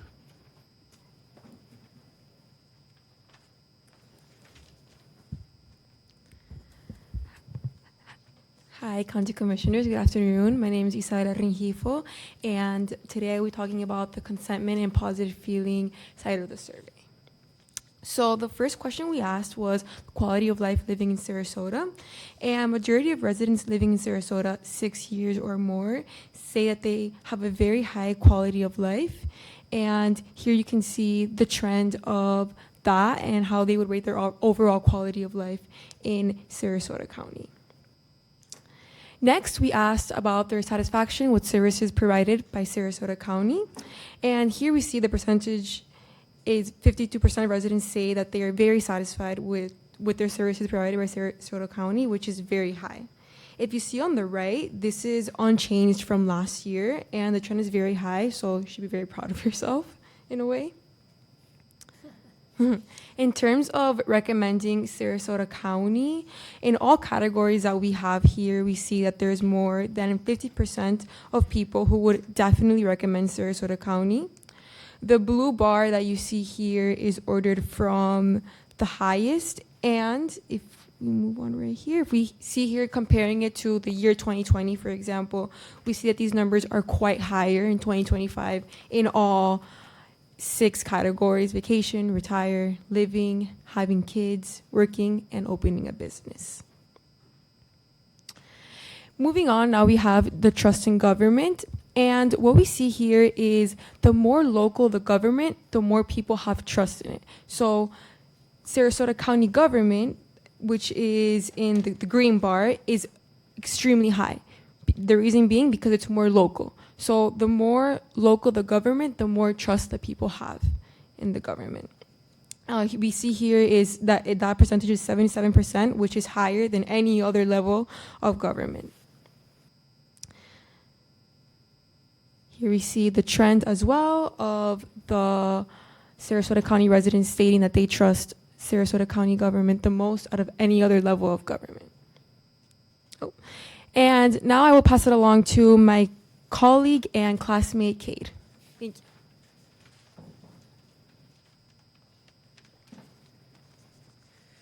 All right, good afternoon, County Commissioners.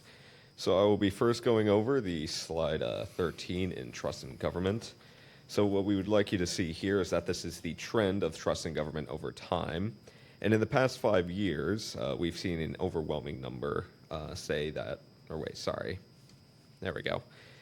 we've seen contacting Sarasota County.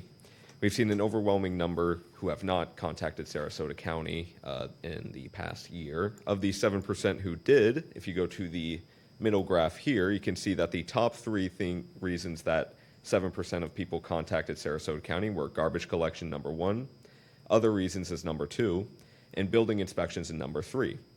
Now, this is only around 85 people, and if we go further into other, which is about 23% of the group who contacted Sarasota County, we only see that that dwindles to 20. So of that, we have 22% who have contacted for the supervisor of elections, 15% who contacted for the flags placed for utilities, and 14% for emergency services. And if we go to the bottom right of the slide right here, you can see how did people contact the county. Of that number, 82% contacted by phone, 35% through email, and 29% in person. As if you will note, this adds up to above 100%, as people were able to select multiple options if they contacted through different methods. So the next slide will be the how people felt about their interactions with the county. Did they feel they were given correct information, treated with respect, and helped in a timely fashion? As we see with all of these are all overwhelmingly good. They are above 80% in each category for that they were treated with respect, given correct information, and helped in a timely fashion. And then we can see the trend for this over time. In the past 5 years, it has been overwhelmingly high. And since 2015, in fact, it has been over 80%. Next, we will be looking at the rainy day fund and how people believe it is doing. In the right is the further in the year, so it'll be the year we did this survey, and on the left, it'll go back in time. As we have seen, about 88% believe that it's doing the same or better, and this represents very small change from last year. And then we want to look at the county spending priorities. Now, this is what we refer to as kind of a Goldilocks question, as in, are the spending priorities just right, or do they need to be adjusted up or down or for some different reason? So what we see here is that 74% believe it is just right, which is also incredibly high. And then around 10% of the graph on the right is the things that people believe need to be reprioritized. So 18% believe that roads, transit, and traffic need to be reprioritized. Affordable housing is number 2, and growth management as number 3. On slide 18, we look at the trend for this graph. As we have seen in the past 5 years, it has been trending around the same amount, and it has been about at a 5-year high if we compare going back to the rest of the graph. And it is also, if you look at the reprioritized part, that 10% mark has been stable for about the same period of time of 5 years. And now I'll switch to county challenges, handing it off to my colleague and Professor Joshua Scacco.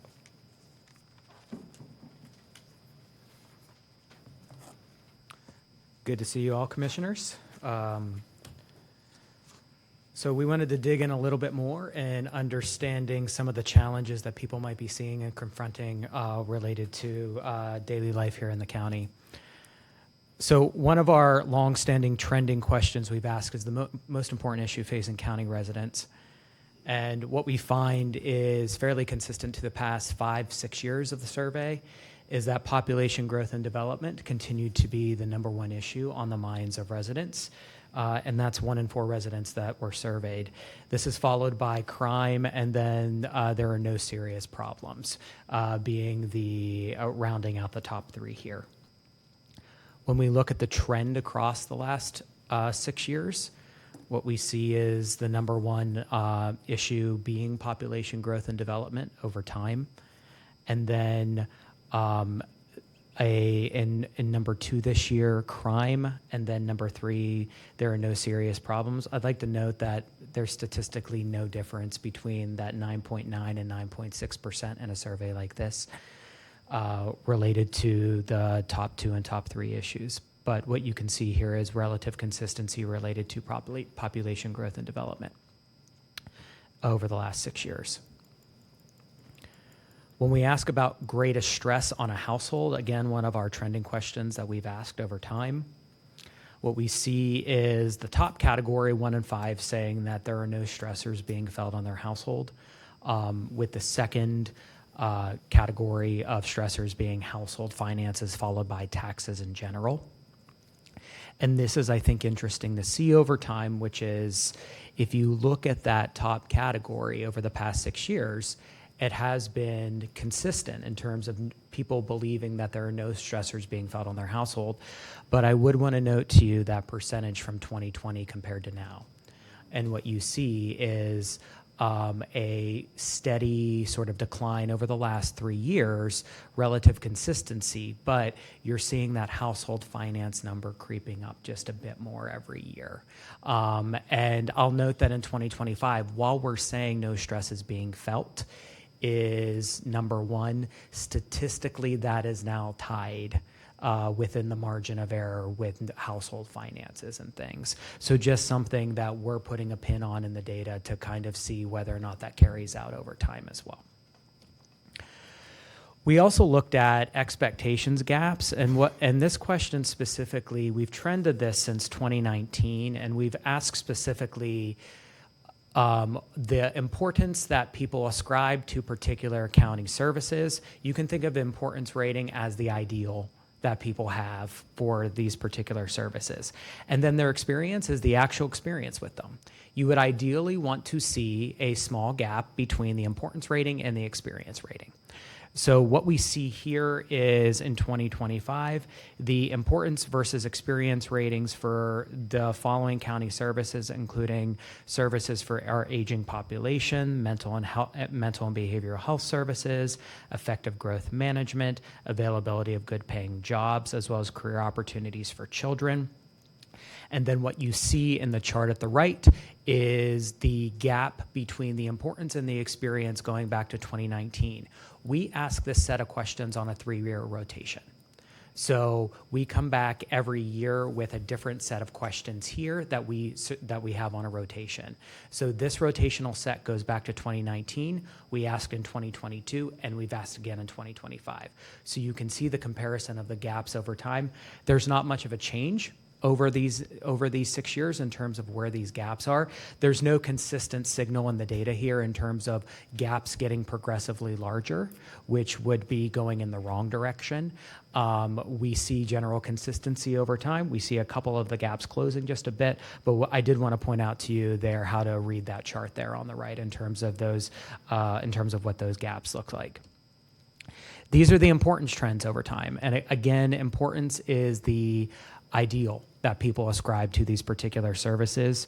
2019 was really the high water mark for these ideals. What we've seen is in 2022 and 2025, remarkable consistency and sort of coming back down to earth on people's ideals on these particular county services. And then experiences over time, again, what we see is relative consistency with people's residents' experiences of these particular services provided by the county. So we came before you as well in the spring and asked about the topics, the contemporary topics that are on your plate every day that we could potentially dig into further in the data. And so we went and added these as current topics in the survey with additional set of questions that we have also trended over time just to help kind of think through some of the issues that are currently on the agenda. And so we've asked this question over time of what do you think is the single biggest item that can contribute to the growth of Sarasota County's economy? The top three in this particular instance are ecotourism, so items related to parks and recreation, beaches, those types of items that can bring in tourists, arts and culture, and then health and wellness as important to the county economy. The key component here is if you look at the trend over time going back to 2020, that ecotourism category has topped out at number one in terms of what would contribute to economic growth in the county. This is where we start to get into some of the special topics questions that we had discussed specifically at the spring, at one of the spring meetings. And so this first set of questions is related to growth and development. And so the first question we asked of residents was, in your view, how effective has Sarasota County balanced new development with preserving the character of existing communities? What we find is that 80% of residents say that the county has been very effective or somewhat effective at achieving that balance between new development and preserving the character of existing communities. When we also ask how satisfied they are with Sarasota County's efforts to ensure new growth provides clear benefits such as jobs, local business opportunities, and improved amenities without harming quality of life, again, what we see here is about 79% say that they're very or somewhat satisfied with the work that the county's been doing on this front as well. We also asked a set of questions about infrastructure. Not like we can't see infrastructure going on around us in terms of roads and things. But we asked, as Sarasota County grows, how well do you feel the county government is currently meeting infrastructure needs, such as roads, utilities, and parks? What we find here is 71% say that the county is doing very well or somewhat well on meeting current infrastructure needs related to roads, utilities, and parks. Doc, could I just pause for a quick second? Yeah, you bet. Just for my own edification. You bet. Could you clarify, what does somewhat well mean or somewhat satisfied? Yep. Is that like a B? Is that like a C? I'm looking, you say together you've got about 79, say 80%. Yep. But what does somewhat satisfied mean? Yeah, so if we translate this basically to a scale, right? 1 would be very well, 2 would be somewhat well, 3 would be somewhat poorly, 4 would be very poorly. So you could say somewhat well is in that B range. I would look at it as in the B range. So A's and B's mostly in terms of these particular categories.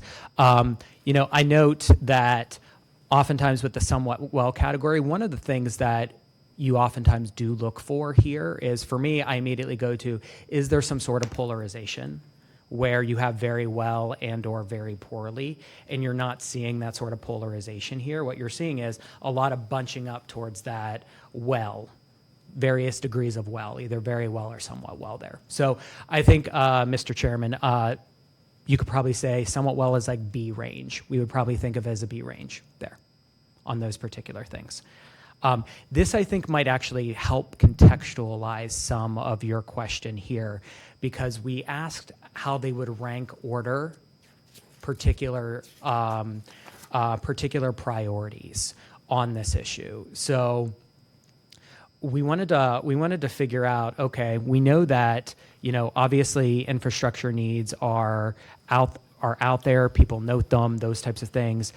If the public is given a rank order of 5 topics: expanding roads and bridges, enhancing stormwater, extending water and sewer, adding recreational, and improving public transit, what we find is the highest priority is expanding roads and bridges.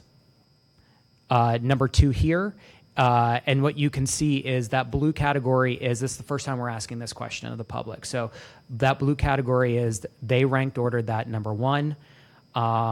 When we look at that number 2 yellow category, it becomes enhancing stormwater management. And then those two really top out, the 1 and 2. Then you see number 3 there, extending water and sewer services there.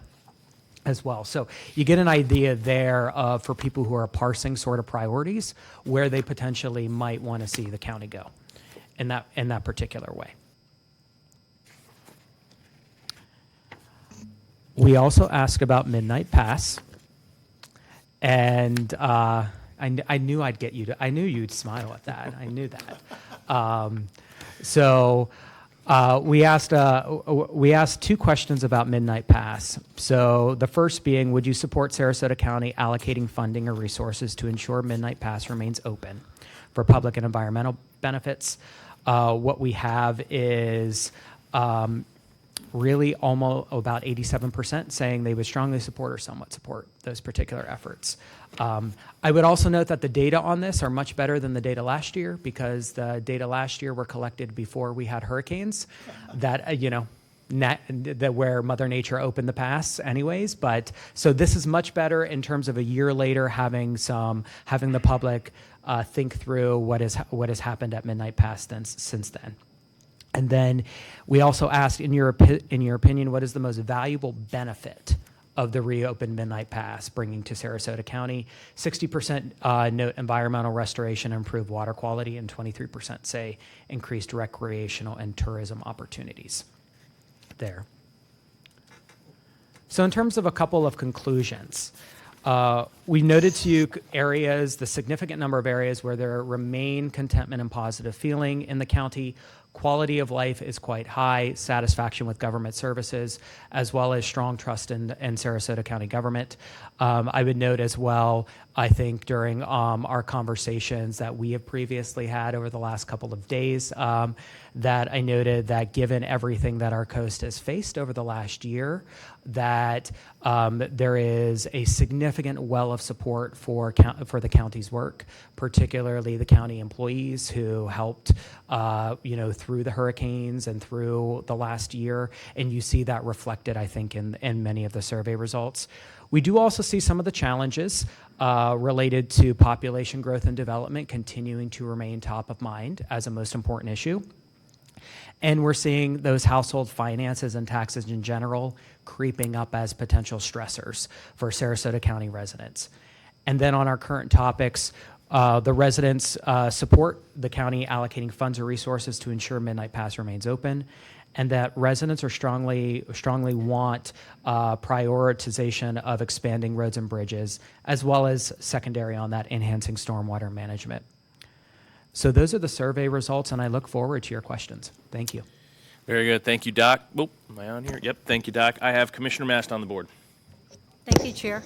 First of all, I want to say thank you, and to your two grad students, job well done. Please don't be nervous. We don't bite.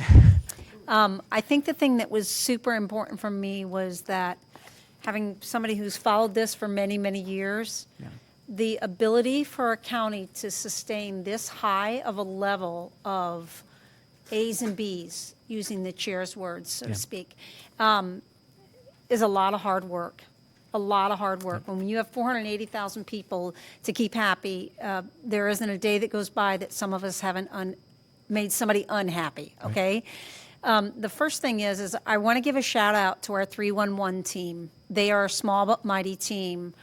And when you look at their surveys that have come in, and the number of calls that they took have doubled, the number of people that they've contacted and been in touch with doubled and tripled and all kinds of things. And that small group, huge shout out, Jonathan, to that group. They are, small but mighty. Second of all, I wanted to say that I thought what was very interesting is some of the new questions that you asked when you and I chatted and we started to break things down. Yeah. It's very interesting what people consider to be new growth and infrastructure and how they define that. And what was really interesting in the conversation was that it wasn't so much sometimes the new neighbors that they have, it's the traffic. It's traffic, traffic, traffic, traffic. And so I thought that was extremely helpful to have them then define in that sometimes bigger picture what it really does mean to them. And we know that we live in a county that greatly respects and values our water quality, our open green spaces, our quality of life. And so, again, kudos to across the board. our staff, because really this is about them. This isn't about the five of us sitting here. Our staff deserves a lot of credit.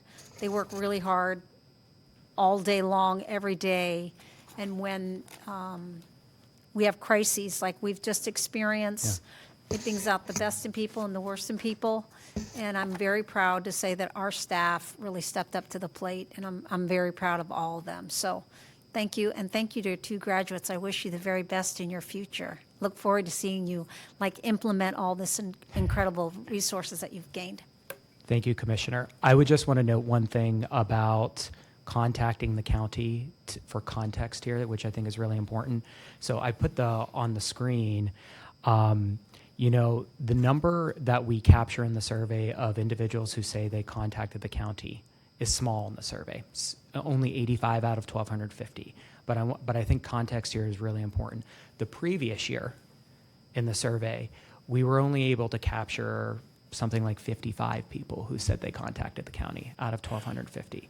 So I'll give you an idea, a 30 to 40% increase from the year before in people reporting contact with the county.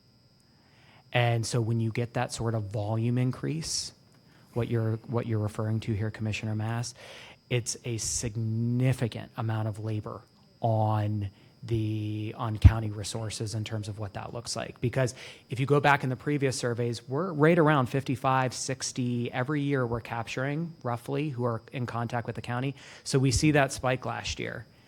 And because of that, even then you still see remarkable resiliency in the numbers in terms of given correct information, treated with respect, and helped in a timely manner. So even with that increased volume, you still see numbers like that. That I think is that's really remarkable. So thank you. Okay, Commissioner Cutzinger, please.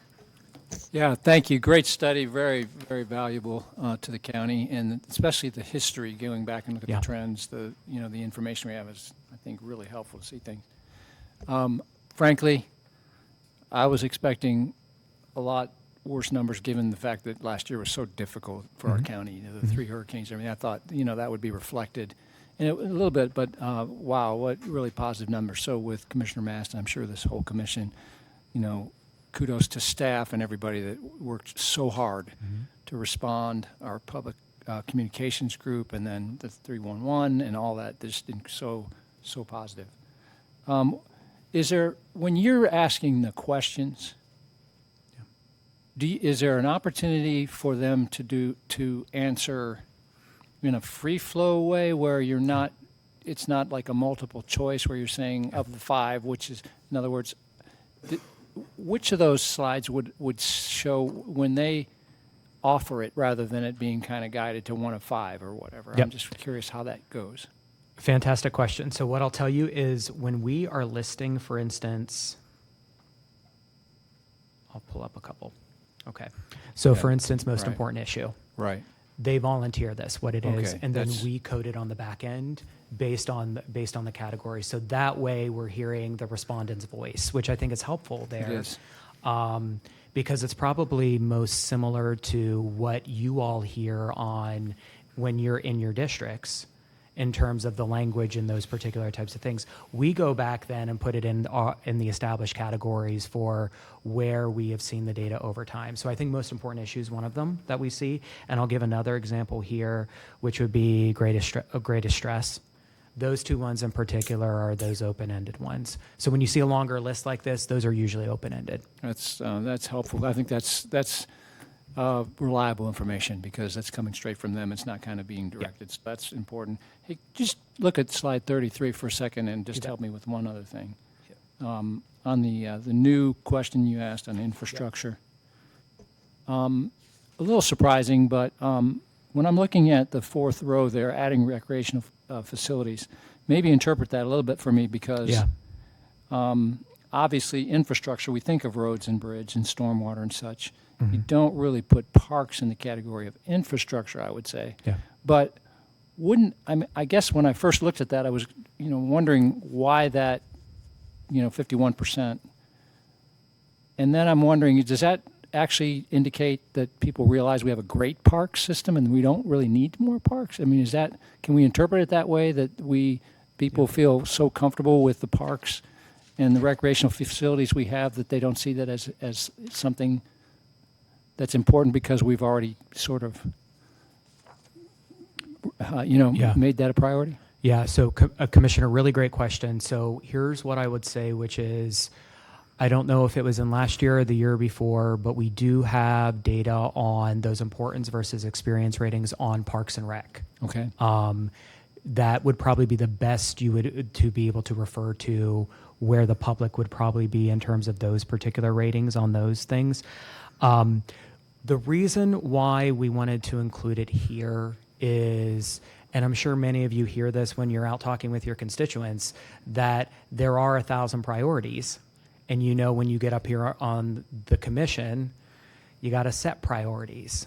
And things have to get rank ordered in terms of where prioritization has to go. So this is, in some ways, the closest question the public has gotten to basically the job that you all have to do all the time, which is thinking through what this looks like. So it might be some of that they already think the Parks and Rec are very good. And we have seen sort of those very high ratings on past surveys for Parks and Rec as well. So that might be some of what's going on there. Okay. Yeah. Thank you. You bet. Commissioner Knight, please. That's a great question. So there's really nothing more you can drill into that about people's mindsets on that. So as we prioritize our next strategic plan, we kind of see where we're at with it. And I'll just say, Commissioner Knight, the data that we have in the last two surveys might be instructive there, because Parks and Rec is part of the rotational questions that we rotate in and out every 3 years. Okay. So we would have data on it from the last 2 years on that for context. Sorry to interrupt. No, that's good.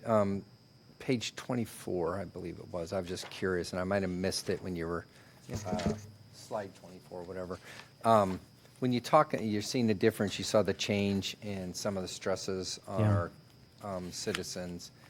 When it says property taxes, taxes in general, and the household finances, did I hear you say, are they kind of merged together? Is that, or we don't really know the mindset of people? Is our property taxes adding towards the problem of household finances? Yeah. Or is household finances defined as just the cost of goods and things that we Cost of really can't goods. control as a board? Food. Yeah. Yeah. So they were distinctly separate in that category. So people are okay Food, here clothes, those types with of our things. tax rates. Am I reading that right? I know there's really no complaint about paying too much in taxes. They're concerned about being able to put food on the table. I think one of the ways you can interpret this, so if you look at taxes in general, when it's popped up into the 2 and 3 spot, so in 2021, 10%. In 2024 and 2025, it's 12%. So that's statistically the same. That's the same thing. I think where my mind immediately goes to is you look at 2020 and 43% of those surveyed are saying no stressors are being felt, and now half of that number. So that has to go somewhere, and what you're seeing is the uptick in everything else.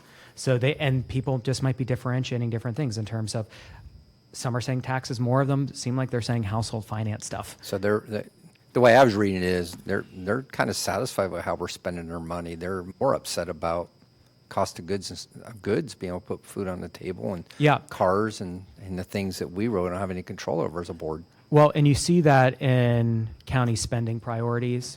Yeah.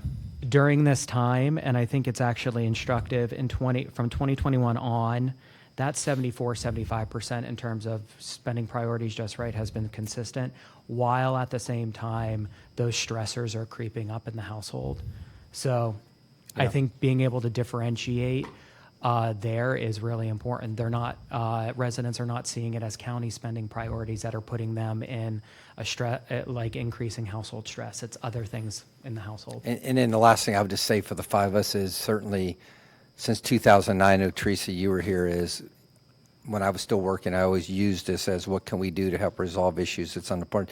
But it's really kind of cool for us to see homelessness drop as much as it has. So the previous boards and organizations' commitment to that when we saw this when previous boards saw this on the surveys, and mental health and substance abuse things. So we are, when we did our budget and we allocated those fundings, is that we are seeing, at least from a survey standpoint, in my point of view, we're seeing previous boards use this as a opportunity to create what type of services. So that's kind of where we're going to be at in our strategic planning. So it's kind of good.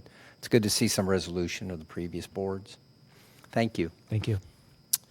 Thank you, Commissioner. I just had two quick questions, not to go down the rabbit hole, but I'm looking on slide 6, and I think we had discussed it maybe yesterday. Talking about duplicative respondents in nature. Yeah. I'm always curious if you're polling the same people every year. Yeah. Year after year would be one.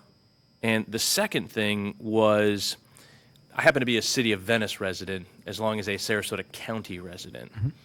Do you find that any of your respondents during your surveys ever having questions or confusion about trash or water or law enforcement? And the only reason I ask is because in the City of Venice, we have our own law enforcement. We have our own fire, EMS, water, trash twice a week, which is a benefit for those of us that have, large families. Mm-hmm. Do you find anything, in your travels that would suggest that some of your respondents get confused between municipal governments and our county government? So here's what I'll tell you on that, which is in the full report, we do include where people think they live versus where they actually live. And I mean in terms of incorporated versus unincorporated. Right. There's, Jack, if you want to speak to this a little bit more, there's some difference there. There's a little bit of difference. So if you want to talk to it. I personally love this question because I get it all the time in other reports. Yeah, no, so this map here shows the corrected version of where people are located. We're able to do that based off what they report on the voter file. So what I believe it was is about 68% of people thought that they lived in a city, when in actuality it's only about 40% of our respondents, so 60 of them live in unincorporated county. So, you notice from 68 down to 40, that's a pretty large discrepancy. So there's clearly people really don't know the lines about where their city ends versus unincorporated county. And we are able to do like cross-tabulation on that to see those differences based on that corrected information. Okay, thank you. That's very helpful. I think it's always clear to kind of separate responsibilities and who said what. I get all that. So there's going to be some muddle there. There's going to be muddle there. I mean, Sure. And you can see already if there's maybe some confusion about even where the person lives, then I'm sure there might be just a bit more confusion on top of that about who is providing the services. So, Right, very good. Yeah. Okay. So we try to dig in as much as we can there. Thank you kindly, Doc. I have no further commissioners on the board at this time, so really appreciate it, and I'm sure this data will provide some topics of conversation during our strategic retreat this year. So thank you kindly, and have a great rest of your week. Thank you. Travel safe, please. Thank you. Okay. Okay, permit me just one moment to go back. We are now going to pivot back into the public hearing section of our agenda. The Sarasota County Charter requires that evidence and testimony presented during public hearings shall be under oath. Persons presenting evidence and/or testimony are required to complete and sign the request to speak card. Time limits are as follows. Petitioner presentations are 20 minutes. Citizen comments, 5 minutes per speaker. Unless otherwise determined by the chair, petitioner rebuttal is 5 minutes. And we will now move into the presentations upon request. Agenda item number 29A, which is not a public hearing under capital projects, to adopt a resolution amending the Sarasota County fiscal year 2026 through 2030 capital improvement program, resolution number 2025-164, to modify the description and scope for capital improvement program project number 88106, Knights Trail Road Utility Improvements / wastewater, and 29B, which is also a public hearing, to adopt a resolution budget amendment number B 2026-005, amending the fiscal year 2026 budget to appropriate additional funding for the Knights Trail Road Utility Improvements wastewater capital improvement program project in the amount of $1,767,197. Does any commissioner require a full and/or partial presentation on these items? No, sir. Seeing none, I have no public speaker cards. We'll just go ahead and close public hearing. Looking for a motion, please. So moved A and B. We have a motion by Commissioner Mast, a second by Commissioner Smith. Call the question. All those in favor, please signify by saying aye. Aye. Any opposed? Chair votes aye, passes unanimously. Moving on to agenda item number 30, under Parks, Recreation, and Natural Resources. 30A, which is not a public hearing, to adopt a resolution amending the Sarasota County fiscal year 2026 30 capital improvement program, resolution number 2025-164, to add the Cowpen Lane property ESLPP land acquisition and startup as project number 85690. 30B, which is a public hearing, to adopt a resolution, budget amendment number B2026-004, amending the fiscal year 2026 budget to appropriate funding for the capital improvement program project number 85690, Cowpen Lane property ESLPP land acquisition and startup project, $2,312,550, and operating impacts $24,200 in the amount of $2,336,750. 30C, which is not a public hearing, to adopt a resolution authorizing the acquisition of approximately 10.46 acres of real property located at 140 Cowpen Lane, Sarasota, from Stephanie E. Wober, individually and as trustee of the Stephen A. Wober Revocable Trust, dated May 21st, 2015, in the amount of $1,980,000, authorizing the execution of the contract for sale and purchase, and authorizing the county administrator or designee to execute any necessary documents to effectuate the closing, and providing for the applicability and wow, this is a long one. Applicability and the effective date. Does any commissioner need a full and/or partial presentation here? No, but can I ask Nicole a quick question on this? Did you buzz in? I hit my speaker button. Does that count? No. Yeah, Nicole, go ahead. Nicole, that's a great purchase. Do we need to take any action in terms of selling the surplus house on this property? I think sell the home. So I would probably defer to our county attorney. We went back and forth on this topic a few times on if this could be a motion along with the actual, or once the purchase is actually made, we would evaluate and bring back to provide you to put it on the surplus list. So I think that's what we ended up deciding. Okay. Well, yeah, again, so I think it's a great idea, so bring that back, and I think we should sell it. This might be a question for the county attorney. Yes, Josh? If we knew it was going to be surplus, I think the board could do it now, but if we're going to evaluate it a little bit more to see exactly where that is, get a different legal description, that way we can actually surplus it and then make it marketable to be able to sell. Got it. I'm fine with that. Thank you. Which one? Today? Down the road? Down the road. Down the road's fine. Very good. But just Okay. with that on the radar. All right. Any further questions from the board? Seeing none, we'll go ahead and close the public hearing, and having no speaker cards, looking for a motion, please. Move approval, item 30A, B, and C. Motion by Cutzinger, second by Smith/Mast. All those in favor, please signify by saying aye. Aye. Any opposed? Chair votes aye, passes unanimously. Moving on to agenda item number 31, under Office of Financial Management. This is a public hearing to adopt a resolution, budget amendment number B2026-003, amending the fiscal year 2026 budget to incorporate various supplemental appropriations, revenue adjustments, grants, interest, income, debt proceeds, miscellaneous revenue, and transfers resulting in the amount of $3,653,871. Does any commissioner require a full and/or partial presentation? Seeing none, having no speaker cards, close the public hearing. Looking for a motion, please. We have a motion by Smith. I'll second. Go ahead and call the question. All those in favor, please signify by saying aye. Aye. Any opposed? Chair votes aye, passes unanimously. Moving on to agenda item number 32, under Planning and Development Services. This is a public hearing to adopt a resolution approving special exception number 1914 to allow place of worship with daycare and elementary, middle, high school for a property located at 2923 Ashton Road, Sarasota, Florida, in an RSF3 zone district. Does any commissioner require a full and/or partial presentation here? Having no speaker cards, close the public hearing. Looking for a motion, please. We have a motion by Mast. Is there a second? Second by Cutzinger. All those in favor, please signify by saying aye. Aye. Any opposed? Chair votes aye. Passes unanimously. Moving on to agenda item number 33, under Stormwater. 33A is not a public hearing. To adopt a resolution amending the Sarasota County fiscal year 2026 through 2030 capital improvement program, resolution number 2025-164, to add the Philippi Creek High Spot Stormwater Conveyance Dredging as project number 75888. 33B, a public hearing to adopt a resolution, budget amendment number B2026-006, amending the fiscal year 2026 through 2030 budget to appropriate funding for the Capital Improvement Program project number 75888, Philippi Creek High Spot Stormwater Conveyance Dredging in the amount of $14,482,224.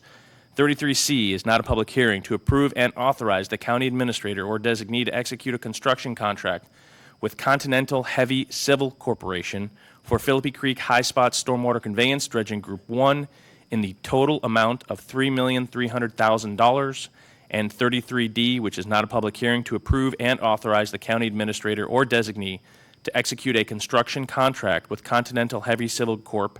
For Philippi Creek High Spot Stormwater Conveyance Dredging Group 2 in the amount of $10,397,200. Does any commissioner require a full and/or partial presentation here? I have Commissioner Knight on the board, sir. I don't want a full one. I think it's so important to our community right now that if Ben has anything that he would like to talk to us about this, I think it would be good for us all to get a little bit more information if he would, if the board's okay with that. I think this is great, and I would just ask if he has any continuing updates about where they're at with stormwater. All right, thank you, Commissioner Knight. I do have Commissioner Mast on the board. Did you have a comment? Question for Ben. Okay, very good. Let's continue. Thank you. Ben, my question to you is, this is obviously very critical, and I know you've really focused on it, and I'm very appreciative of the hard work that you've gotten us to this point and all your incredible staff. As we calculate these contracts that we're approving today, because I'm sure we will approve them, does all of this come out of the Resilient Fund? And the only reason why I'm asking for some clarification on this is because we've had quite a bit of questions on what's being done with what dollars. And so I just want to be really clear about it and allow you the opportunity to speak. So thank you. Hi, Ben Quartermain for the record, Stormwater Director. So today's contract is for what we're deeming the high spots, effectively from Tuttle to Beneva, Tuttle to Beneva, a 50-foot wide dredge. This comes out of the stormwater capital budget. There are portions of this work moving forward that could potentially come out of HUD grant funding. So this project, as I mentioned, from Tuttle to Beneva, downstream of Tuttle, from Tuttle to Bee Ridge, is phase 2 of what we're talking about. It's that area that overlaps with WCIND, so there's a question about whether or not that area between Bee Ridge and Tuttle needs to be 30-foot or 50-foot. To address the comments from this morning, there were a couple of people that asked about what we are doing currently, but also what we're doing moving forward. Met with staff this week. We're diligently trying to determine how and to what extent we should dredge between Tuttle and Bee Ridge. It's very straightforward with our modeling. It just takes time, but they're on track, and we have another meeting next week to determine what that dredge will be between Tuttle and Bee Ridge. Can I follow up? So my follow-up to that is, I know that we had moved about $10 million. Yeah. I just want to be clear that that $10 million is being put to hard work here. Yes, absolutely. And those resilient dollars, as they come in, when they do, we'll kind of replenish those coffers, so to speak, so that we can continue the work that you're talking about. Yes. Correct? Correct. Thank you. And we also we've met with Tallahassee this past week as well, and have put applications in yesterday for additional appropriations. So, So last week we went up and, just to clarify, we went up and met with the delegation along with Rob Lewis, specifically to put in projects to help with Phase 1 and Phase 2. Very supportive delegation on that concept and where that might go forward. Everybody from Senator Gruters through all of our local delegation, very supportive of that. And then I just want to be clear that to the extent that the board has leveraged, $45 million just to go to Philippi, but we want it to be a force multiplier, right? So if we can get money to go elsewhere, then the board could theoretically take some of that $45 million and spend it on dredging or waterways elsewhere in the county, just like with the 10 million, as long as, that was in order to get us started so we could get the contract. But if you can replace your reserves or further use that money for other projects in the stormwater system throughout the county, that will give the board the flexibility to do those. And as we know what the pricing comes in at, and particularly for phase 2 and the other items that Mr. Quartermain mentioned, we'll be needing direction from you all as a board. We'll have to tee it up so you can give us some direction. All right, great. Thank you. Commissioner Smith, please. Yeah, thanks, Ben. I've enjoyed going on the road with you, talking to some neighborhoods. We had some discussion this morning about modifying the permits to do the oxbows or going beyond the 30 or 50 foot wide dredge. Is that possible, or is that going to take something else? It's certainly possible, and it's probable. The area between Tuttle and Bee Ridge is highly likely that we're going to do that. The difference between the 30-foot and the 50-foot dredge, we've got another week of modeling, but the preliminary results are that we're going to be looking to modify the permit between Tuttle and Bee Ridge. We haven't started looking at the oxbows into the depth that we have the area between Tuttle and Bee Ridge, but that's next up.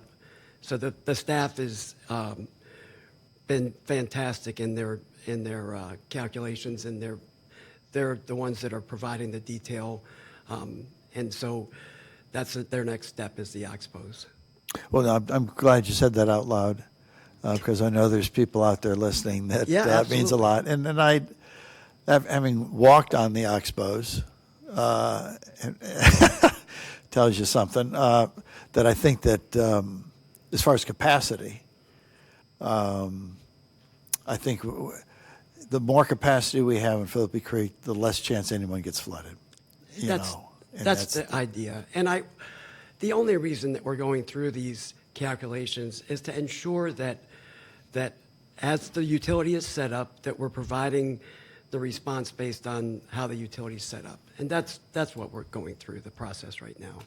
But the coalition and the folks within the basin, they've been really supportive, and with their time and their research. So we have a good relationship with them, and we'll continue to keep them informed. Thanks, Ben.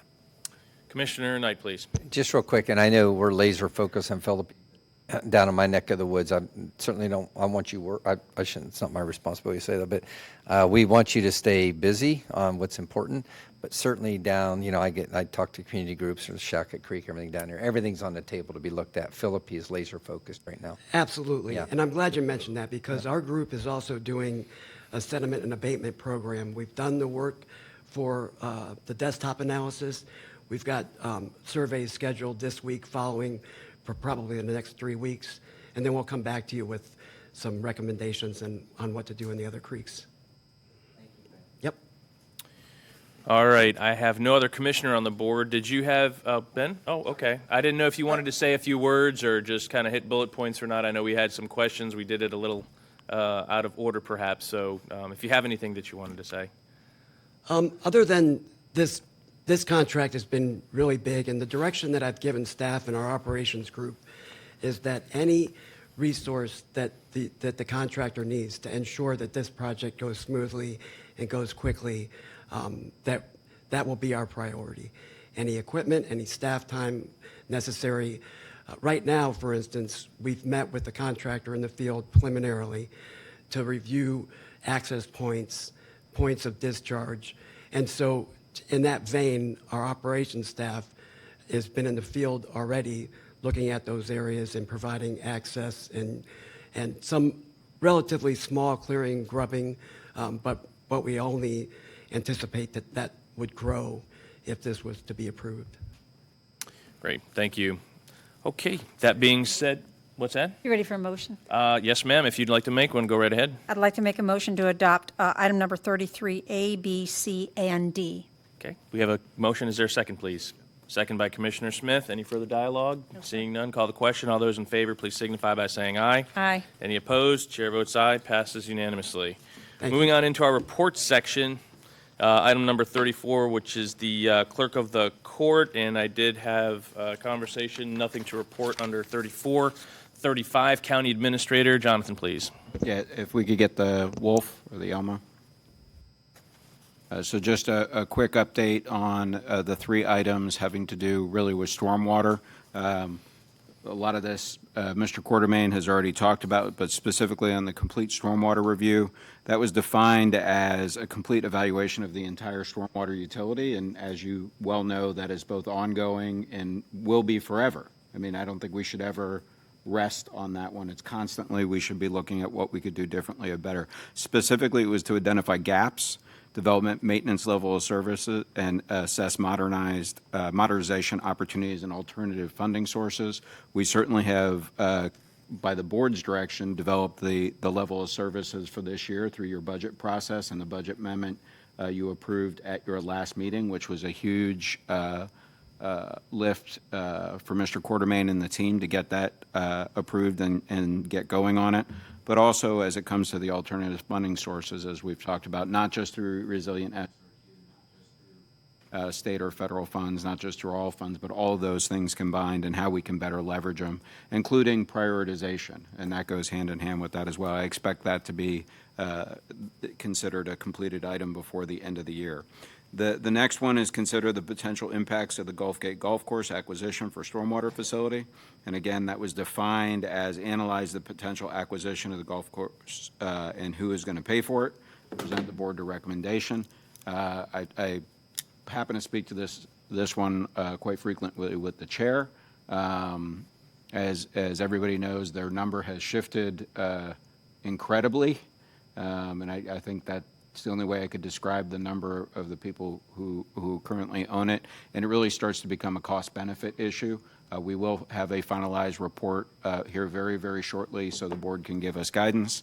But you know, the $25 million on that property was the last one I saw, which was up significantly from the last number before that. So Mr. Quartermain does have, in working with him and one of our consultants, some big picture projects that we think maybe the board will view as more impactful, not necessarily than just that one, but really making sure that all those projects are prioritized in a way that the board is comfortable with.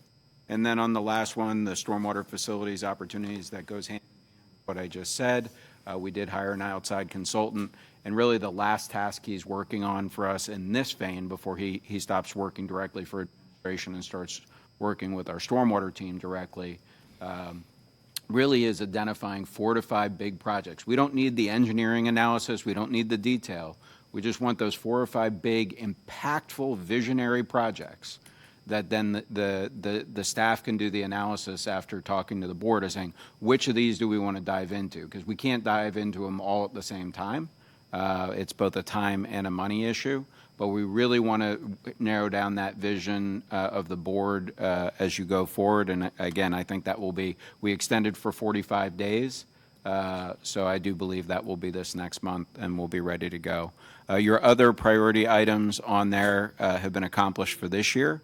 And obviously, as the board has talked about, you'll head into your retreat in December, and some of these you'll morph and update because you've learned what you wanted to learn from these particular items and you're ready to take them to the next phase. And then I'm sure there'll be new ones as well that we can focus on for the coming year. So, Chair, with that, we're happy to take any questions on any of these. Okay, great. Thank you, Jonathan. Any questions for Jonathan? Oh, seeing none. My next item, sir, is just a way of an update. I don't need any action unless the board chooses to do so. At your last meeting, you voted to make an offer to the Hermitage Board.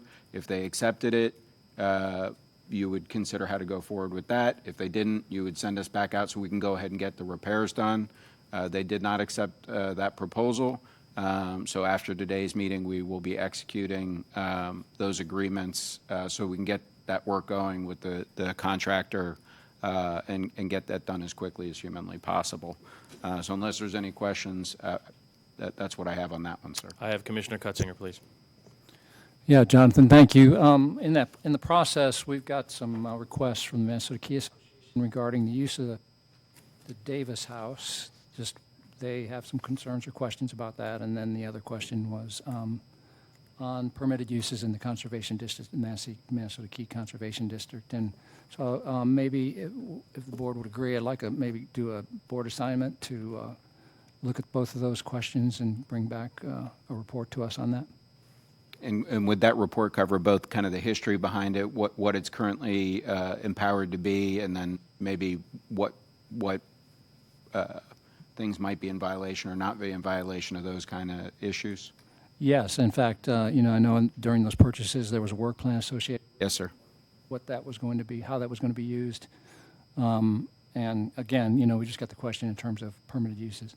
The board votes on that, we're happy to get it done. Okay. Commissioner Mast, please. Thank you, Chair. I would also like, if I could, Ron, if you wouldn't mind asking them to add to that. I think it would be really good to have a business plan from the Hermitage on what they actually think they're going to use that continued location for, because I think it has morphed over the years. I think it would be very helpful, because when I ask the questions, what is it that your intentions are, what are your goals, aspirations, all that stuff, I couldn't get a clear answer. And so I think that would be helpful in order for us to make sure it's being used for the proper usage.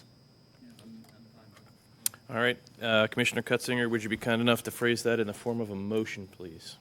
Yeah, a motion for there to be a board assignment to review the original Davis House purchase and the work plan associated with that, what that purchase was and whether that's being used in alignment with that. And then also permitted uses. What are the permitted uses in the Conservation District? And again, adding the language in terms of, current use and Future. And Future use. future use. Okay. Yeah, that Second. sounds good. Okay, we have a motion and a second. Clerk's office over there, good? All right, very good.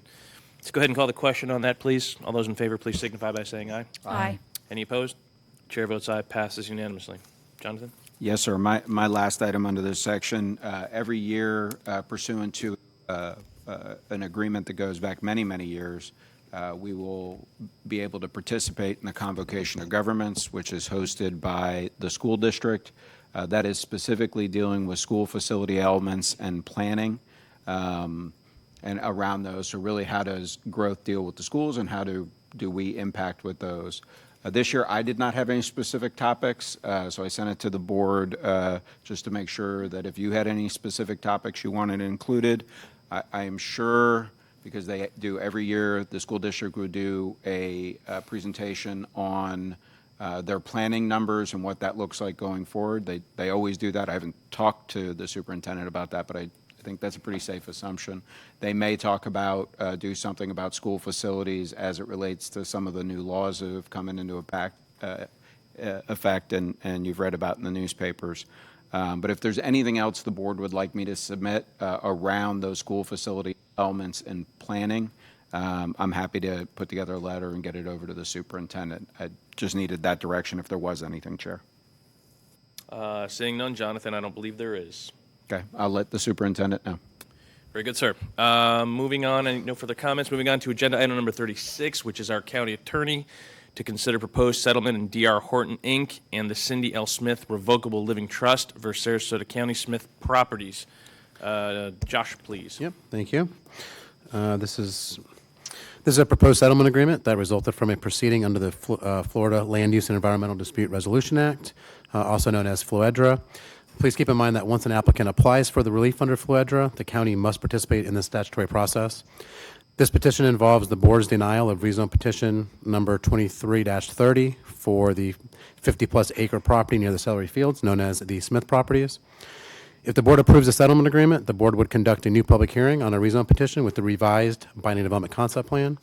If the board rejects the settlement offer, the parties will go back to the FLUEDRA mediator for a hearing to determine whether the development order is unreasonable or unfairly burdens the use of the property. At this time, I know you wanted to give Mr. Bailey, I believe, 3 minutes. I got him. Perfect. I got him. And then I'll speak just a little bit after that. Okay. If you would, Mr. Chair, before you start the clock, I'm grateful for the time, but I'm going to rely on the wolf. And so I didn't want to lose my valuable 3 minutes to wait for technology. Is it on now? Okay. Okay. Thank you very much. I appreciate it. Okay. All right. Good afternoon. I'm Charlie Bailey. I appreciate the opportunity to speak on this item today.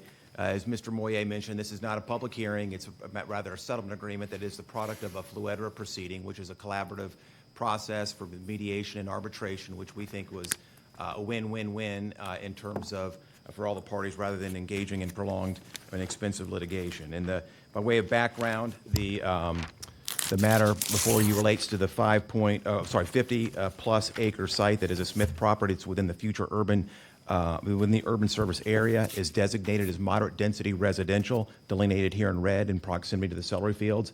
Moderate density residential, consistent with the other moderate density residential zoned or designated lands around it, which provides densities from 2 units per acre to 4.99 units per acre.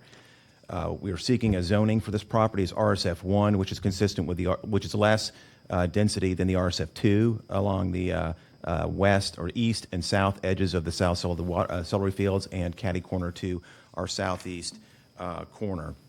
This is the project that's before you now. The refined project was before you is not the same project. It's a very different project than the project that was before you in February. The project that was the subject of the settlement agreement would be from 126 acres originally, 126 units originally. We've reduced that to 85 units per acre. There's over 45% open space, results in a density of 1.67 units per acre, less than called for by the future land use designation. The entirety of Raymond Road, we've eliminated an access point from here and placed a single access point here, furthest away from the boardwalk. We've got, the scale is a little bit lost, but although we've got a water feature along our entire Raymond Road frontage that will be planted with littoral plantings, essentially an extension of the celery field south cell onto our property, be a minimum of 200 feet from Raymond Road. And the scale and perspective is lacking, but there's also here a 60-foot planted buffer that would be planted with a berm that would be planted to a 0.7 opacity, which is the most opaque buffer provided by your code based on vegetation. There are no street lights within the project. We're mindful of the lighting issues that we've heard cited by bird watchers.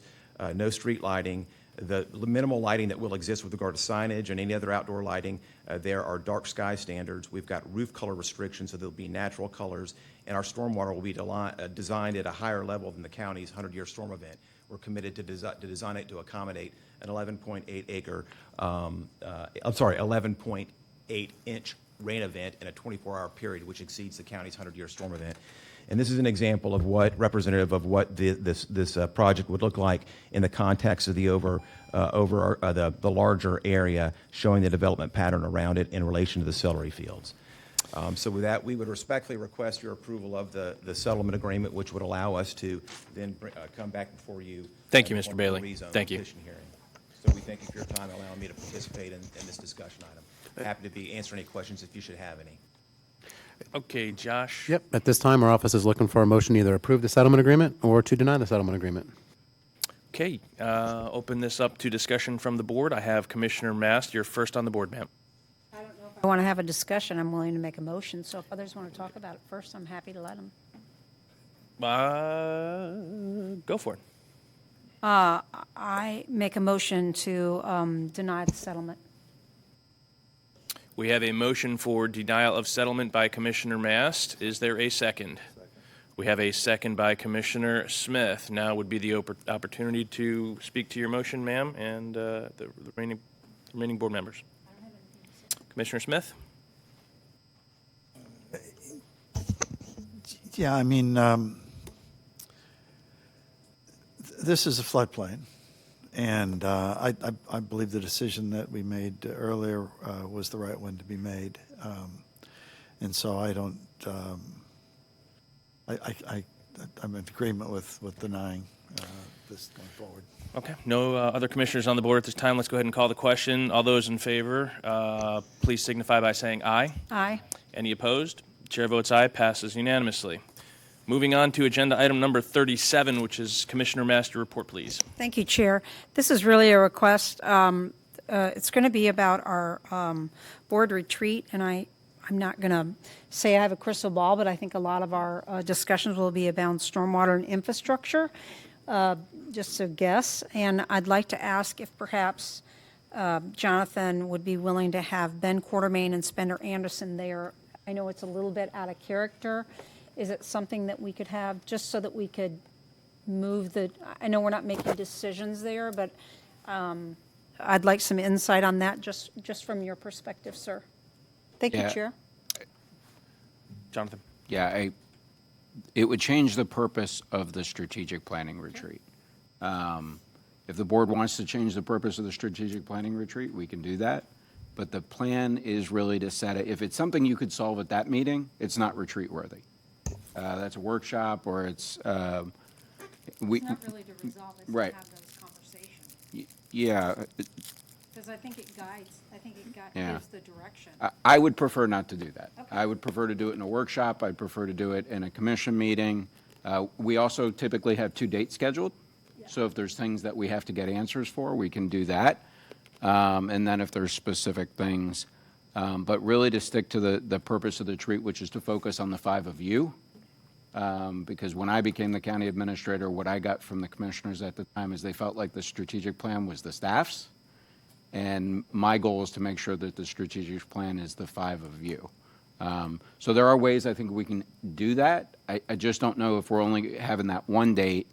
But obviously I defer to the board. It is your strategic plan, and if you want to do something different, we'll do something different. Yeah. Thank you, Jonathan. I agree. For one day out of the year, it's nice to be about us and the visions and our hopes and our dreams, and looking forward to seeing what we come up with. Given that we just got this new citizen opinion survey, perhaps it gives us some direction. But Commissioner Mass, to your point, I think it is also, it's nice to hear from staff too. They have the subject matter expertise and the institutional knowledge. So does anybody else have any questions or comments on that? Okay, seeing none. All right, very good. Go ahead, Jonathan. If I could add to that, I think there might be the opportunity, because the way we do it here, at least now, originally when we did this, we used a facilitator, but it's me meeting with you all and getting your priorities. There might be some things I can do around those questions in advance with the senior staff. That's fair. That would then help facilitate you all in that retreat. And so, guide us. yeah, I could see what I can do around that, really, to make sure that you can be as effective as you want to be in that. Very good. Sounds good. Okay, Commissioner Smith, please.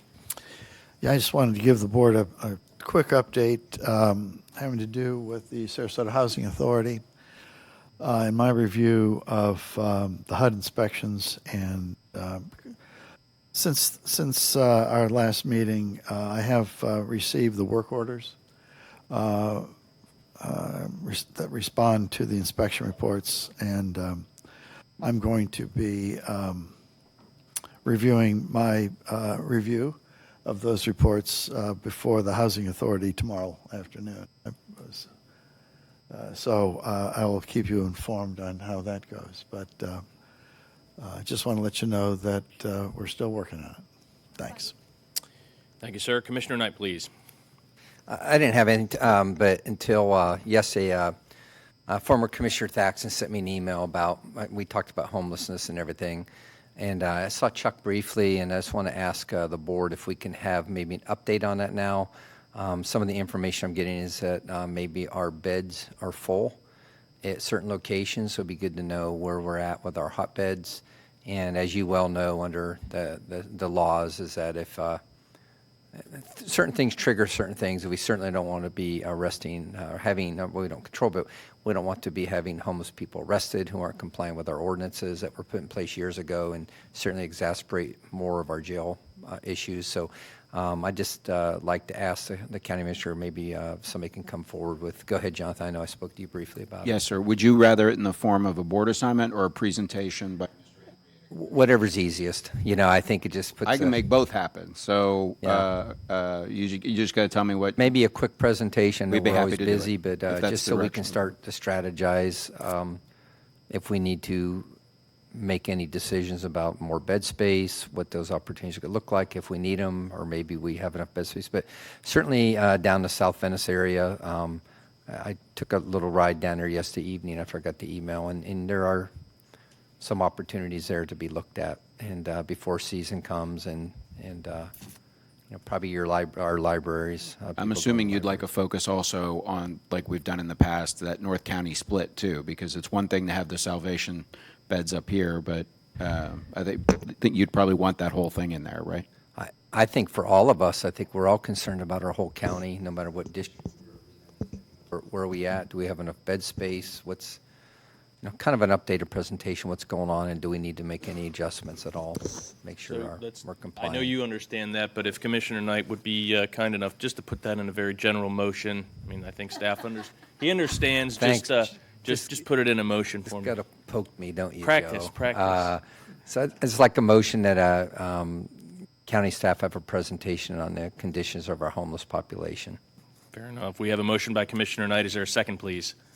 We have a second by Commissioner Smith and Mast. All those in favor, please signify by saying aye. Aye. Any opposed? Chair votes aye. Passes unanimously. Anything further, sir? And one last thing, what Commissioner Massa brought up, Jonathan, when we do meet, a couple things that I just wanted to bring up too that might be beneficial to have some data or stats or information for our strategic planning.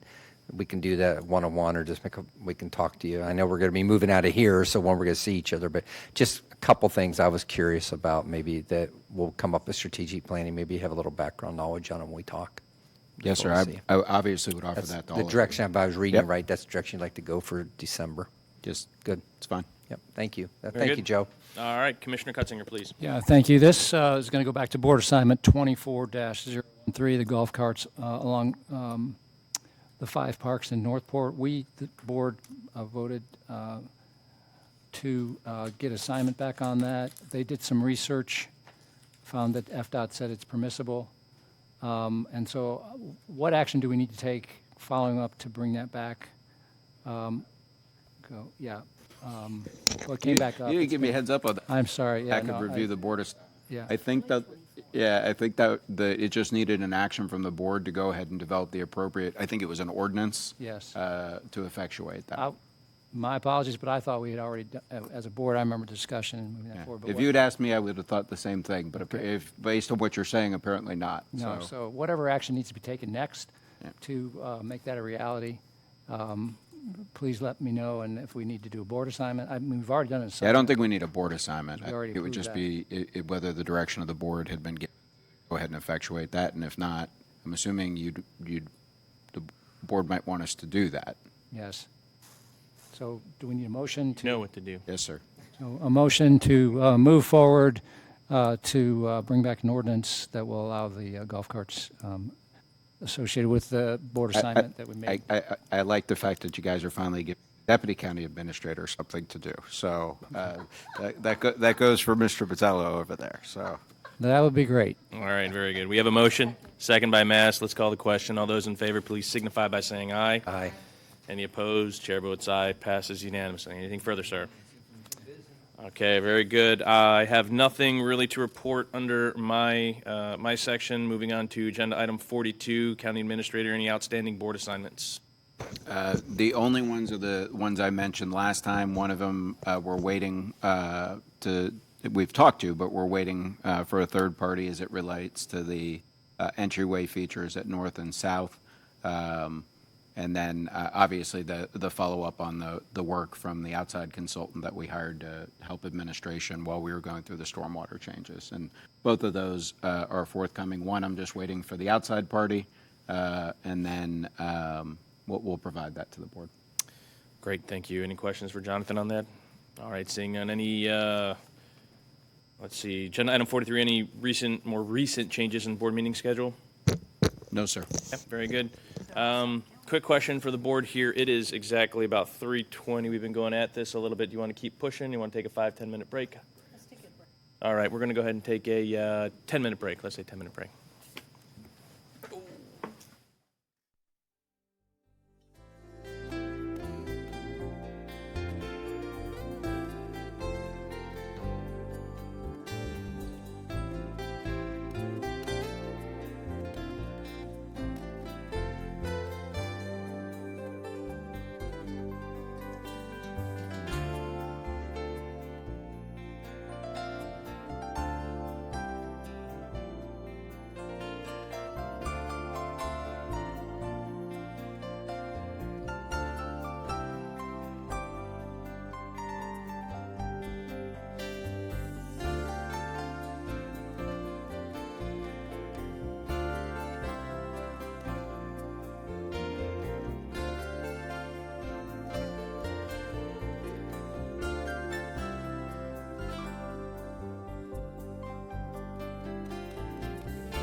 be able to go into parks. Can we All make right, you, we good make now? you turn red again? Yeah. Yeah.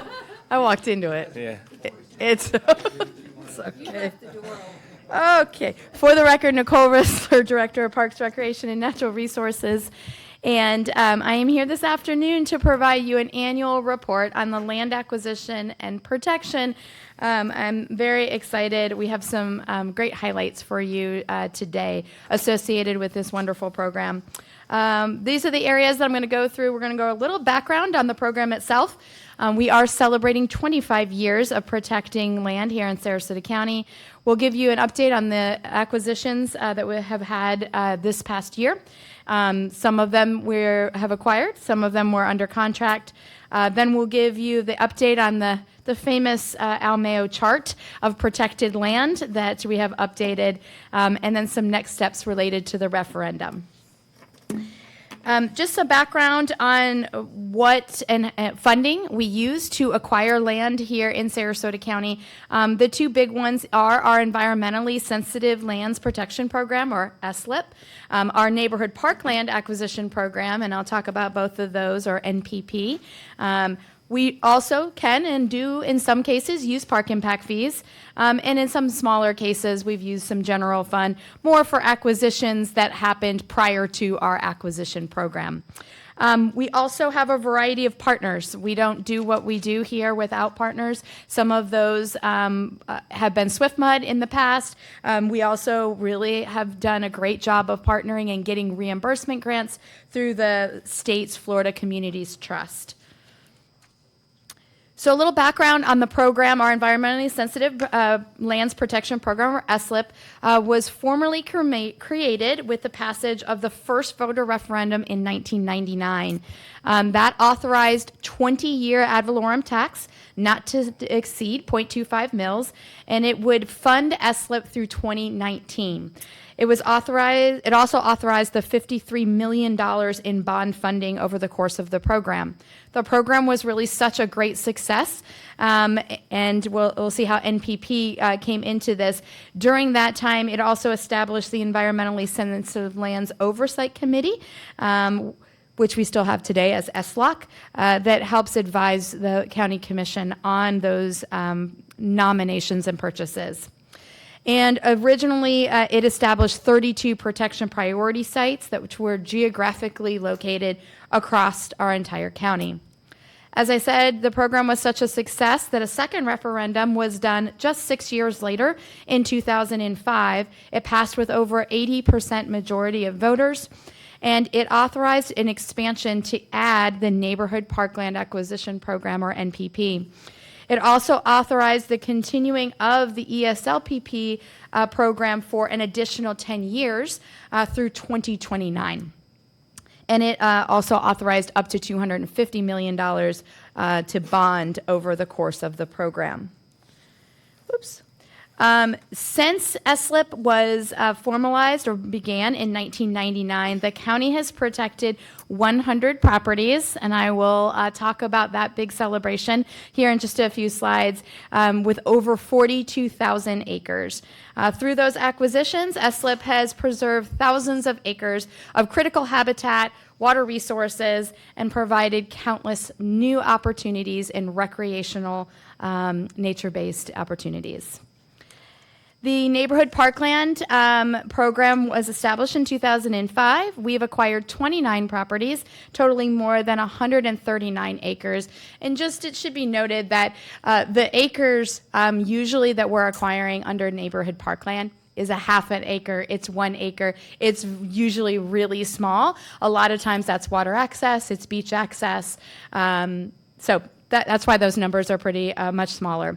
These acquisitions really focus on beach and water access, trail connections. Part of the Legacy Trail extension was purchased using Neighborhood Parkland dollars, and a lot of opportunities for recreational uses on those properties.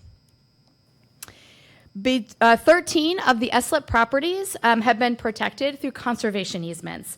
that totals over 22,000 of our acres have been done through conservation easements. And it's really an effective tool. I can say over the course of the last 10 years since I've been here, we have really moved heavily in the environmentally sensitive side to acquire conservation easements. It costs us less in the acquisition than fee simple. In addition, we don't have the management of that property. We oversee, they have a baseline they have to keep.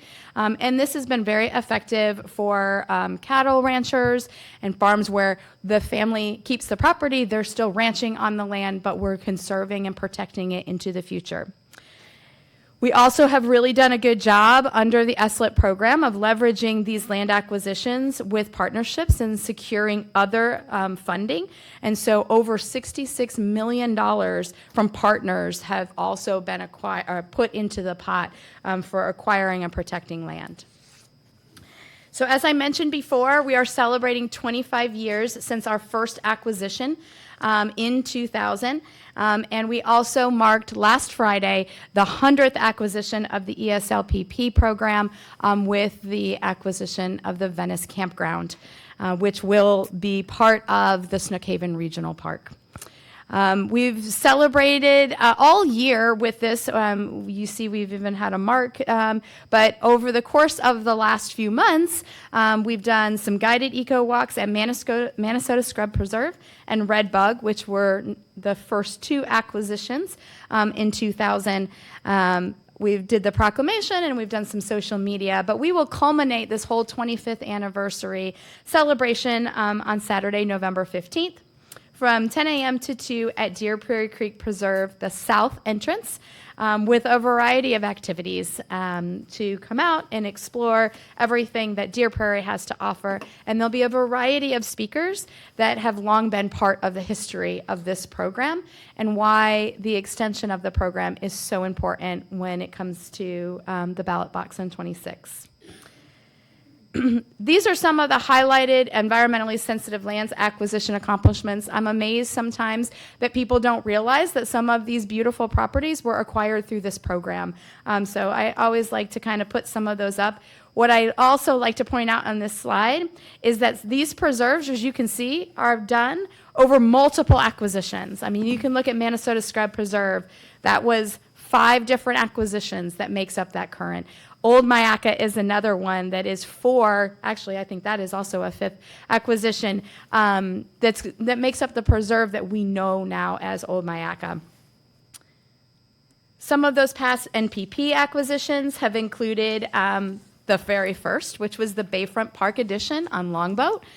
So that was an addition onto their already Bayfront Park to have a larger park. That's actually a reverse interlocal, and they manage it for us. Some other key ones that have supported the Legacy Trail, Osprey Junction Trailhead, as well as the Sarasota Springs Trailhead, all have been neighborhood park acquisitions.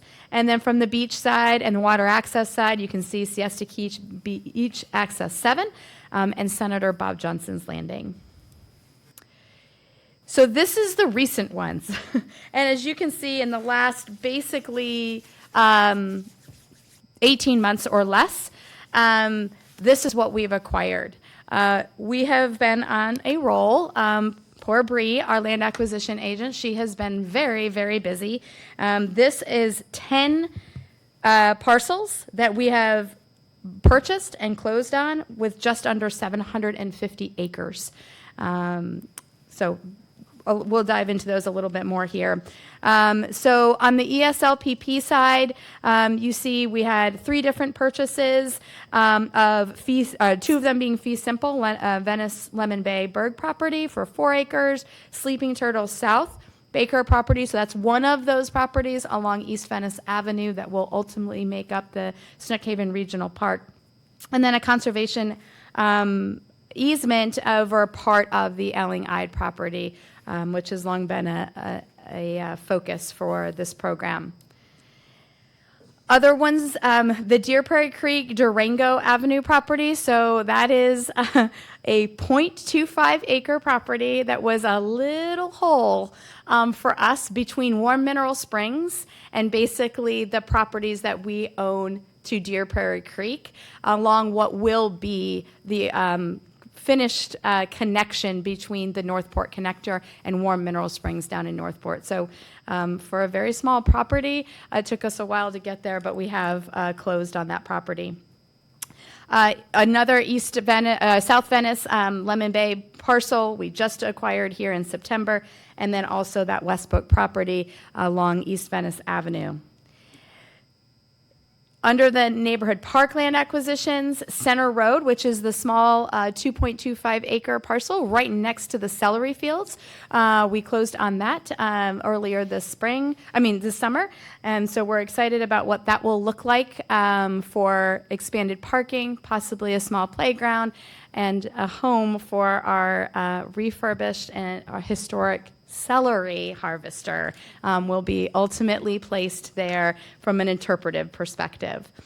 Radnor Place is an MPP parcel just under 1 acre right north of Bee Ridge Road along the Legacy Trail. So ultimately, we believe that will be a future trailhead and parking for the Legacy Trail. And then South Tamiami Venice property, that's the 5.94 acres we just closed a few weeks ago. That is the Old Meadows RV Park. It is adjacent or matches up to Senator Bob Johnson's Landing. It is another property where we will surplus the frontage of 41, put that back on the market, and keep the portion that will ultimately expand the optimal boundary for Senator Bob Johnson's Landing. I wanted to say that these were under contract because when we made this PowerPoint, they were. What I'm happy to say is that all of these have closed as of today. So the New London Street properties in Northport, the Nokomis dock lots, and as I already mentioned, the Camp Venice property. Some additional ones that later this year will close, the Winson Avenue Inglewood property, 0.68 acres. This is just adjacent to Indian Mound Park. It will be an expansion and allow us some elbow room down in that very busy water access with a boat ramp down in Inglewood. We have negotiated and will close on one of the WCIND properties on Venice Island.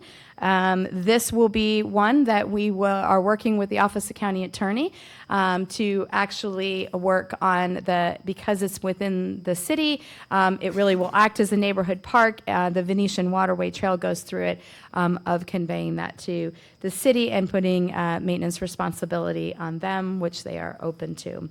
And then finally, in December, we will close on the Pocono Trail in Holding. This is also one that is, 15 years in the making. If you're familiar, down in Nokomis, we own both sides of this property right on the creek, and there's always been an in-holding, and so we were able to acquire that. I really already shared this, but we're very excited.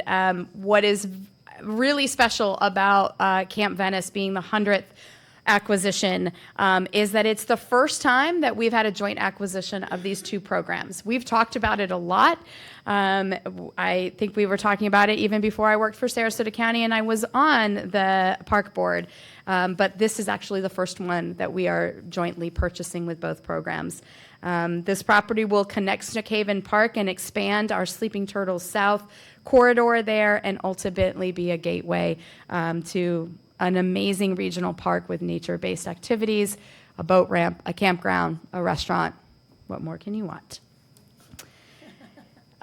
So this is that famous chart that you can see been updated. We are approximately 126,741 acres that are protected within either public or private acquired lands. I will note for the first time we have been really at 33% for a long time with this year's acquisitions and where we currently stand. I can officially tell you that Sarasota County has protected over 34% of land here in Sarasota County. So next steps, we will continue to be working on plans for the 2026 countywide referendum to extend our land acquisition and management program. I actually will be back in front of you at your next meetings in November to give you an update on where we stand with that. We will continue to maximize our opportunities to acquire properties through both of our programs and any other funding opportunities or partnerships. We continue to work on key board land acquisition priorities, especially your water and beach access opportunities. We continue to look at ways to protect the Myakka Wild and Scenic River and lands along that. And then really working with our partners at the state agencies to increase the recreational opportunities and collaboration on state lands. The state forest south continued to be a good partnership of where we can find that, especially as we acquire and develop these amazing recreational opportunities along the river. So that concludes my presentation today. I will take any questions. Thank you, Nicole. Any questions or comments for Cutzinger? Ron. Thank you, Nicole. No real question. I may surprise you with this, but I believe I was probably, if not the first participants in the environmentally sensitive lands program, and sold a parcel to the county, a beautiful red maple wetland in this, actually, which is kind of interesting because it's in the Manasota Scrub Preserve, and I'm just such a fan of this. I mean, it's such a great program, and kudos to those who move this forward, and the work that you guys do, and the SLOC team in identifying properties for purchase. And I just have to say, and I'm going to say this so many times, the purchase of the Venice campground was like, for me, such a great, grand finale to the 100th purchase, because I just can't think of anything more wonderful than the accumulation of parcels along the Myakka there, and the camping. Grew up as a kid coming to Florida and camping in state campgrounds all across the state, and it just brings back those memories, and even camping at Myakka River State Park, and just such a great purchase. We were in the recreational vehicle business, and so it just highlights for me what a joy that is. So thank you for that, and kudos to everybody that's working in this, and really look forward to seeing how it moves forward. Thank you. Commissioner Cutzinger, I just want to be clear for the record. Did you say you were in the RV business, your family was? Recreational vehicle business. RV? Okay. Yeah, it manufactured recreational vehicles, and always grabbed one of those that we'd manufactured and brought it to Florida and camped all over the state. And just can't thank you enough for the program, and just so excited when they closed down that campground. Very good. You should check out Winnebago, man. I don't know if you're seeing that. Yeah. Commissioner Knight, please. I thought you were leading down a path, Joe. I was just kind of waiting to do your thing. So Yeah, we're getting close. It's that time. Would you be able to email this PowerPoint, because this is huge. Our community's made it very clear they want preservation, and we're going to be working on this for the future. And if that's okay to email, I can give me time to start digesting it and learn the right talking points for the future, whatever the direction is going to be of our county here. So that's good stuff. Thank you. Yep. Thank you, sir. Commissioner Smith, please. Thank you, Nicole. Also, I just want to take a moment to give a shout out to the past county commissioners that not only initiated it, but over the years have continued it. So anyway, without the foresight, we wouldn't have this program they have today, and so I think it's just tremendous that we can say over a third of Sarasota County is preserved. Thanks. Thank you, sir. Thank you, Nicole. Moving on to agenda item number 46, which is Office of Financial Management, and this is a presentation to review Sarasota County's current process related to the submittal of unsolicited proposals for public-private partnerships. Hello, Jennifer. How are you? Good afternoon. For the record, I am Jennifer Slusar's procurement official. I'm just opening up the presentation. And it's not opening.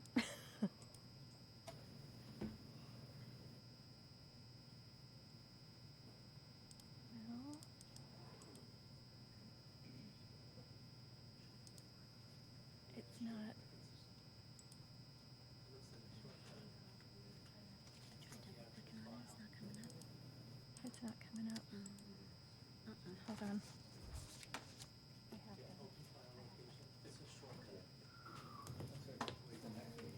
Sorry. It says it can't find it. I'm sorry. It's about to get silly up here, I think. It's not on here, is it? This is a great way to start.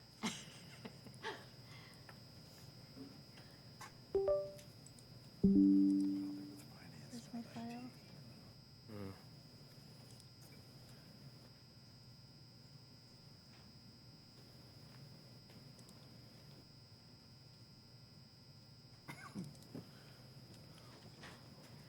Okay.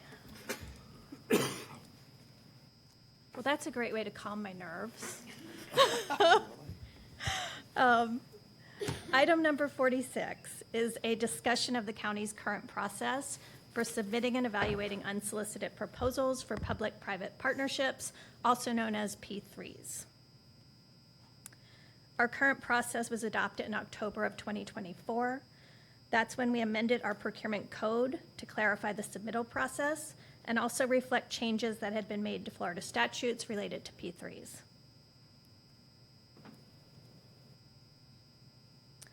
This visual outlines the current process. I'm going to walk through each of these steps in a little more detail on the following slides. The process begins when a proposer submits an unsolicited P3 proposal using an electronic application process. That electronic application is available at scgov.net. A non-refundable application fee is required for the proposal to be considered by the county. Applications must include all of the documentation that is required by Florida statutes. That includes a description of the project with conceptual design, a schedule for completion, general financing plans, and proposed user fees or service payments. We also require the submittal of 14 additional items that are specified in our code, but not required by statute. If a proposer requests that the county proceed with the evaluation without following a formal solicitation process, we also ask for some additional information with that application. After we receive an application, procurement conducts a high-level sufficiency review. This process involves determining if all of the required information had been submitted, if the proposer is a valid legal entity in the state of Florida, and if the proposer is suspended or debarred.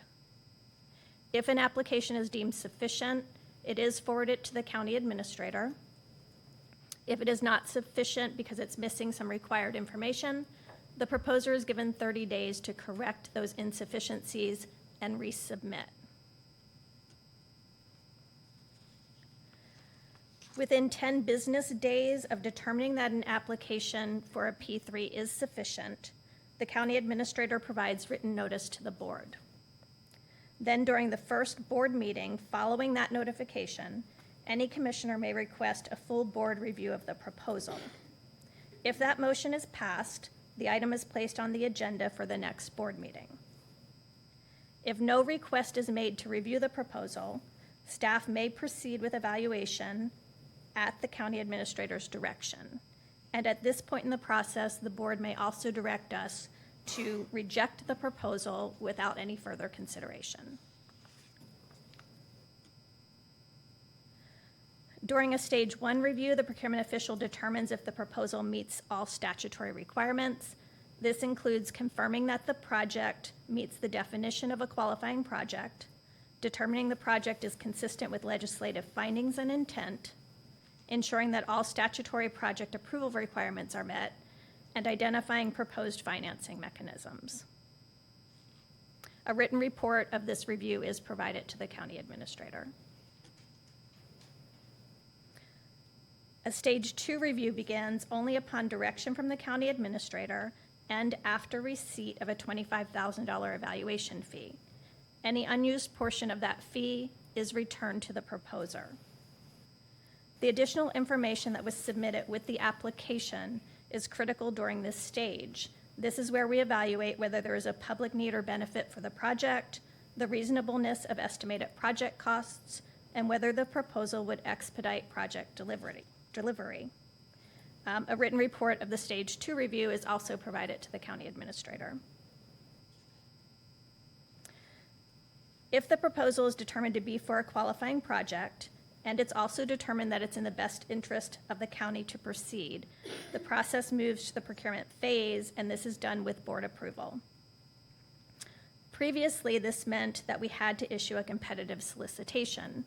Changes to Florida statutes in 2024 now allow either a competitive solicitation or an alternate process. The alternate process requires a public meeting and the publication of a report in the Florida Administrative Register. The alternative process does not require a formal competitive solicitation. If the county elects not to move forward with the proposed project, the unsolicited proposal is rejected and no further action is required. If we do elect to proceed with the project, staff begins negotiating a contract or contracts with the selected proposer, and any resulting agreement is brought to the board for their approval. That concludes my presentation of the current process. I'm happy to answer any questions you have. Thank you, Jennifer. Go ahead, Ron. Yeah, Jen, thank you. Great presentation. And, in transparency, I did ask for this update and review. The reason I was looking at that is because I believe, going forward, especially, in our financial circumstances with looking at, what alternatives do we have to accomplish things, but at the same time, figure out the best, most efficient way to do so. And some of these P3 projects may be a way to do that. I'm reminded of the medical examiner's P3. That turned out to be a great project and very helpful for the county and worked out very well. And I know there's many other projects that have gone that way. And there are several projects that I know we're looking at, even in solid waste and some other areas where a P3 really might be appropriate. The issue I had in our one-on-ones, it seemed real clear to me there's a way to streamline this and make it more possible for organizations to present something and see, is there the interest there? Is there something we want to move forward with? But it's very cumbersome, especially in stage 1, to put together all those requirements, especially under that B where you talked about the 14 additional bits of information. It would help not only the proposer to not have to do that until stage 2, but it would also help staff to not have to review that material because they really don't need to get into the review of that until stage 2 or beyond. And so, my question is, what would be the process for us? I think it would be helpful for us to say, can we revise this in a way where we get the information that helps us understand whether this is something we want to be involved with or there are possibilities there, but at the same time, not require so much information that makes it heavy on the staff and makes it real difficult for a proposer. So, would you feel comfortable if we, as a board, said let's move those 14 required additional pieces of information to stage 2 and maybe allow some more P3 partnerships to be proposed? Would you feel comfortable with that in terms of? Yeah, feeling? so I think there is an opportunity if the board desires to do so to request some of the information. I think all the information we request is important during the review, but the 14 items that we request in addition to what is required by statute, we don't really review that information until we get past the sufficiency review and get to the stage 2 review, which is where we also request the additional evaluation fee. So if that is something that the board wanted to move forward with, we would draft some language to revise the procurement code to move that information from the application to the stage 2. And in order to do that, we would come back to you with the request to authorize a public hearing and then have the ordinance changes at a future date. I'd like to see us do that, so I'm not sure if we want to have some board discussion on that, but I would certainly, I'd like to move that forward. Yeah, I'm going to need more information. I'd like it brought back with a little more information, but it sounds logical But for me, I just need a little more information. I apologize, Commissioner Mast. I went ahead of you. Go ahead. Thank you, Chair. Ron, I'm totally in agreement with you on this, and I'd like to go a little bit further.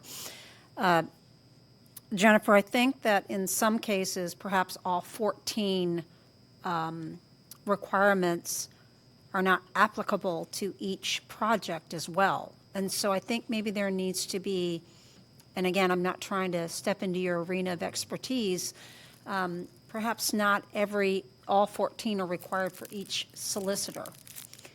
I'd like to also discuss the 30-day period, because I think there needs to be an opportunity, based on how complicated some of these projects are, there needs to be the opportunity, in my opinion, for extensions. And I know that you were put in, I think, a little bit of a sticky situation because of the way that it was worded, right? All of us know that in a perfect world, there are situations that occur, and if you can't get it all within that 30-day window, the door is shut. And that all that $5,000 is gone. And so I'm not sure if that's being fair and equitable, right? So I'd also like to think about that, and then I'd like to say the opportunity that if, maybe there's a language in there that could say that staff could provide one extension. If there needs to be more than one extension, it either goes to administration or in front of the board so that that decision can be made. I think if I understood Ron correctly, and correct me if I'm wrong, sir, I think what is beneficial for us to be able to be efficient from a fiscal responsible situation in these P3s is that generally the outside doesn't have the bureaucracy and the level of bureaucracy that we have, and so their projects are much more economically feasible. And I think this board is looking for opportunities to get significant projects under our belt, so to speak, and get that done in the most fiscally responsible reason. So in doing that, I think if we could move some of those items to the step 2 and see if the board even has an appetite for that project, it allows us to move it in a much more efficient manner. And so I would be very favorable of that. So that would be my thoughts. Thank you, Chair. Yeah. I didn't have anybody else on the board, and you just, I guess, sorry to reiterate, at least from one guy's position, I think the impetus of having more P3s in uncertain financial times in the future is advantageous ultimately to our community and our taxpayer, right? I'm not exactly sure what that looks like or what it's going to look like, but I'd be in favor of getting some more information before, making any drastic changes with the understanding, at least for me, everything is above board and transparent and open in public, and it needs to be when you're dealing with, taxpayer funding and the government, things of that nature. One guy's opinion. So I don't have any other commissioners on the board at this time. Ron's back. So the process, just county attorney here, would be to move forward with requesting, coming back with proposed changes to the P3 process. But Yep, that- and then maybe some direction of what you want that to look like. I think I've heard moving the 14 additional items to stage 2, and then maybe having a second 30-day granted at the discretion of staff. I completely agree with that administratively. And are all 14 required for every project? It's a fair point. Thank you. Jonathan, please.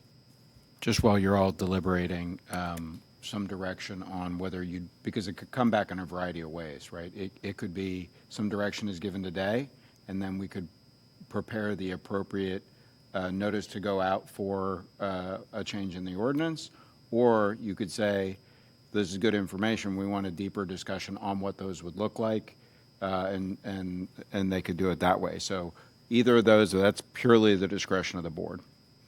I think it's important to know we're not asking for any less information. It's just going to come at a more appropriate time. And so nothing is going to be, it's not going to be a weakening our direction here. It's just simply putting it in a place that it needs to be so that there can be more opportunity to see some of these. So I'm okay moving it forward because we're going to have a time to review it. And so with that, I'll go ahead and make a motion. Yeah, I'll make a motion. Go ahead and bring that back as a proposed ordinance. And We have a motion by Cut. Second. Do you want- Authorize the advertisement. authorize the advertisement. Yes. Is there a second? Commissioner Mast? Okay. Any further discussion on that? Okay. All those in favor, all those in favor, please signify by saying aye. Aye. Any opposed? Chair votes no. Passes 4-1. Thank you. Thank you. Moving on to agenda item number 47, which is the Office of Financial Management. 47A is to approve moving forward with 2026 referendum to amend the Sarasota County Charter to allow for emergency-related debt in excess of the current bonding limitation during a declared emergency.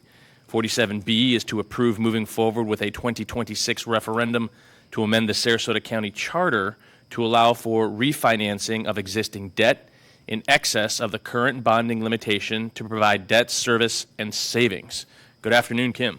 Good afternoon. For the record, Kim Radke, Director of Office Financial Management. I'm going to keep this very simple for you because I know you guys have had a long day. So basically what I am here to do is exactly what the chair just read, is to get some direction as you would like us to move forward with one or both of these questions that are listed here.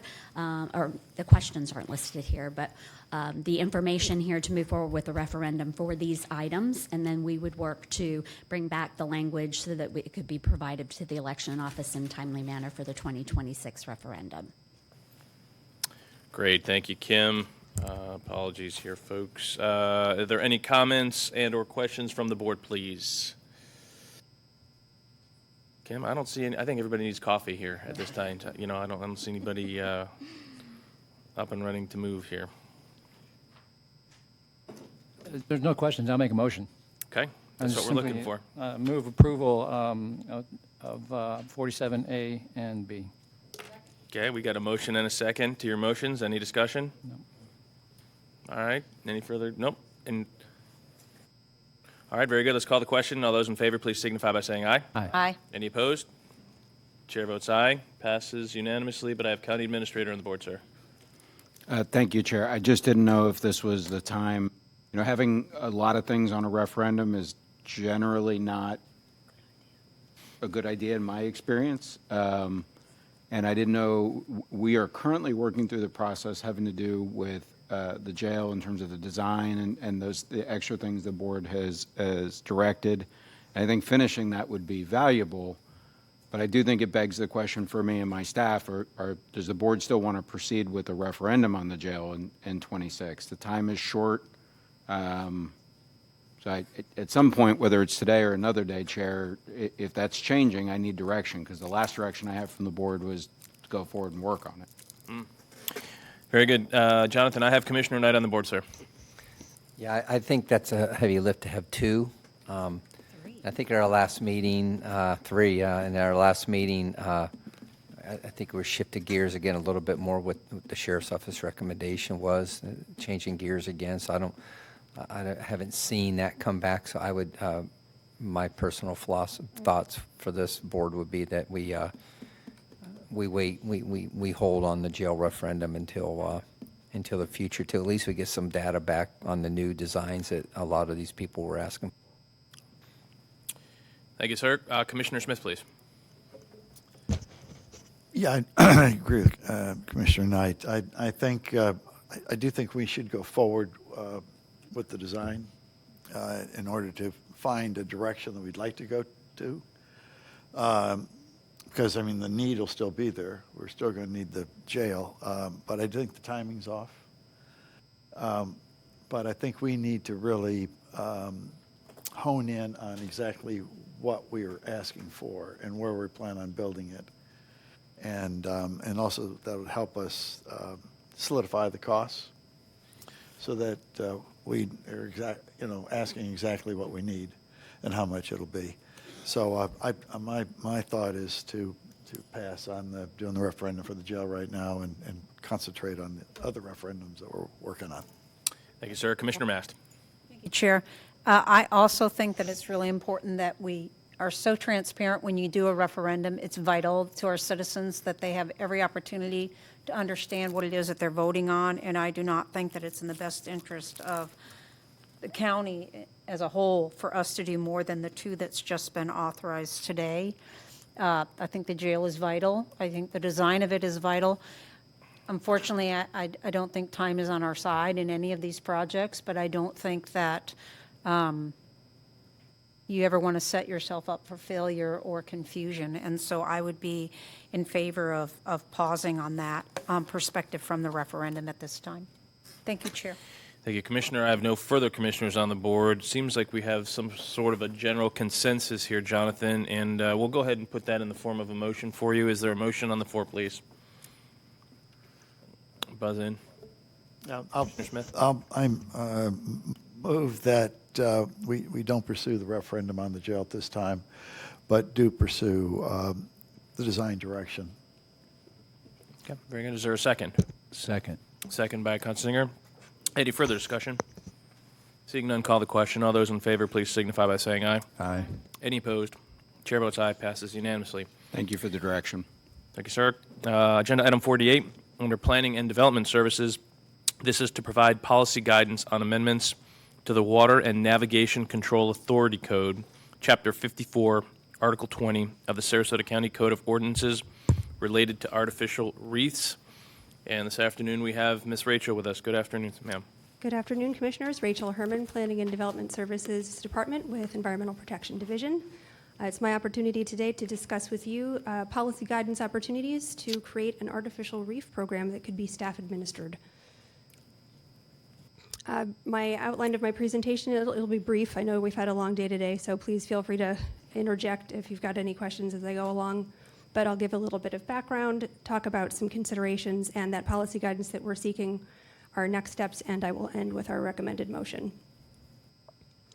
By way of background, our conversations around this began in May with an initial board discussion that led to a board assignment, which was issued in June, which was to conduct a review of our artificial reef program, including an analysis of what regulations are currently in place. And that would include both state and county regulations.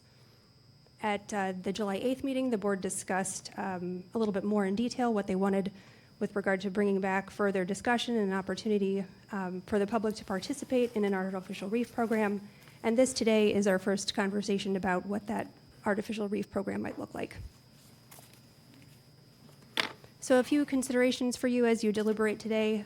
Just wanted to mention that a plan would be required to be submitted by applicants showing the number and location and spacing of structures, and what they call either a deployment plan or a float and sink plan, which outlines how these structures would be arriving to the site either by the uplands or by water. These structures would need to be placed outside of comprehensive plan protected native habitats. A handful of those are listed here on the slide. And when the board goes to adopt regulations related to this topic, the board would need to make a consistency finding with the comprehensive plan at that time, which is a standard step in that process.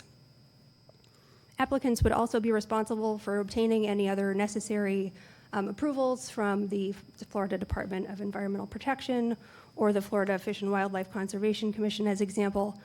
This also appears to be an emerging topic of regulations for those entities as well.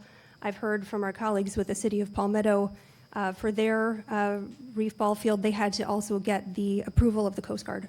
So there may be some regulatory hurdles outside of the county process that applicants will need to be aware of. So I'll go through the 6 different items regarding policy guidance that are outlined here on your slide, and then sort of land on each one what we're suggesting the board consider. The first one relates to the type of structures. Historically, there have been a lot of different types of structures that have been used to create this artificial reef structure underwater. But here what we have for the board's consideration today is a requirement for the use of either oyster bags or concrete forms. And I can go through each of these, and then there is a summary slide at the end, or we can take them one by one, whatever the board prefers. Moving on to the next one, we have considerations about the location of these structures. I just wanted to bring to your attention this site plan. The board may consider limiting the location of these installations to those within the footprint of permitted structures like docks or fishing piers. Here you can see this is a 340-foot long dock, and it has mangroves along this area, and as you extend out towards the terminal platform, there are seagrasses. So what we've identified here is an opportunity to locate them under the terminal platform, which would keep them outside of those protected natural resources. The next is actually a series related to bottom conditions. The board may consider those bottom conditions in evaluating appropriate locations. Here's an example from Florida Fish and Wildlife Conservation Commission of an artificial reef structure that had subsided over the course of 15 months. So that's led us to include for your consideration today the requirement to put them in areas where there is suitable sediment, where there is not likelihood of those structures subsiding in such a short amount of time. We also have here a requirement for a setback from a previously dredged channel. You wouldn't want to encounter these structures in a future dredge. You'd also like to maintain navigability in these areas. And then the third here on the slide would be to require some anchoring, just so that you know over time where these structures are and that they don't shift in those conditions. And then the last one pertains to maintenance provisions. As we know, shorelines change over time, especially as we saw in 2024. Dock structures can be removed. So what we have here is a consideration for the board to require just a maintenance provision that might require the structure to be removed or relocated should they become buried or start changing relative to their site conditions over a period of time. And that would only kick in should it be necessary. And then with regard to next steps, because this is, as I mentioned, our first opportunity to talk about this topic, we would take your guidance today and then prepare that draft strike through and underline format ordinance amendment language for your consideration at a future discussion item. And then the board, if you like it, we would authorize a authorization to advertise a public hearing to consider those ordinance amendments or take additional refining guidance going forward on what that would look like. And then that would initiate the public outreach process and then culminate in a public hearing to consider proposed amendments. This is the summary slide of the 6 items that we discussed earlier. And then the next slide is going to be my last slide, which is our recommended motion. So I can either move on to that or we can take a closer look at these items here. Thank you, Rachel. We'll take a quick pause. Do we have any questions or comments from the board? Commissioner Mast. Thank you, Rachel. In so doing this, which I think, by the way, is absolutely great, what it does for water quality, for all kinds of things is great, for us allowing other wonderful little aquatic friends to come and join us. Sometimes there's a financial impact when it comes to storms and residue and where it might end up and whose yard it ends up. Who does the cleanup when it comes to something like this? That is a tricky question, and I think it depends on where that structure may end up. You may have seen during the storm season last year, sometimes those structures, like I'm thinking of boats and dock structures, end up on private property, and that can be the private property owner's responsibility. It may also be in a public waterway and could fall under the public's responsibility. So it really does depend on the type of impact. I guess the question that I'm asking, is there a way that there could be a language put in there that, so let's say, for example, I know these concrete forms, is there a way of identifying them? So, for example, you know how, like, I have a tag on my car that identifies that I'm the responsible party for it. So what I'm trying to say is, I think that there might be a need to have that additional identification that says, you know, this should not be on the onus of the poor individuals that end up with the lovely little treasure, so to speak, in their yard, or, you know, and so it becomes very, I've had constituents that have reached out to me and said, you know, they had to pay to have a boat removed, or they had to pay to have, you know, different things removed at a significant cost. And so I want to be thoughtful to that. So I don't know if there's a way that we could perhaps identify it and say, listen, we're happy to have those lovely little friends be part of our aquatic waterways, but there needs to be some onus when it comes to if there are extenuating circumstances that occur. Oh, we could certainly look into that. Thank you. Commissioner Knight, please. Yeah, kind of like Tracy said, there was a sailboat in the back lawn down by the yacht club in Venice. It was there. I think they just took that thing out a 3 weeks ago. Yeah, it was like front page article in the Gondolier. But you know, I kind of brought this up. I think our community, like we talked about, our sensitive lands programs, is that this is a sensitive community, water quality, Midnight Pass, and had so many people ask me, so one, thank you for the starting point on this for us. It's not as easy as I thought it might have been, and certainly I'm learning, getting educated on it. If we move forward with this, would this be able to be something put together to be very user-friendly, that it would just be kind of like a check the box if we're doing it right? I mean, that sounds very simplistic, I know that. But if you do bring us back something, is there something you can pretty much spoon feed these individuals? Because I think their spirit is that they want to be involved with water quality. They want to be involved with the things that we're doing. But at the same time, like Commissioner Mass saying, we have to be sensitive to other people around them. You know, run my boat over it or something, and I got a problem. But I know it sounds very simple. I certainly would support you coming back to us, staff coming back to us with something. But when you do, would it be something that's very user-friendly where they could maybe pull it off the internet or whatever and fill it out and have you review it? I don't know. I mean, it's putting extra burden on you guys, but certainly we want something that would be fun for our community that they want to participate in, to be easy for our community too. Yeah, and we can do our best to make that language as clear as possible. And then the good thing about the process that you're in is that you'll get feedback directly from the people who are affected, the folks who live along the water and who manufacture this type of concrete form, and they can tell us, well, actually, this is going to be a little bit confusing, and that's really the advantage to the public policy process. So we'll do our best to start with some real clear language, and then like Commissioner refine it Mass as said, we I think go. that's a great idea. I don't know if you could, how that would work, but responsibility of who puts it in the water. I'm certain that there's probably people out there just putting them in the water without our consent as it is anyhow. So certainly if we're going to create a program, we want to have responsibility of those people who put them in the water. So, but I know there's other people want to ask questions. I would certainly support bringing another opportunities back to us for our community to have that opportunity in the future.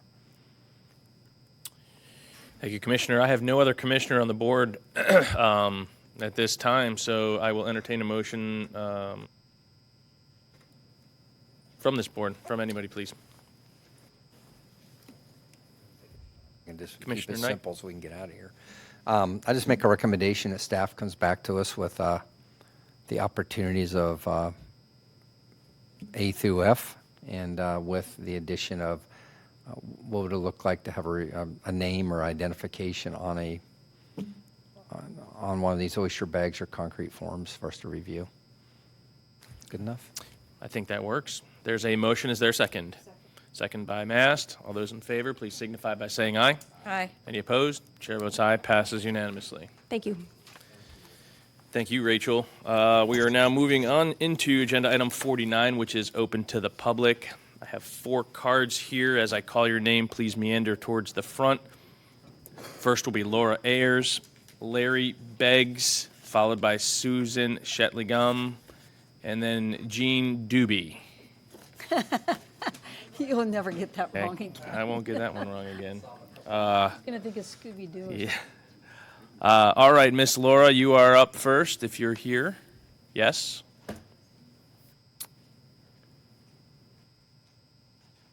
And you will have 3 minutes, ma'am. Thank you. Thank you, Commissioners. My name's Laura Ayers, and really happy to have heard the conversation that just transpired between you all and staff. I wanted to be here today because I had a reef ball living shoreline installed at my home in May of this year, which I see now might have been a little bit ahead of the curve. But I did. Howard and the staff know about me and us. I worked closely with the Reef Ball Foundation and Reef Innovations. With their significant help, we obtained the U.S. Army Corps permit and the Florida DEP permit, and we thought that was sufficient and what we needed. So anyway, it's in and it's wonderful, and everything that you all were just talking about that comes along with these installations, we're seeing every day. Lots of new fish activity, seabirds, dolphins, the water's clearer. It's really, really terrific. And I'm excited to hear all of you sounding so open to making it a reality for more and more people who live on the water. So I had other things written down, but they're not applicable. So anyway, thank you very much. I'm happy to be a part of this going forward if I can be. I mean, I'm just a resident, but I have some experience now in getting through, navigating the process of getting all the permits, which was pretty complicated as a first-time private resident who was trying to do this good thing for the Bay. So. Thank you, ma'am. Next will be Larry Beggs, please.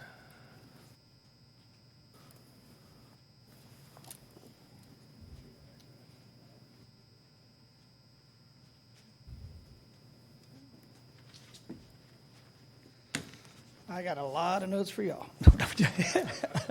Just kidding. Thank you, commissioners. I appreciate the moment to speak to y'all about this. Like Ms. Ayers said, we weren't sure what to expect, what was going to be happening at the meeting today, but watching the presentation earlier and working with some of the county staff and stuff over the past 30-plus years that we've been here doing this, this is actually an opportunity for something we've been trying to get done for a long time. So I just wanted to basically say we're here to help. We definitely want to see the permitting process and accountability and like post-monitoring stuff streamlined. The permits, you know, if a permit is required, there's a lot of places we do that permits aren't required because of the Nation 54 that allows some of the smaller homeowner type programs like Ms. Ayers did. It's just post-reporting, and, you know, we do have to get permits depending upon the size, but, you know, like a simple under-the-dock installation of a reef structure of some sort or oyster bags is pretty small and insignificant. The larger shoreline eco-wrap, like we had built for her, like we did over at O'Leary's and stuff, that is still kind of minor work in the view of a lot of like reef building versus like, you know, doing an offshore artificial reef or design reef project that's pretty big. So this is areas that a lot of communities are struggling for, and we have been helping out, of course, building reefs and doing protecting habitat, educating people all over Florida, all over the country, all over the world. As y'all know, you've probably seen a lot of the stuff that we do.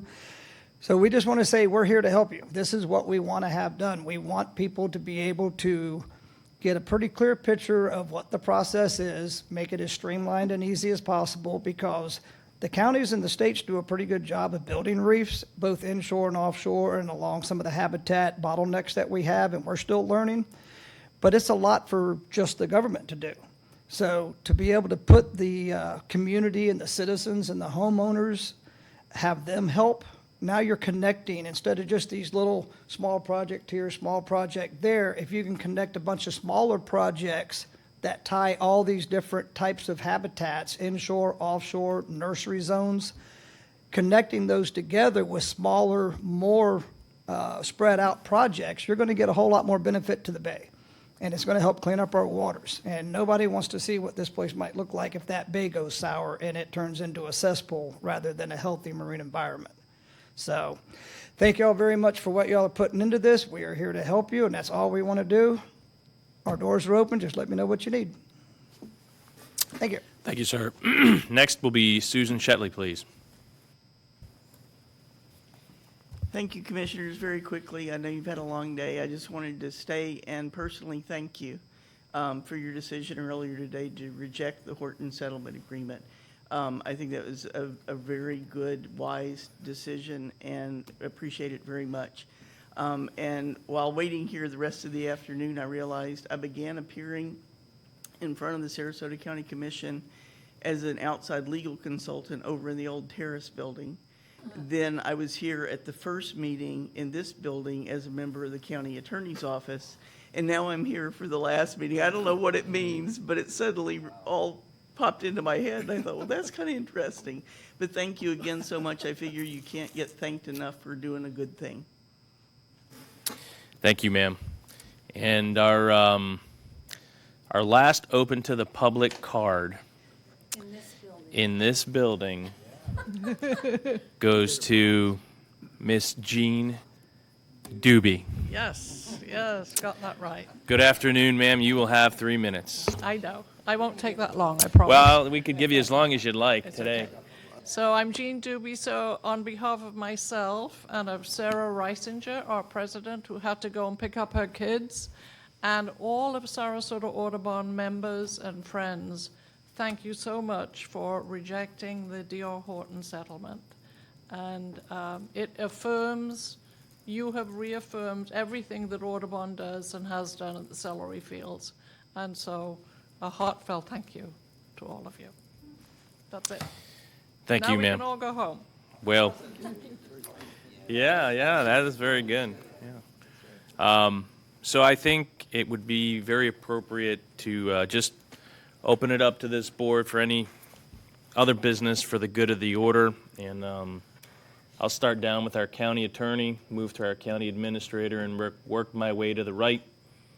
And so, Josh, if you care to say anything, the floor is yours. Well, nothing at this time. Thank you. Okay. You know, there's been a lot of meetings here over a lot of years. I just want you to know that your county staff, as we're working on the variety of new buildings where people will live in their work life, are working very hard to get those done so they can better serve the public. Our county administration building is going to get done when it's going to get done, but I can't have staff accept anything that isn't going to protect the taxpayers for the next 75 years in that building. So if there are some minor delays as we go through making sure that it's done correctly, since the boards have invested that money into that facility, please, you guys have been very gracious with us on getting the timing done. I would just ask that, you know, they're working really hard. If you could help us by continuing to do that, I would appreciate it. So thank you. Commissioner Mast.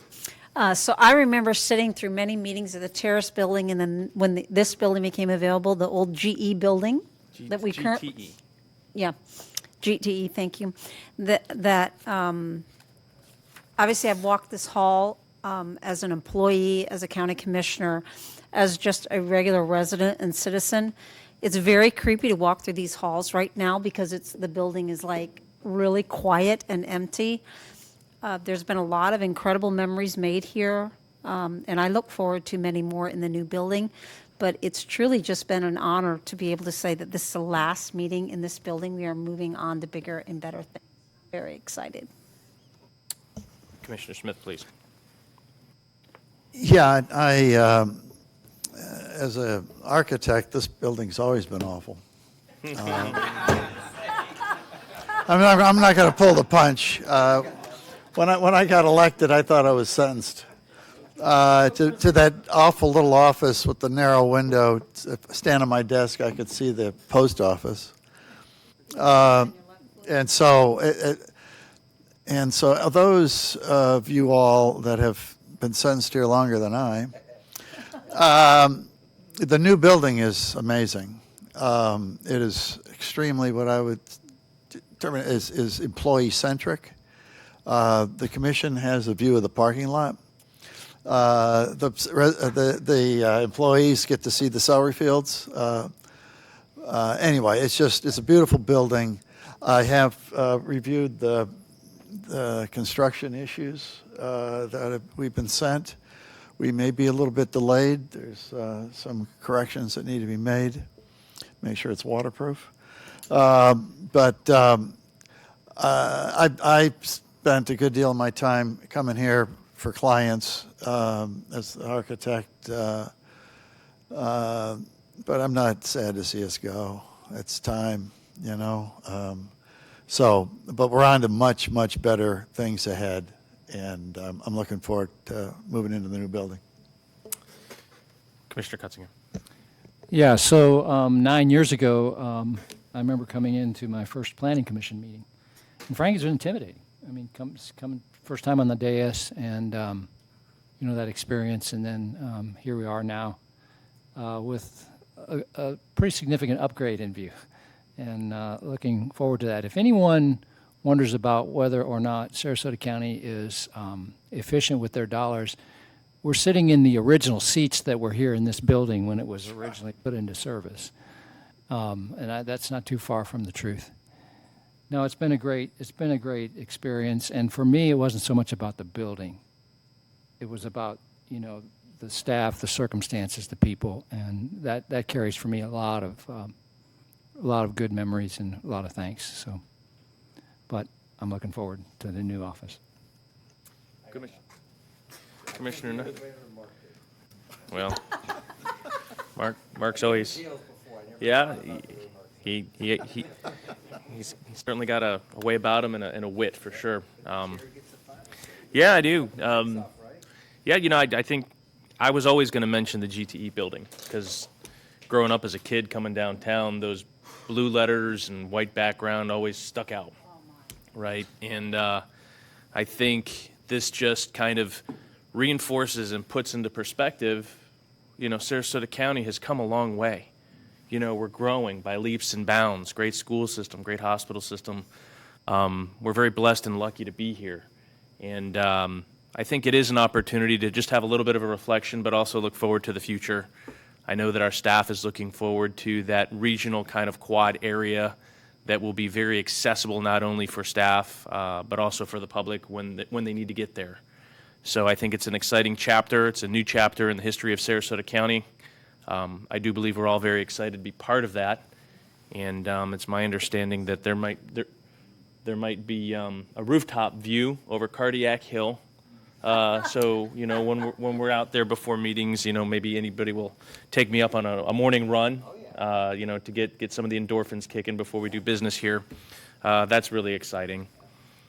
But with this final ceremonial stroke of the gavel, we do close a chapter in Sarasota County's history.